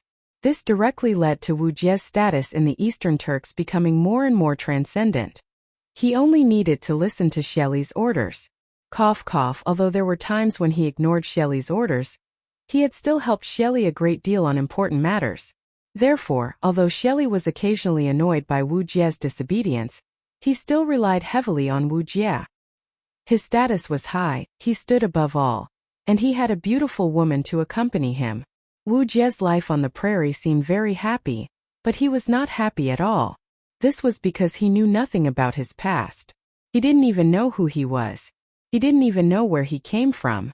Where did he go? He didn't even remember his original name. The name Wu Jie was given to him by the previous imperial teacher. When he woke up, he couldn't remember anything, let alone his own name. The imperial teacher who saved him gave him the name Wu Jie, in order to make it easier for him to address him. He told him to use it for the time being, saying that he would use his original name when he remembered his own name. Why was he called Wu Jie? Because the imperial teacher's surname was Wu. At the time, the imperial teacher had seen that his injuries were too severe, with not a single part of his body intact. It was clear that he had encountered a great calamity, so the imperial teacher added the Jie character to his surname and gave him a temporary name. After being called this name many times, Wu Jie had slowly become accustomed to it, but he still wanted to find his original name, or rather, he wanted to find his previous memories. He had asked Ashina Shuyan more than once about his past, but Ashina Shuyan insisted that she didn't know him before, and that it was the old imperial teacher who picked him up when he was out traveling. Although Ashina Shuyan spoke with confidence, Wu Jie intuitively felt that his lover wasn't telling him the truth, as if she was deliberately hiding something. In addition, there was another thing that puzzled Wu Jie. That was, under normal circumstances, even if a person lost all their memories of the past, they definitely wouldn't lose their memory of language, because it was impossible for someone with amnesia to forget how to speak, right? Everyone was born with the gift of language, and the ability to speak had long since become muscle memory. It was a kind of instinct. In most cases, people with amnesia would only forget the people and things of the past, but they would not forget the instincts of speaking and walking. Wu Jie also didn't forget how to speak, but the crux of the problem was that not only did he not forget, but he also knew how to speak two languages, Turkic and Chinese. A person's language skill was an instinct, and it wasn't something that could be forgotten, but at the same time, this kind of instinct didn't come out of nowhere. Wu Jie being able to speak two languages at the same time could only mean one thing, and that was, before he lost his memory, he already knew both Turkic and Chinese. This made Wu Jie even more puzzled about his previous identity. He also asked Ashina Shuyen this question, but Ashina Shuyen said that she didn't know him before, so naturally she didn't know why he could speak both Chinese and Turkic at the same time. Moreover, there were many people who could speak both Turkic and Chinese at the same time, so it wasn't surprising at all. Almost everyone who traveled between the grasslands and the central plains knew both languages. Although Ashina Shuyan's words made sense, Wu Jie still felt that something was wrong. But because of his deep feelings for Ashina Shuyan, he finally buried these doubts in the bottom of his heart. Until the last time he sneaked into Yanhuang College to steal information and met Liu. His heart inexplicably throbbed. What made him even more shocked was the black carp bracelet on Liu's wrist. Chapter 1998. The weather has changed. The weather has really changed. Wu Jie stood up from the ground and faced the north. Feeling the cold wind blowing from the north, his face hidden under his black robe remained expressionless. A northern wind suddenly blowing in the middle of summer was a very strange phenomenon, but what was even stranger was that this northern wind seemed to cause the temperature of the entire prairie to drop. At the same time, a thick fog seemed to appear in the air. Wu Jie, who was standing on the slope, was originally able to clearly see the campfires in the distance, but at this moment, they seemed to have become hazy and indistinct in his eyes. Strange. Such abnormal weather could only be described with the word, strange. At the end of the 7th month, midsummer frost. Could the recent rumors in the prairie be true? Thinking of the rumors that had been circulating in the prairie these past few days, Wu Jie's expression changed slightly and he couldn't help muttering to himself. As the imperial teacher of the Eastern Turks, although Wu Jie usually didn't participate in politics, he had still heard about the rumors circulating in the prairie recently. In his opinion, this rumor was nothing more than a small trick played by Tuli in his desperate situation. Tuli wanted to use this rumor to disturb the hearts of the people and cause the various tribes of the prairie to have second thoughts about Xieli. Only then would Tuli be able to lead his remaining forces out of the encirclement. It was just that he had never thought that the rumor that sounded preposterous was actually going to come true. At this time it was about 2:45 in the morning. In a little more than an hour, the sun would rise over the prairie. Although the weather was generally cold at this time of the morning, it shouldn't be this cold, because it was still summer. Coupled with the hazy fog that had suddenly appeared in the air, Wu Jie was basically certain that it really was going to frost. At the end of the 7th month, the prairie was really going to be covered in frost. When the sun rose, when everyone woke up from their sleep, they would all discover this abnormal weather phenomenon. And the rumors that had been circulating in the prairie a few days ago would give this abnormal weather phenomenon a deeper meaning. When the time came, the prairie might really change. The weather has changed. The weather has really changed. Wu Jie stood up from the ground and faced the north, feeling the cold wind blowing from the north. His face hidden under his black robes remained expressionless. A northern wind suddenly blowing in the middle of summer was a very strange phenomenon. But what was even stranger was that this northern wind seemed to cause the temperature of the entire grassland to drop. At the same time, a thick fog seemed to appear in the air. Wu Jie, who was standing on the slope, was originally able to clearly see the campfires in the distance, but at this moment, they seemed to become hazy and blurry in his eyes. Strange. Such abnormal weather could only be described with the word, strange. At the end of July, the midsummer frost falls. Could it be that the recent rumors on the grassland are true? Thinking of the rumors that had been circulating in the prairie these past few days, Wu Jie's expression changed slightly, and he couldn't help muttering to himself. As the imperial teacher of the Eastern Turks, although Wu Jie usually didn't participate in politics, he had still heard of the rumors circulating in the prairie. In his opinion, this rumor was nothing more than a small trick played by Tuli in his desperate situation. Tuli wanted to use this rumor to disturb the hearts of the people, causing the various tribes of the prairie to have second thoughts about Xieli. Only then would Tuli be able to lead his remaining forces out of the encirclement. It was just that he had never thought that the rumor that sounded preposterous was actually going to come true. At this time it was about 2:45 in the morning, and in a little more than 2 hours, the sun would rise over the prairie. Although the weather was generally cold at this time of the morning, it shouldn't be this cold, because it was still summer. Coupled with the hazy fog that had suddenly appeared in the air, Wu Jie was basically certain that it really was going to be frost. At the end of the 7th month, The prairie really was going to be covered in frost. Chapter 1999. Reporting to Kagan, something bad has happened.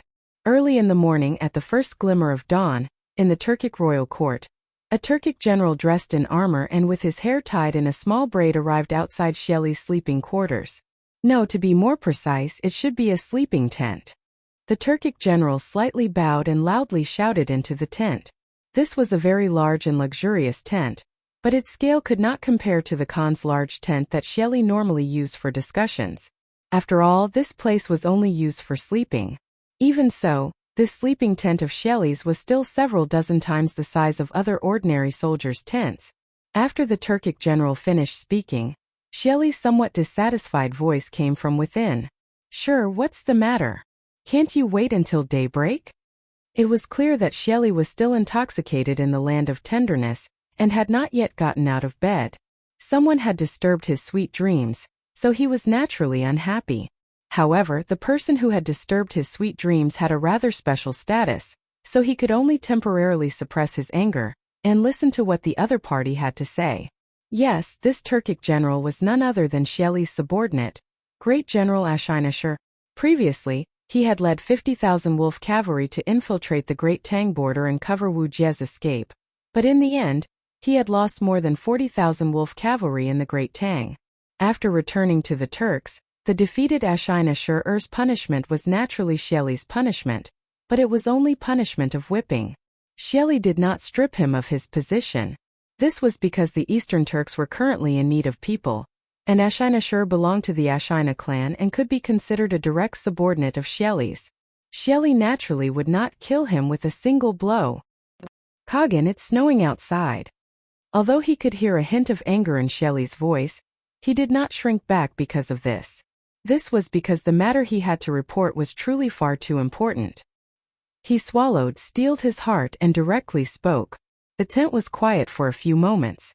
Shelley had probably not completely reacted, but a few moments later Shelley's voice, clearly raised by an octave, rang out. "What?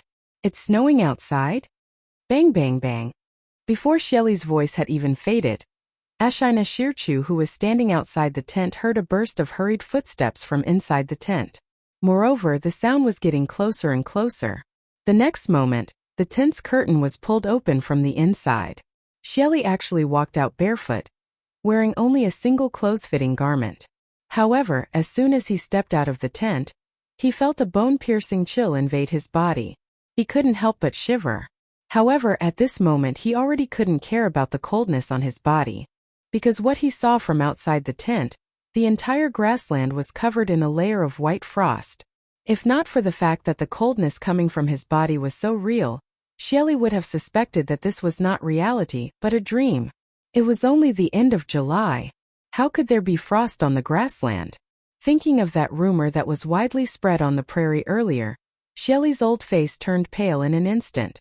At the same time, his heart also became completely cold. Could there really be such a thing as the wrath of longevity heaven?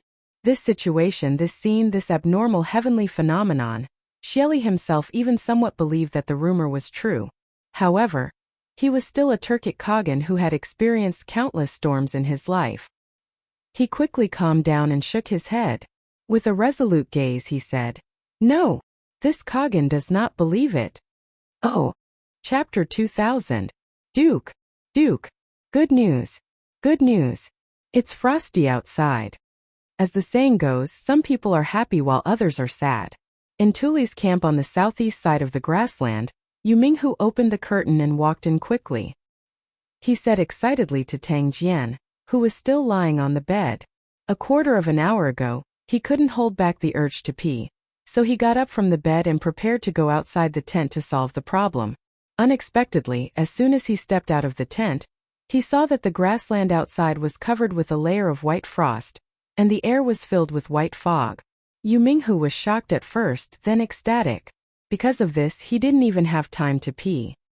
He rushed into Tang Jian's tent as fast as he could, wanting to tell Tang Jian the good news as soon as possible. "What did you say? It's frosty outside?" In fact, Tang Jian had already woken up the moment Yu Minghu opened the curtain. In the grassland, life and death were unpredictable. He didn't dare to sleep deeply these days because he was afraid that if he slept too deeply, he wouldn't be able to react in time if something happened. Now that he heard Yu Minghu say that it was frosty outside, Tang Jian, who had just woken up, got up from the bed excitedly. The thin blanket covering him also slipped off. Tang Jian, who was only wearing a single layer of clothing, immediately felt a chill in the air. He couldn't help but shiver and quickly covered himself with the thin blanket again. No wonder it was so cold last night. I thought it was raining outside. Ha ha ha. It's good that it's frosty. It's good that it's frosty. His Majesty really didn't deceive me. As he spoke, Tang Jian couldn't help but laugh proudly. At this moment he finally didn't have to worry about the safety of this group of people. Today's frost had fundamentally reversed their situation on the grassland. The overall situation was set. Now the overall situation was really set. This frost had verified that the rumor circulating in the grassland was correct. Therefore, the people on the grassland would also believe that it was because Xieli's misconduct that caused the everlasting heaven to be angry, so it sent down the frost. The next one to have a headache should be Xieli, not Tuli. Duke. Good news. Good news. It's frosty outside. As the saying goes, some families are happy while others are sad. Yu Minghu opened the curtain of Tuli's tent on the southeast side of the prairie and walked in quickly. He said excitedly to Tang Jian, who was still lying on the bed. A quarter of an hour ago, he couldn't hold back the urge to pee, so he got up from the bed and prepared to go outside the tent to relieve himself. But unexpectedly, as soon as he stepped out of the tent, he saw that the grass outside was covered in a layer of white frost, and the air was filled with white fog. Yu Minghu was shocked at first. Duke. Good news. It's snowing outside. As the saying goes, some families are happy while others are sad. Yu Minghu opened the curtain of Tuli's tent on the southeast side of the prairie and walked in quickly. He said excitedly to Tang Jian, who was still lying on the bed. A quarter of an hour ago, he couldn't hold back the urge to pee, so he got up from the bed and prepared to go outside the tent to relieve himself. But unexpectedly, as soon as he stepped out of the tent, he saw that the grass outside was covered in a layer of white frost, and the air was filled with white fog. Yu Minghu was shocked at first, but then he became ecstatic. Because of this guy didn't even have time to pee, and directly rushed into the tent where Tang Jian was at with the fastest speed. He wanted to tell Tang Jian this amazing good news as soon as possible. What did you say? It's snowing outside? In fact, the moment Yu Minghu opened the curtain of the tent, Tang Jian had already woken up. Being in the prairie, life and death were unpredictable, so he didn't dare to sleep deeply these days. He was afraid that if he slept too deeply, he wouldn't be able to react in time if something happened. Now that he heard Yu Minghu say that it was snowing outside, Tang Jian, who had just woken up, got up from the bed excitedly. The thin blanket covering him also slipped off. Tang Jian, who was only wearing a single layer of clothing, immediately felt a chill in the air. He couldn't help but shiver, and quickly covered himself with the thin blanket again. No wonder it was so cold last night. This old man thought that it was raining outside. Ha ha ha. It's good that it's snowing. It's good that it's snowing. His Majesty really didn't deceive me. As he spoke, Tang Jian couldn't help but laugh loudly. At this moment he finally didn't have to worry about the safety of this group of people. Today's frost had fundamentally reversed their situation on the prairie. The outcome was decided. Now the real outcome was decided. This frost had verified that the rumor circulating in the prairie recently was correct. Therefore, the people on the prairie would also believe that it was because Xieli's misconduct that caused the everlasting heaven to be angry, so it sent down the frost. The next one who should have a headache should be Xieli, not Tuli. Chapter 2001. Mother. It's snowing. It's snowing outside. What? It's snowing?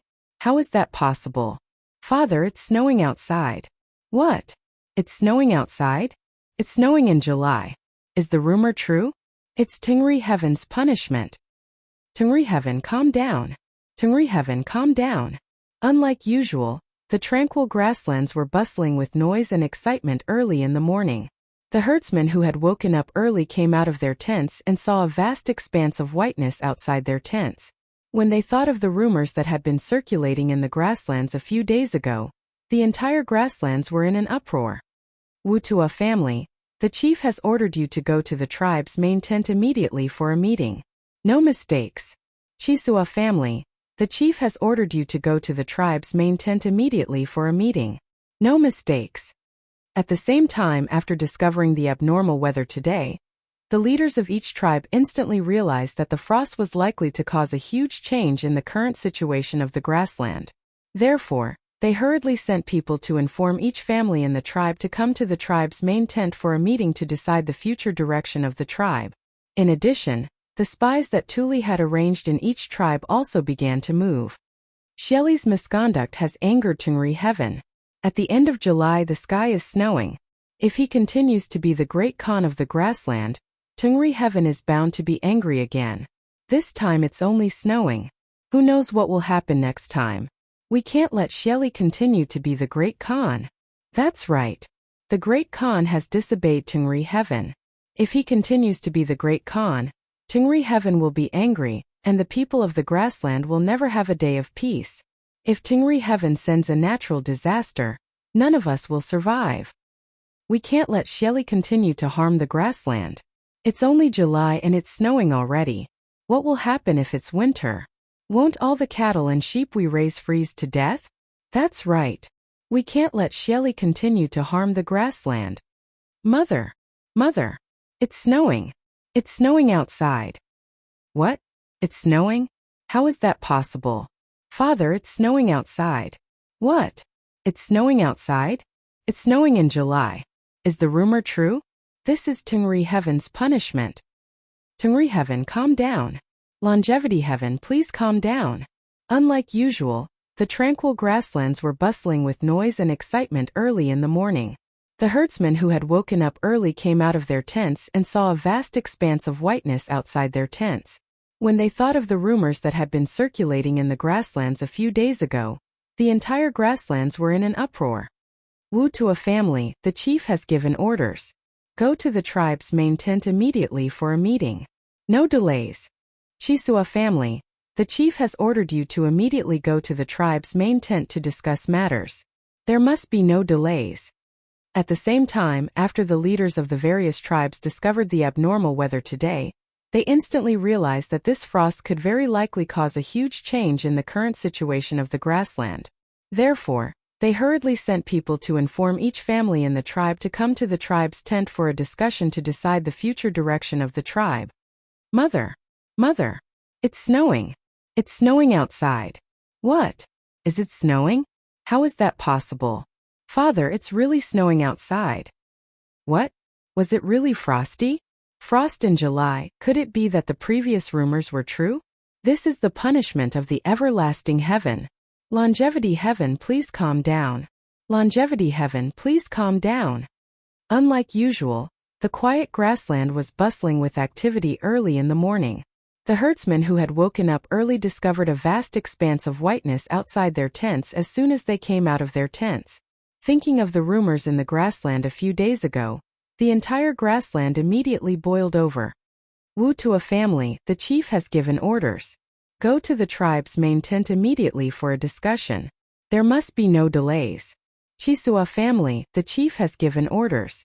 Go to the tribe's main tent immediately for a discussion. There must be no delays.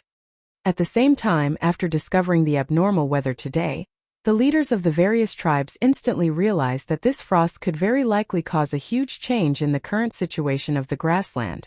Therefore, they hurriedly sent people to inform each family in the tribe to come to the tribe's main tent for a discussion to decide the future direction of the tribe.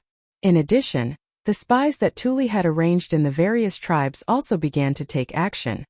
Shelly's misconduct has incurred the wrath of the everlasting heaven. At the end of July, frost fell from the sky. If he continues to be the great Khan of the grassland, the everlasting heaven is bound to be angry again. This time it's only frost, who knows what will happen next time. We can't let Shelly continue to be the great Khan. That's right. The great Khan has disobeyed the everlasting heaven. If he continues to be the great Khan, the everlasting heaven will be angry, and the people of the grassland will never have a day of peace. If the everlasting heaven sends a natural disaster, none of us will survive. We can't let Shelly continue to harm the grassland. It's only July now and it's already snowing. If it's winter, what will happen? Won't all the cattle and sheep we raise freeze to death? That's right. We can't let Shelly continue to harm the grassland. Chapter 2002. Qigong He Li and Guzong Jiming's expectations were not wrong. After the abnormal weather of frost appeared in the grassland, the Qigong tribe had yet to make any moves. On Shui Yantua's side, the barbarian man was already rubbing his fists and preparing to start a war. As soon as he knew about the frost on the grassland, the barbarian man ordered most of the tribal warriors who were attacking Tuli at the front line to secretly withdraw back. As for the vacancies at the front line, he sent some of the old, weak, sick and disabled people as well as Han captives to the front line to make up the numbers. In this way, the old man quietly replaced the old man with the new one, directly withdrawing the most elite forces of Shui Yantua's tribe and gathering them together, ready to launch an attack on Shelly at any time. At the same time, the barbarian man also secretly sent people to the Qigong tribe, the Bayegu tribe, the Hueha tribe, the Pugu tribe, the Tongluo tribe and more than 10 other tribes to send letters, inviting the tribal leaders to discuss a meeting at Shui Yantua's tribe at noon today. On the surface, it was to discuss the war against Tuli's tribe, but in fact, his real purpose was clear to everyone. He wanted to take advantage of this heaven-sent opportunity to unite all the heroes of the grassland to challenge Shelly's position as the Great Khan. His wild ambition was as clear as day. At this time, all the tribes on the grassland were already in a state of panic. The people all saw this morning's frost as a heavenly punishment from Tungri heaven. They were also worried that if Shelly continued to be the Great Khan, Tungri heaven would send an even more severe heavenly punishment to the grassland. Therefore, the voices of overthrowing Shelly could be said to be incessant in the grassland tribes. The royal court. Shelly had long expected this and had already noticed some small movements between the various tribes. After finishing his conversation with Ashanashuan in the morning, Shelly immediately sent 2,000 wolf cavalry south to pursue Wu Jia. This was originally the martial grandmaster that he relied on the most. After discovering that Wu Jia was showing signs of recovering his memories, Shelly became completely anxious. He could not allow Wu Jia to go to the Great Tang to search for his memories. If this chess piece was unwilling to continue listening to him, then he had to destroy him. Otherwise, his chess piece would very likely become Li Er's capable general. But now that the midsummer frost had descended and the prophecy had come true, the grasslands were in the midst of an eventful period, and it was very likely that the grasslands would descend into chaos as a result. For Shelly, the most urgent matter right now was not to send people to Taiyuan to rescue Zhao Dian, capture the Yanhuang college teachers and students, nor was it to dispatch an army to pursue and kill Wu Jia. Instead, it was to stabilize the situation in the grasslands and prevent some tribes from taking advantage of the situation to cause chaos and threaten his ruling position in the grasslands. As for Zhao Dian's side, he truly did not have the energy to care about it. Moreover, Zhao Dian's stratagem itself carried a certain amount of risk. Before the midsummer frost descended on the grasslands, Shelly had the energy and capital to take that risk. But now he was somewhat powerless. It was just a pity for Zhao Dian, the obedient chess piece. As for Wu Jia's side, Shelly naturally did not want him to go to the Great Tang alive. But now, the grasslands were surging with undercurrents, and the various tribes were spreading rumors. Some of the tribal leaders were even eyeing his position as Great Khan like a tiger eyeing its prey. He had already lost a martial grandmaster state teacher, so he had to gather all his forces to deal with those factions eyeing him. Thus, Shelly could only reluctantly send 2,000 wolf cavalry to pursue Wu Jia. As for whether these 2,000 wolf cavalry could catch up, and whether they could keep Wu Jia here after catching up, Shelly did not hold out much hope. Oh. Chapter 2003. Adjunct Wang, there's truly no need to report a minor frost to the imperial court, but you also know the current situation between the Great Tang and the Turks. For the Turkic Khaganate to suddenly descend into midsummer, this is a heaven-sent opportunity for my Great Tang. The Turks are different from the people of the Central Plains. They live by herding animals, and the sudden drop in temperature on the steppe is no small blow to their herders. If the temperature continues to drop, many cows and sheep will freeze to death, and the Turkic Khaganate is bound to experience a famine this year. If the imperial court chooses to march in at that time, its chances of victory will be much greater. Moreover, in the past, whenever abnormal weather occurs in the Central Plains, the people would spread rumors blaming the sovereign. In the 6th month of this year, if not for His Imperial Majesty's proper treatment of the locusts and the Marquis of Yangon leading the Sky Pheasant Brigade to the northern provinces, similar rumors would have arisen among the people. At that time, His Imperial Majesty might have been forced to issue a decree condemning himself. Now that the Turks are experiencing a frost in midsummer, the imperial court can also send spies into the steppe to incite the people and blame the abnormal weather on their great Khan Sheli. This way, the Turks will inevitably fall into internal strife, and the imperial court will have an easier time attacking the steppe. In the northern part of Yun province, in the border army camp, the dark-faced general did not immediately answer the question of the officer next to him. After a few moments of hesitation, he led the officer out of the drilling ground while slowly analyzing the situation. It wasn't hard to tell from the dark-faced general's words that he knew nothing about Li Erxian's plan to send Tang Jian into the steppe. But to everyone's surprise, one of the plans he had analyzed was actually in line with the division plan Li Zishuan had proposed to Li Erxian. In this aspect, he and Li Zishuan truly were great minds think alike. Adjunct Wang had initially been unconcerned by the dark-faced general's plans, but after hearing the analysis, his mouth dropped open in shock, and then his face lit up with admiration. General Su truly has great foresight. You were able to see so many opportunities from a single abnormal phenomenon. No wonder Duke Wei sent Your Excellency here. With Your Excellency in Cloud Province, the Turkic Khagan will feel like he's sitting on a bed of needles. General Su. The black-faced general's surname was Su, and his given name was Lai. His courtesy name was Fong, and his courtesy name was Fong. Although in the history books of later generations, he was a famous general of the Tang Empire who destroyed 3 kingdoms and captured their masters alive.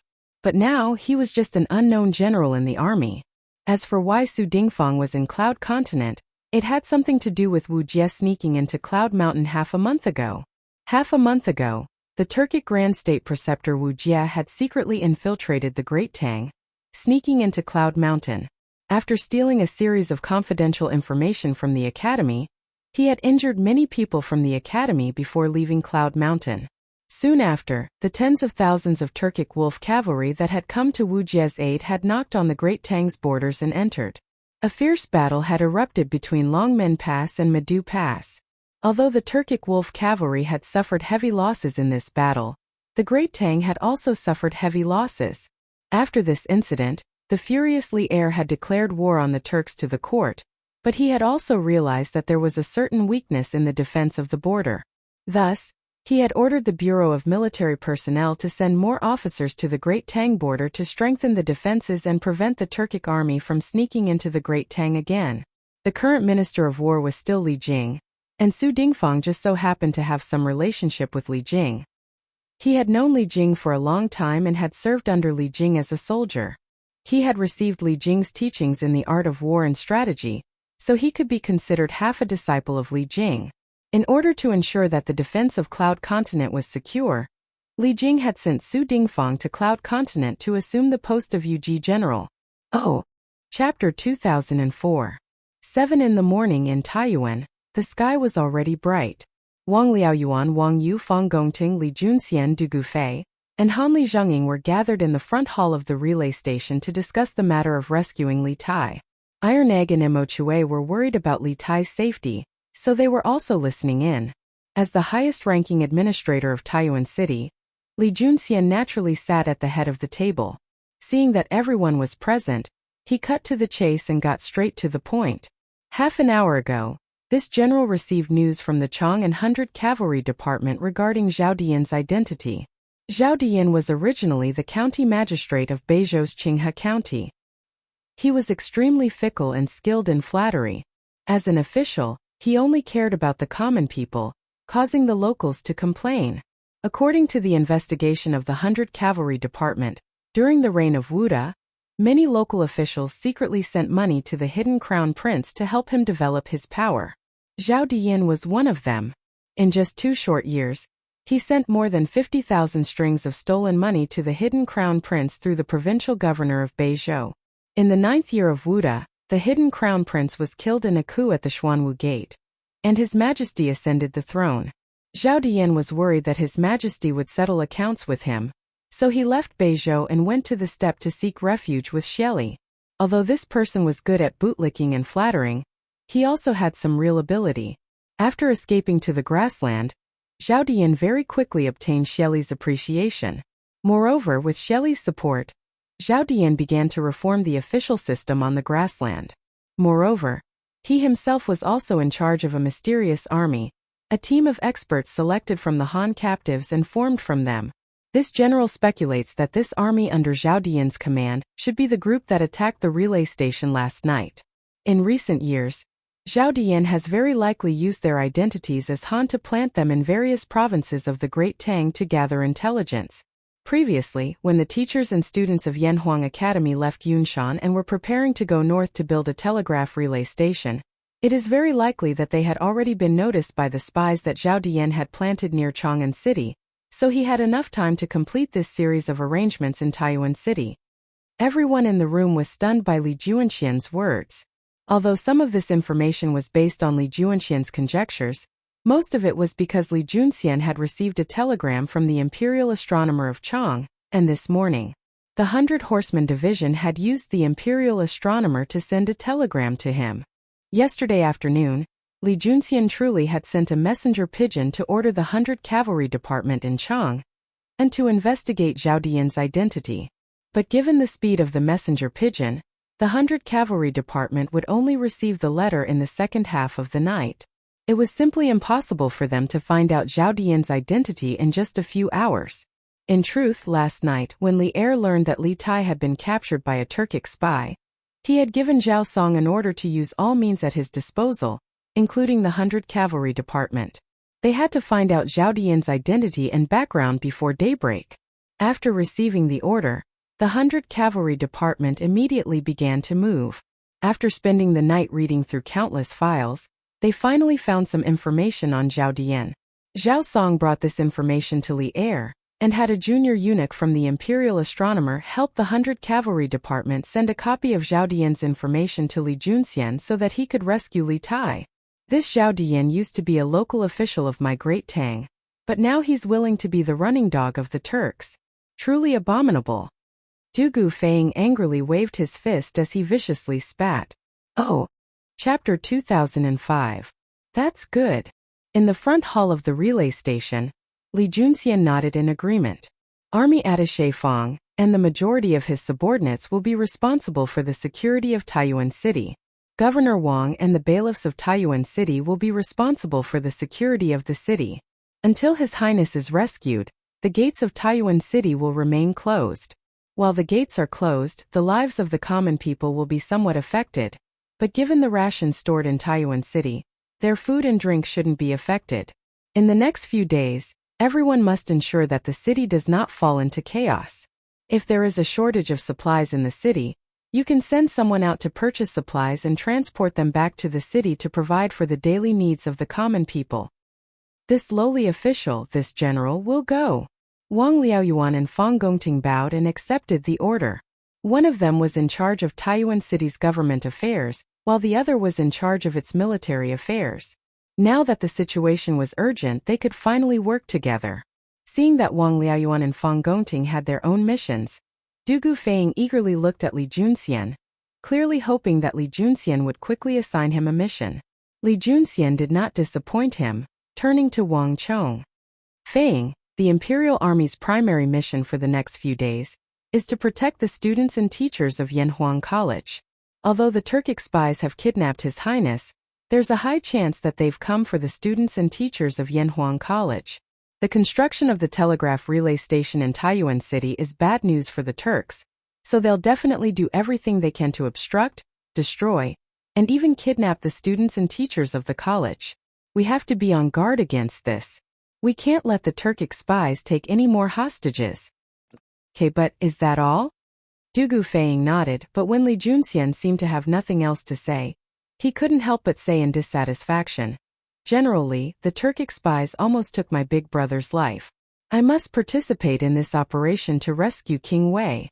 Li Junxian thought about it, but in the end, he did not refuse Du Gufeng's request.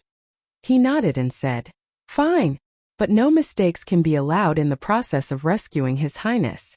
You must obey orders and not act impulsively or emotionally. Understand?" Du Gufeng was overjoyed when he heard that. How could he not agree? He nodded repeatedly like a chick pecking at rice and said, Of course. Don't worry, General Li. I know my priorities." Somewhat reassured, Li Junxian continued, "Then once we're done with the assignment, this general and you will select a few experts from the 100 cavalry and the Imperial Army to head to the vicinity of Tongfuan. We'll first investigate the situation there, and then we can discuss how to rescue King Wei." Du Gufeng's spirit was roused. He cupped his fists and said, "This general obeys." A hint of hesitation appeared on Iron Egg's face. He naturally wanted to participate in this rescue mission for Li Tai more than anyone else, but Li Tai had said just now that only experts would be sent to Tongfuan. This was clearly for the sake of secrecy. After all, experts were not easy to discover, and he was only a Qi transformation realm martial artist. He was also worried that his participation would increase the chances of the Turkic spies discovering them. For a moment, Iron Egg was very conflicted. Li Junxian's eyes were like torches, and he naturally saw the expression on Iron Egg's face.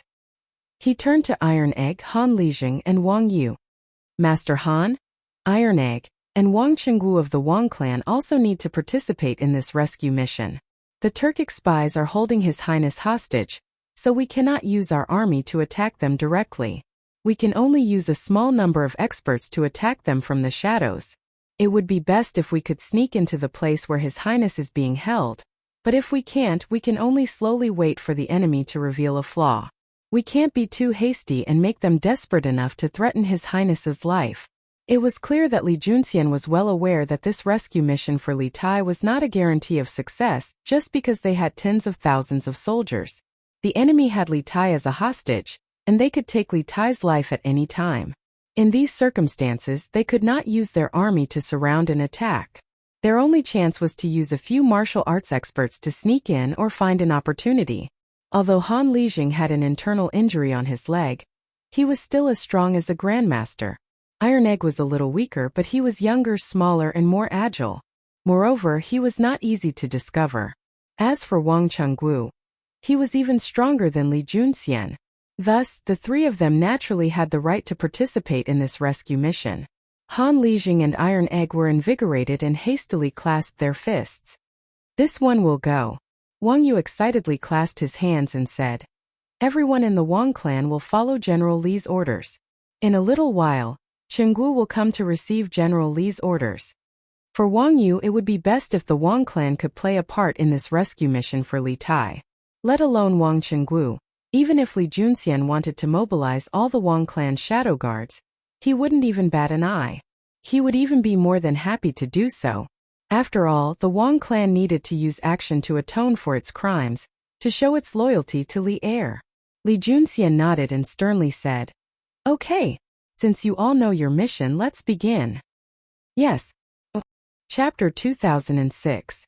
On Li Junxian's side, his men began to split up according to their assigned missions, and within Taiyuan City, there was a restless force stirring in the shadows. The Great Tang authorities are going too far. First, they accused Brother Chong and of colluding with the Turks, and then they sealed up Brother Chong and's ironware shop. Then Brother Chong and was publicly assassinated, while escorted by the Wang clan guards. In my view, the Taiyuan authorities are colluding with the Wang clan and want to use this chance to seize Brother Chong and's ironware shop. In the western part of Taiyuan City, Jining Square, the Kong residence. In a secret underground room, Kong Chu and several middle-aged men in luxurious robes were seated around a round table, furiously denouncing the atrocities of the Taiyuan authorities. Who doesn't know that the weapons forged by Brother Chong and's ironware shop are the best in the world? Before this, the Wang clan had always coveted Brother Chong and's ironware shop, and the Wang clan was inextricably linked to this incident. The Wang clan of Taiyuan is a 1,000-year-old clan of the Central Plains, and the local authorities have always taken good care of it. Thus, the provincial governor's office covered up the Wang clan's crimes and didn't allow this old man to participate in this investigation. Even more hateful is that they even sealed off Taiyuan City. This old man applied to return to the Kong Kingdom and inform Brother Chong An's family of Brother Chong An's death, but Provincial Governor Wang didn't allow it. Poor Brother Chong An has always been a righteous man, but now not only has he died for no reason, he has to suffer such injustice. This truly pains this old man's heart. Kong Chu was filled with righteous indignation and grief, and he couldn't help but dance with joy as he spoke. Everyone fell silent. After a long while, a stout middle-aged man dressed in luxurious purple robes clasped his hands and said, "We heard of Brother Chong An's death. We heard about Brother Chong An's matter yesterday, but at that time, Source Peak City was under martial law and it was inconvenient for us to go out. We never thought that Brother Kong Chu would run around alone for Brother Chong An. This brother is truly ashamed." When the rest of the people heard this, they followed the purple-clothed man and cupped their hands, expressing the same feeling. Kong Chu hurriedly waved his hands and said, "The Taiyuan authorities went too far in this matter. What does Brother Chong An have to do with all of you? Everyone, please don't blame yourself." The man's name was In Shunshan, and he came from the kingdom of the Nine Jiawu clan. On Li Juanxian's side, his men began to split up according to their assigned missions, and within Taiyuan City, there was a restless force stirring. The Great Tang's officials have gone too far. First, they accused Brother Chong An of colluding with the Turks. Then they closed down Brother Chong An's ironware shop. Following which, Brother Chong An was openly assassinated under the escort of the Wang clan's guards. Humph! In my opinion, the Taiyuan government is colluding with the Wang family. They want to take this opportunity to seize Brother Chong An's ironware shop. West of Taiyuan City, Jining Square, Kong Manor. In an underground secret room, Kong Chu and several middle-aged men dressed in fine clothes sat around a round table. They were currently angrily complaining about the atrocities committed by the Taiyuan government. Who doesn't know that the weapons forged by Brother Chong An's ironware shop are the best in the world? Before this, the Wang clan has been drooling over Brother Chong An's ironware shop for a very long time. There is no way that the Wang clan can escape its involvement in this matter. Moreover, the Wang clan of Taiyuan is a 1,000-year-old clan of the Central Plains, and the local government has always taken great care of it. Thus, the provincial governor's residence covered up the Wang clan's crimes and did not allow this old man to participate in this investigation. Even more detestable is that they even sealed off Taiyuan City. This old man applied to leave the city and return to the Kong Kingdom to inform Brother Chong An's family of the grievous news of Brother Chong An's death. But Governor Wang refused. Poor Brother Chong An, who has devoted his life to justice and justice, has not only died a dubious death, he has also suffered such injustice. This truly pains this old man's heart. Kong Chu was filled with righteous indignation and grief, and when he spoke of his grief and indignation, he couldn't help but dance with joy. Everyone fell silent. After a long while, a stout middle-aged man dressed in fine purple robes clasped his hands and said, "We heard of Brother Chong An's death. We heard about Brother Chong An's matter yesterday, but at that time, Source Peak City was under martial law and it was inconvenient for us to go out. We never thought that Brother Kong Chu would run around alone for Brother Chong An. This brother is truly ashamed." When the others heard this, they followed the purple-clothed man and clasped their hands to express their feelings. Chapter 2007. Why haven't the gates opened today? Lord Soldier, how long will the gates be sealed? In the past, the Celestial King clan had both openly and covertly mobilized to search for Zhu Xiecheng and Kong Chang'an. Yesterday, the 10,000 soldiers of the Bing province barracks had spread to every corner of Taiyuan City, searching from house to house for the weapons smuggled out of the Chu ironworks. Taiyuan City had already been sealed for 2 days. The citizens went from their initial fear to accepting reality and slowly calming down. However, today was already the 3rd day, and there were still Bing province barrack soldiers everywhere in the city. The 4 city gates were still sealed. Some of the citizens could no longer remain calm. They woke up very early and went to the city gates to ask the general guarding the city gates. On the orders of Army Attaché Fang and Governor Wang, The gates are sealed and the Turkic spies hidden in Taiyuan City are to be captured. For the next few days, no one is allowed to enter or leave Taiyuan City until all the Turkic spies have been captured. Taiyuan City's defenses had long ago been taken over by the soldiers of the Bing Province barracks. These soldiers clearly knew more about what had happened in the city in the last few days than the ordinary people, and they coldly replied, "What? Turkic spies in Taiyuan City? Then when will the government capture all the Turkic spies?" No comment. The people who had been rebuffed by the guard general could do nothing but return home in disappointment. In truth, no one knew when the Turkic spies would be captured, and the guard general naturally couldn't answer. Moreover, the provincial governor's residence had yet to announce to the public that Li Tai had been captured by the Turkic spies, so the soldiers of the Bing Province barracks did not say anything. The sun had just risen, revealing half of its face from the east. At this time, most of the citizens had already woken up. The news that the city gate was still closed began to spread among the citizens. Then, under the urging of the provincial governor's office, all the citizens began to inform each household that the city gate would be closed for the next few days, and that the city would continue to be under martial law. If there was nothing important, each household should stay at home and try their best not to go out. As no one could give a specific date for when the gates would be closed, some of the people began to worry. Why haven't the gates opened today? Sir, how long are you going to seal the city gates? In the past, the Heavenly King family's forces, both on the surface and in the dark, had been frantically searching for Zhu Xiechang and Kong Chang'an in the city. Yesterday, the 10,000 soldiers of the Bing Province barracks had spread out to every corner of Taiyuan City, going door to door to search for the batch of weapons smuggled out of Chu family's ironware shop. Taiyuan City had been sealed off for 2 days. The citizens went from their initial fear to accepting reality and slowly calming down. However, today was already the 3rd day, and there were still Bing Province barracks soldiers everywhere in the city. The 4 city gates were still sealed. Some of the citizens could no longer remain calm. They woke up very early and went to the city gates to ask the general guarding the city gates. On the orders of Adjunct Fang and Governor Wang, seal the city gates and capture the Turkic spies hiding in Taiyuan City.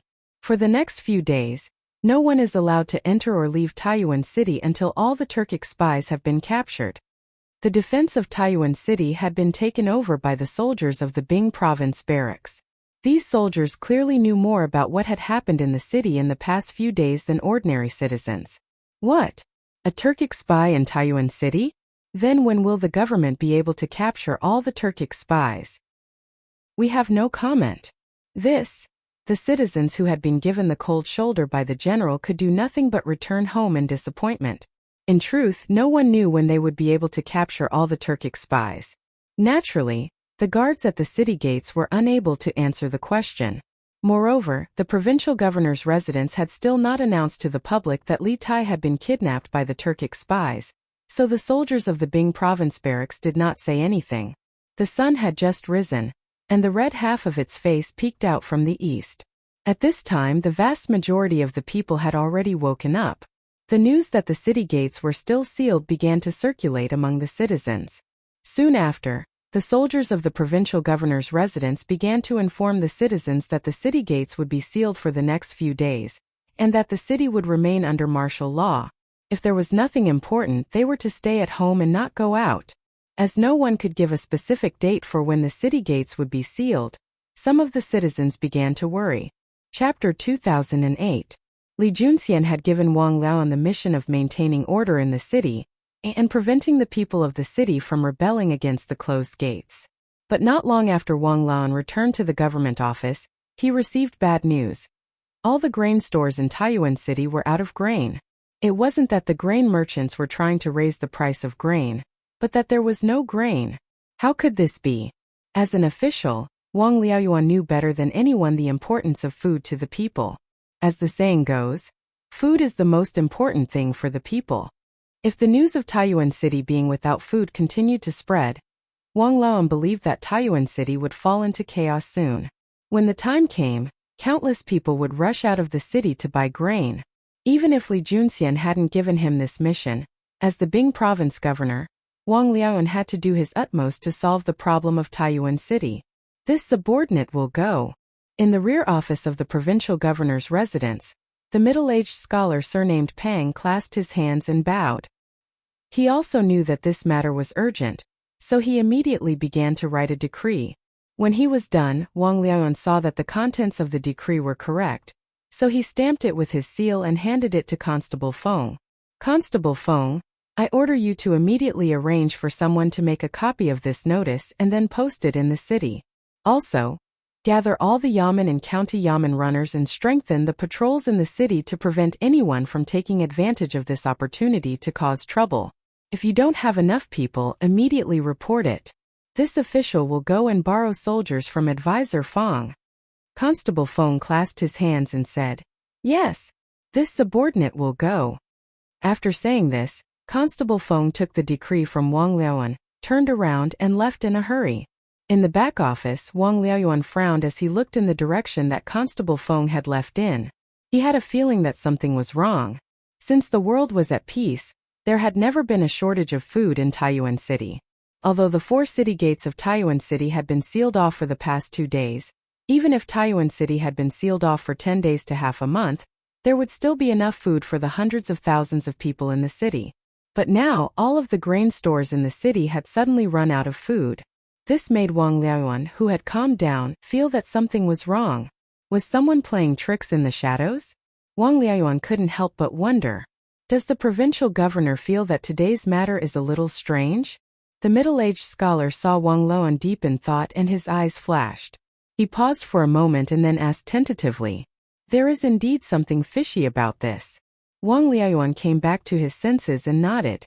Mr. Pang, did you notice something? Scholar Pang shook his head and said, Even the provincial governor can't tell, so how can I? But this Pang feels that Taiyuan City has only been sealed for 2 days. With the world at peace and the Great Tang free of war, the grain stores in the city shouldn't have run out of grain, and the people in the city shouldn't have been fighting over grain. There must be some secret behind this. Perhaps someone was manipulating all of this in the dark. Moreover, the major grain stores in the city are only experiencing a shortage of grain. No grain merchants took the opportunity to raise the price of grain. This shows that today's incident happened so suddenly that many grain merchants did not expect it. They are not the mastermind behind the scenes because they did not profit from it. Chapter 2009. Ha ha ha. Wonderful. Wonderful. Bossin's plan is wonderful. Right now, the grain stores in Taiyuan City have run out of grain to sell, and the people are panicking. In my opinion, it won't be long before the people of Taiyuan City start a rebellion. When the time comes, let's see if Provincial Governor Wang will still seal the city gates.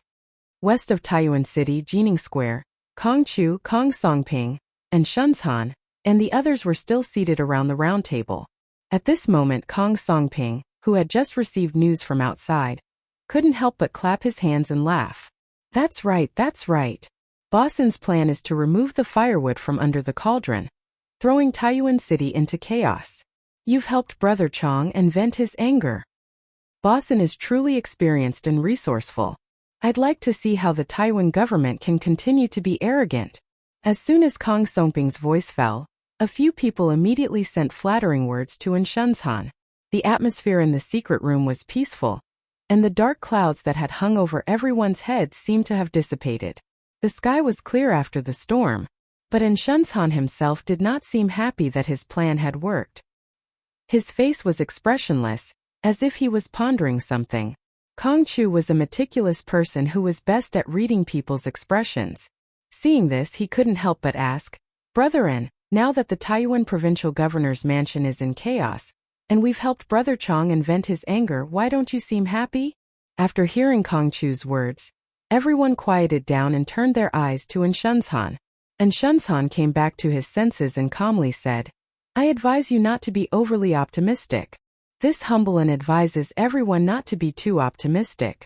No matter what, Taiyuan City is the largest city in the north of the Great Tang. Even if we mobilize our men and empty out all the grain stores in the city, it's still wishful thinking to think that we can defeat the Taiyuan provincial governor's residence. Everyone, don't forget that there are still official warehouses in Taiyuan City. Based on what I know, Taiyuan's official warehouses contain no less than 10,000 shur of grain. With so much grain, The government is completely capable of calming the people in a short time. And Xuanshan's words were like a basin of cold water, instantly calming everyone down. Kong Songping anxiously said, "Right. There are still official warehouses in Taiyuan City. If Governor Wang takes out the grain from the official storehouse and sells it to the common people, what should we do?" Ha ha ha. Wonderful. Wonderful. Bossin's plan was brilliant. Right now, the grain stores in Source Peak City have run out of grain to sell. The common people are in a state of panic. In my opinion, it won't be long before the common people of Source Peak City rebel. At that time, let's see if that provincial governor Wang will still seal the city gates. In the western part of Taiyuan City, Jining Square, in the underground chamber of Kong Chu's residence, Kong Chu, Kong Songping, and Shunzhan, and the others were still sitting around the round table. At this time, Kong Songping, who had just received the news from outside, couldn't help but clap his hands and laugh. That's right. Bossin has taken drastic measures to deal with the root of the problem, causing Source Peak City to instantly fall into chaos. It can be considered as helping Brother Chong and vent his anger. Bossin is truly knowledgeable and resourceful. Let's see how the Taiyuan government can continue to be arrogant now. As soon as Kong Songping's voice fell, a few people immediately sent flattering words to Shunzhan. The atmosphere in the secret chamber was peaceful. The dark clouds that had previously shrouded everyone's heads seemed to have dissipated, and the sky was clear after the rain. On the other hand, Shunzhan himself didn't reveal any joy because his plan had worked. He was expressionless, as if he was pondering something.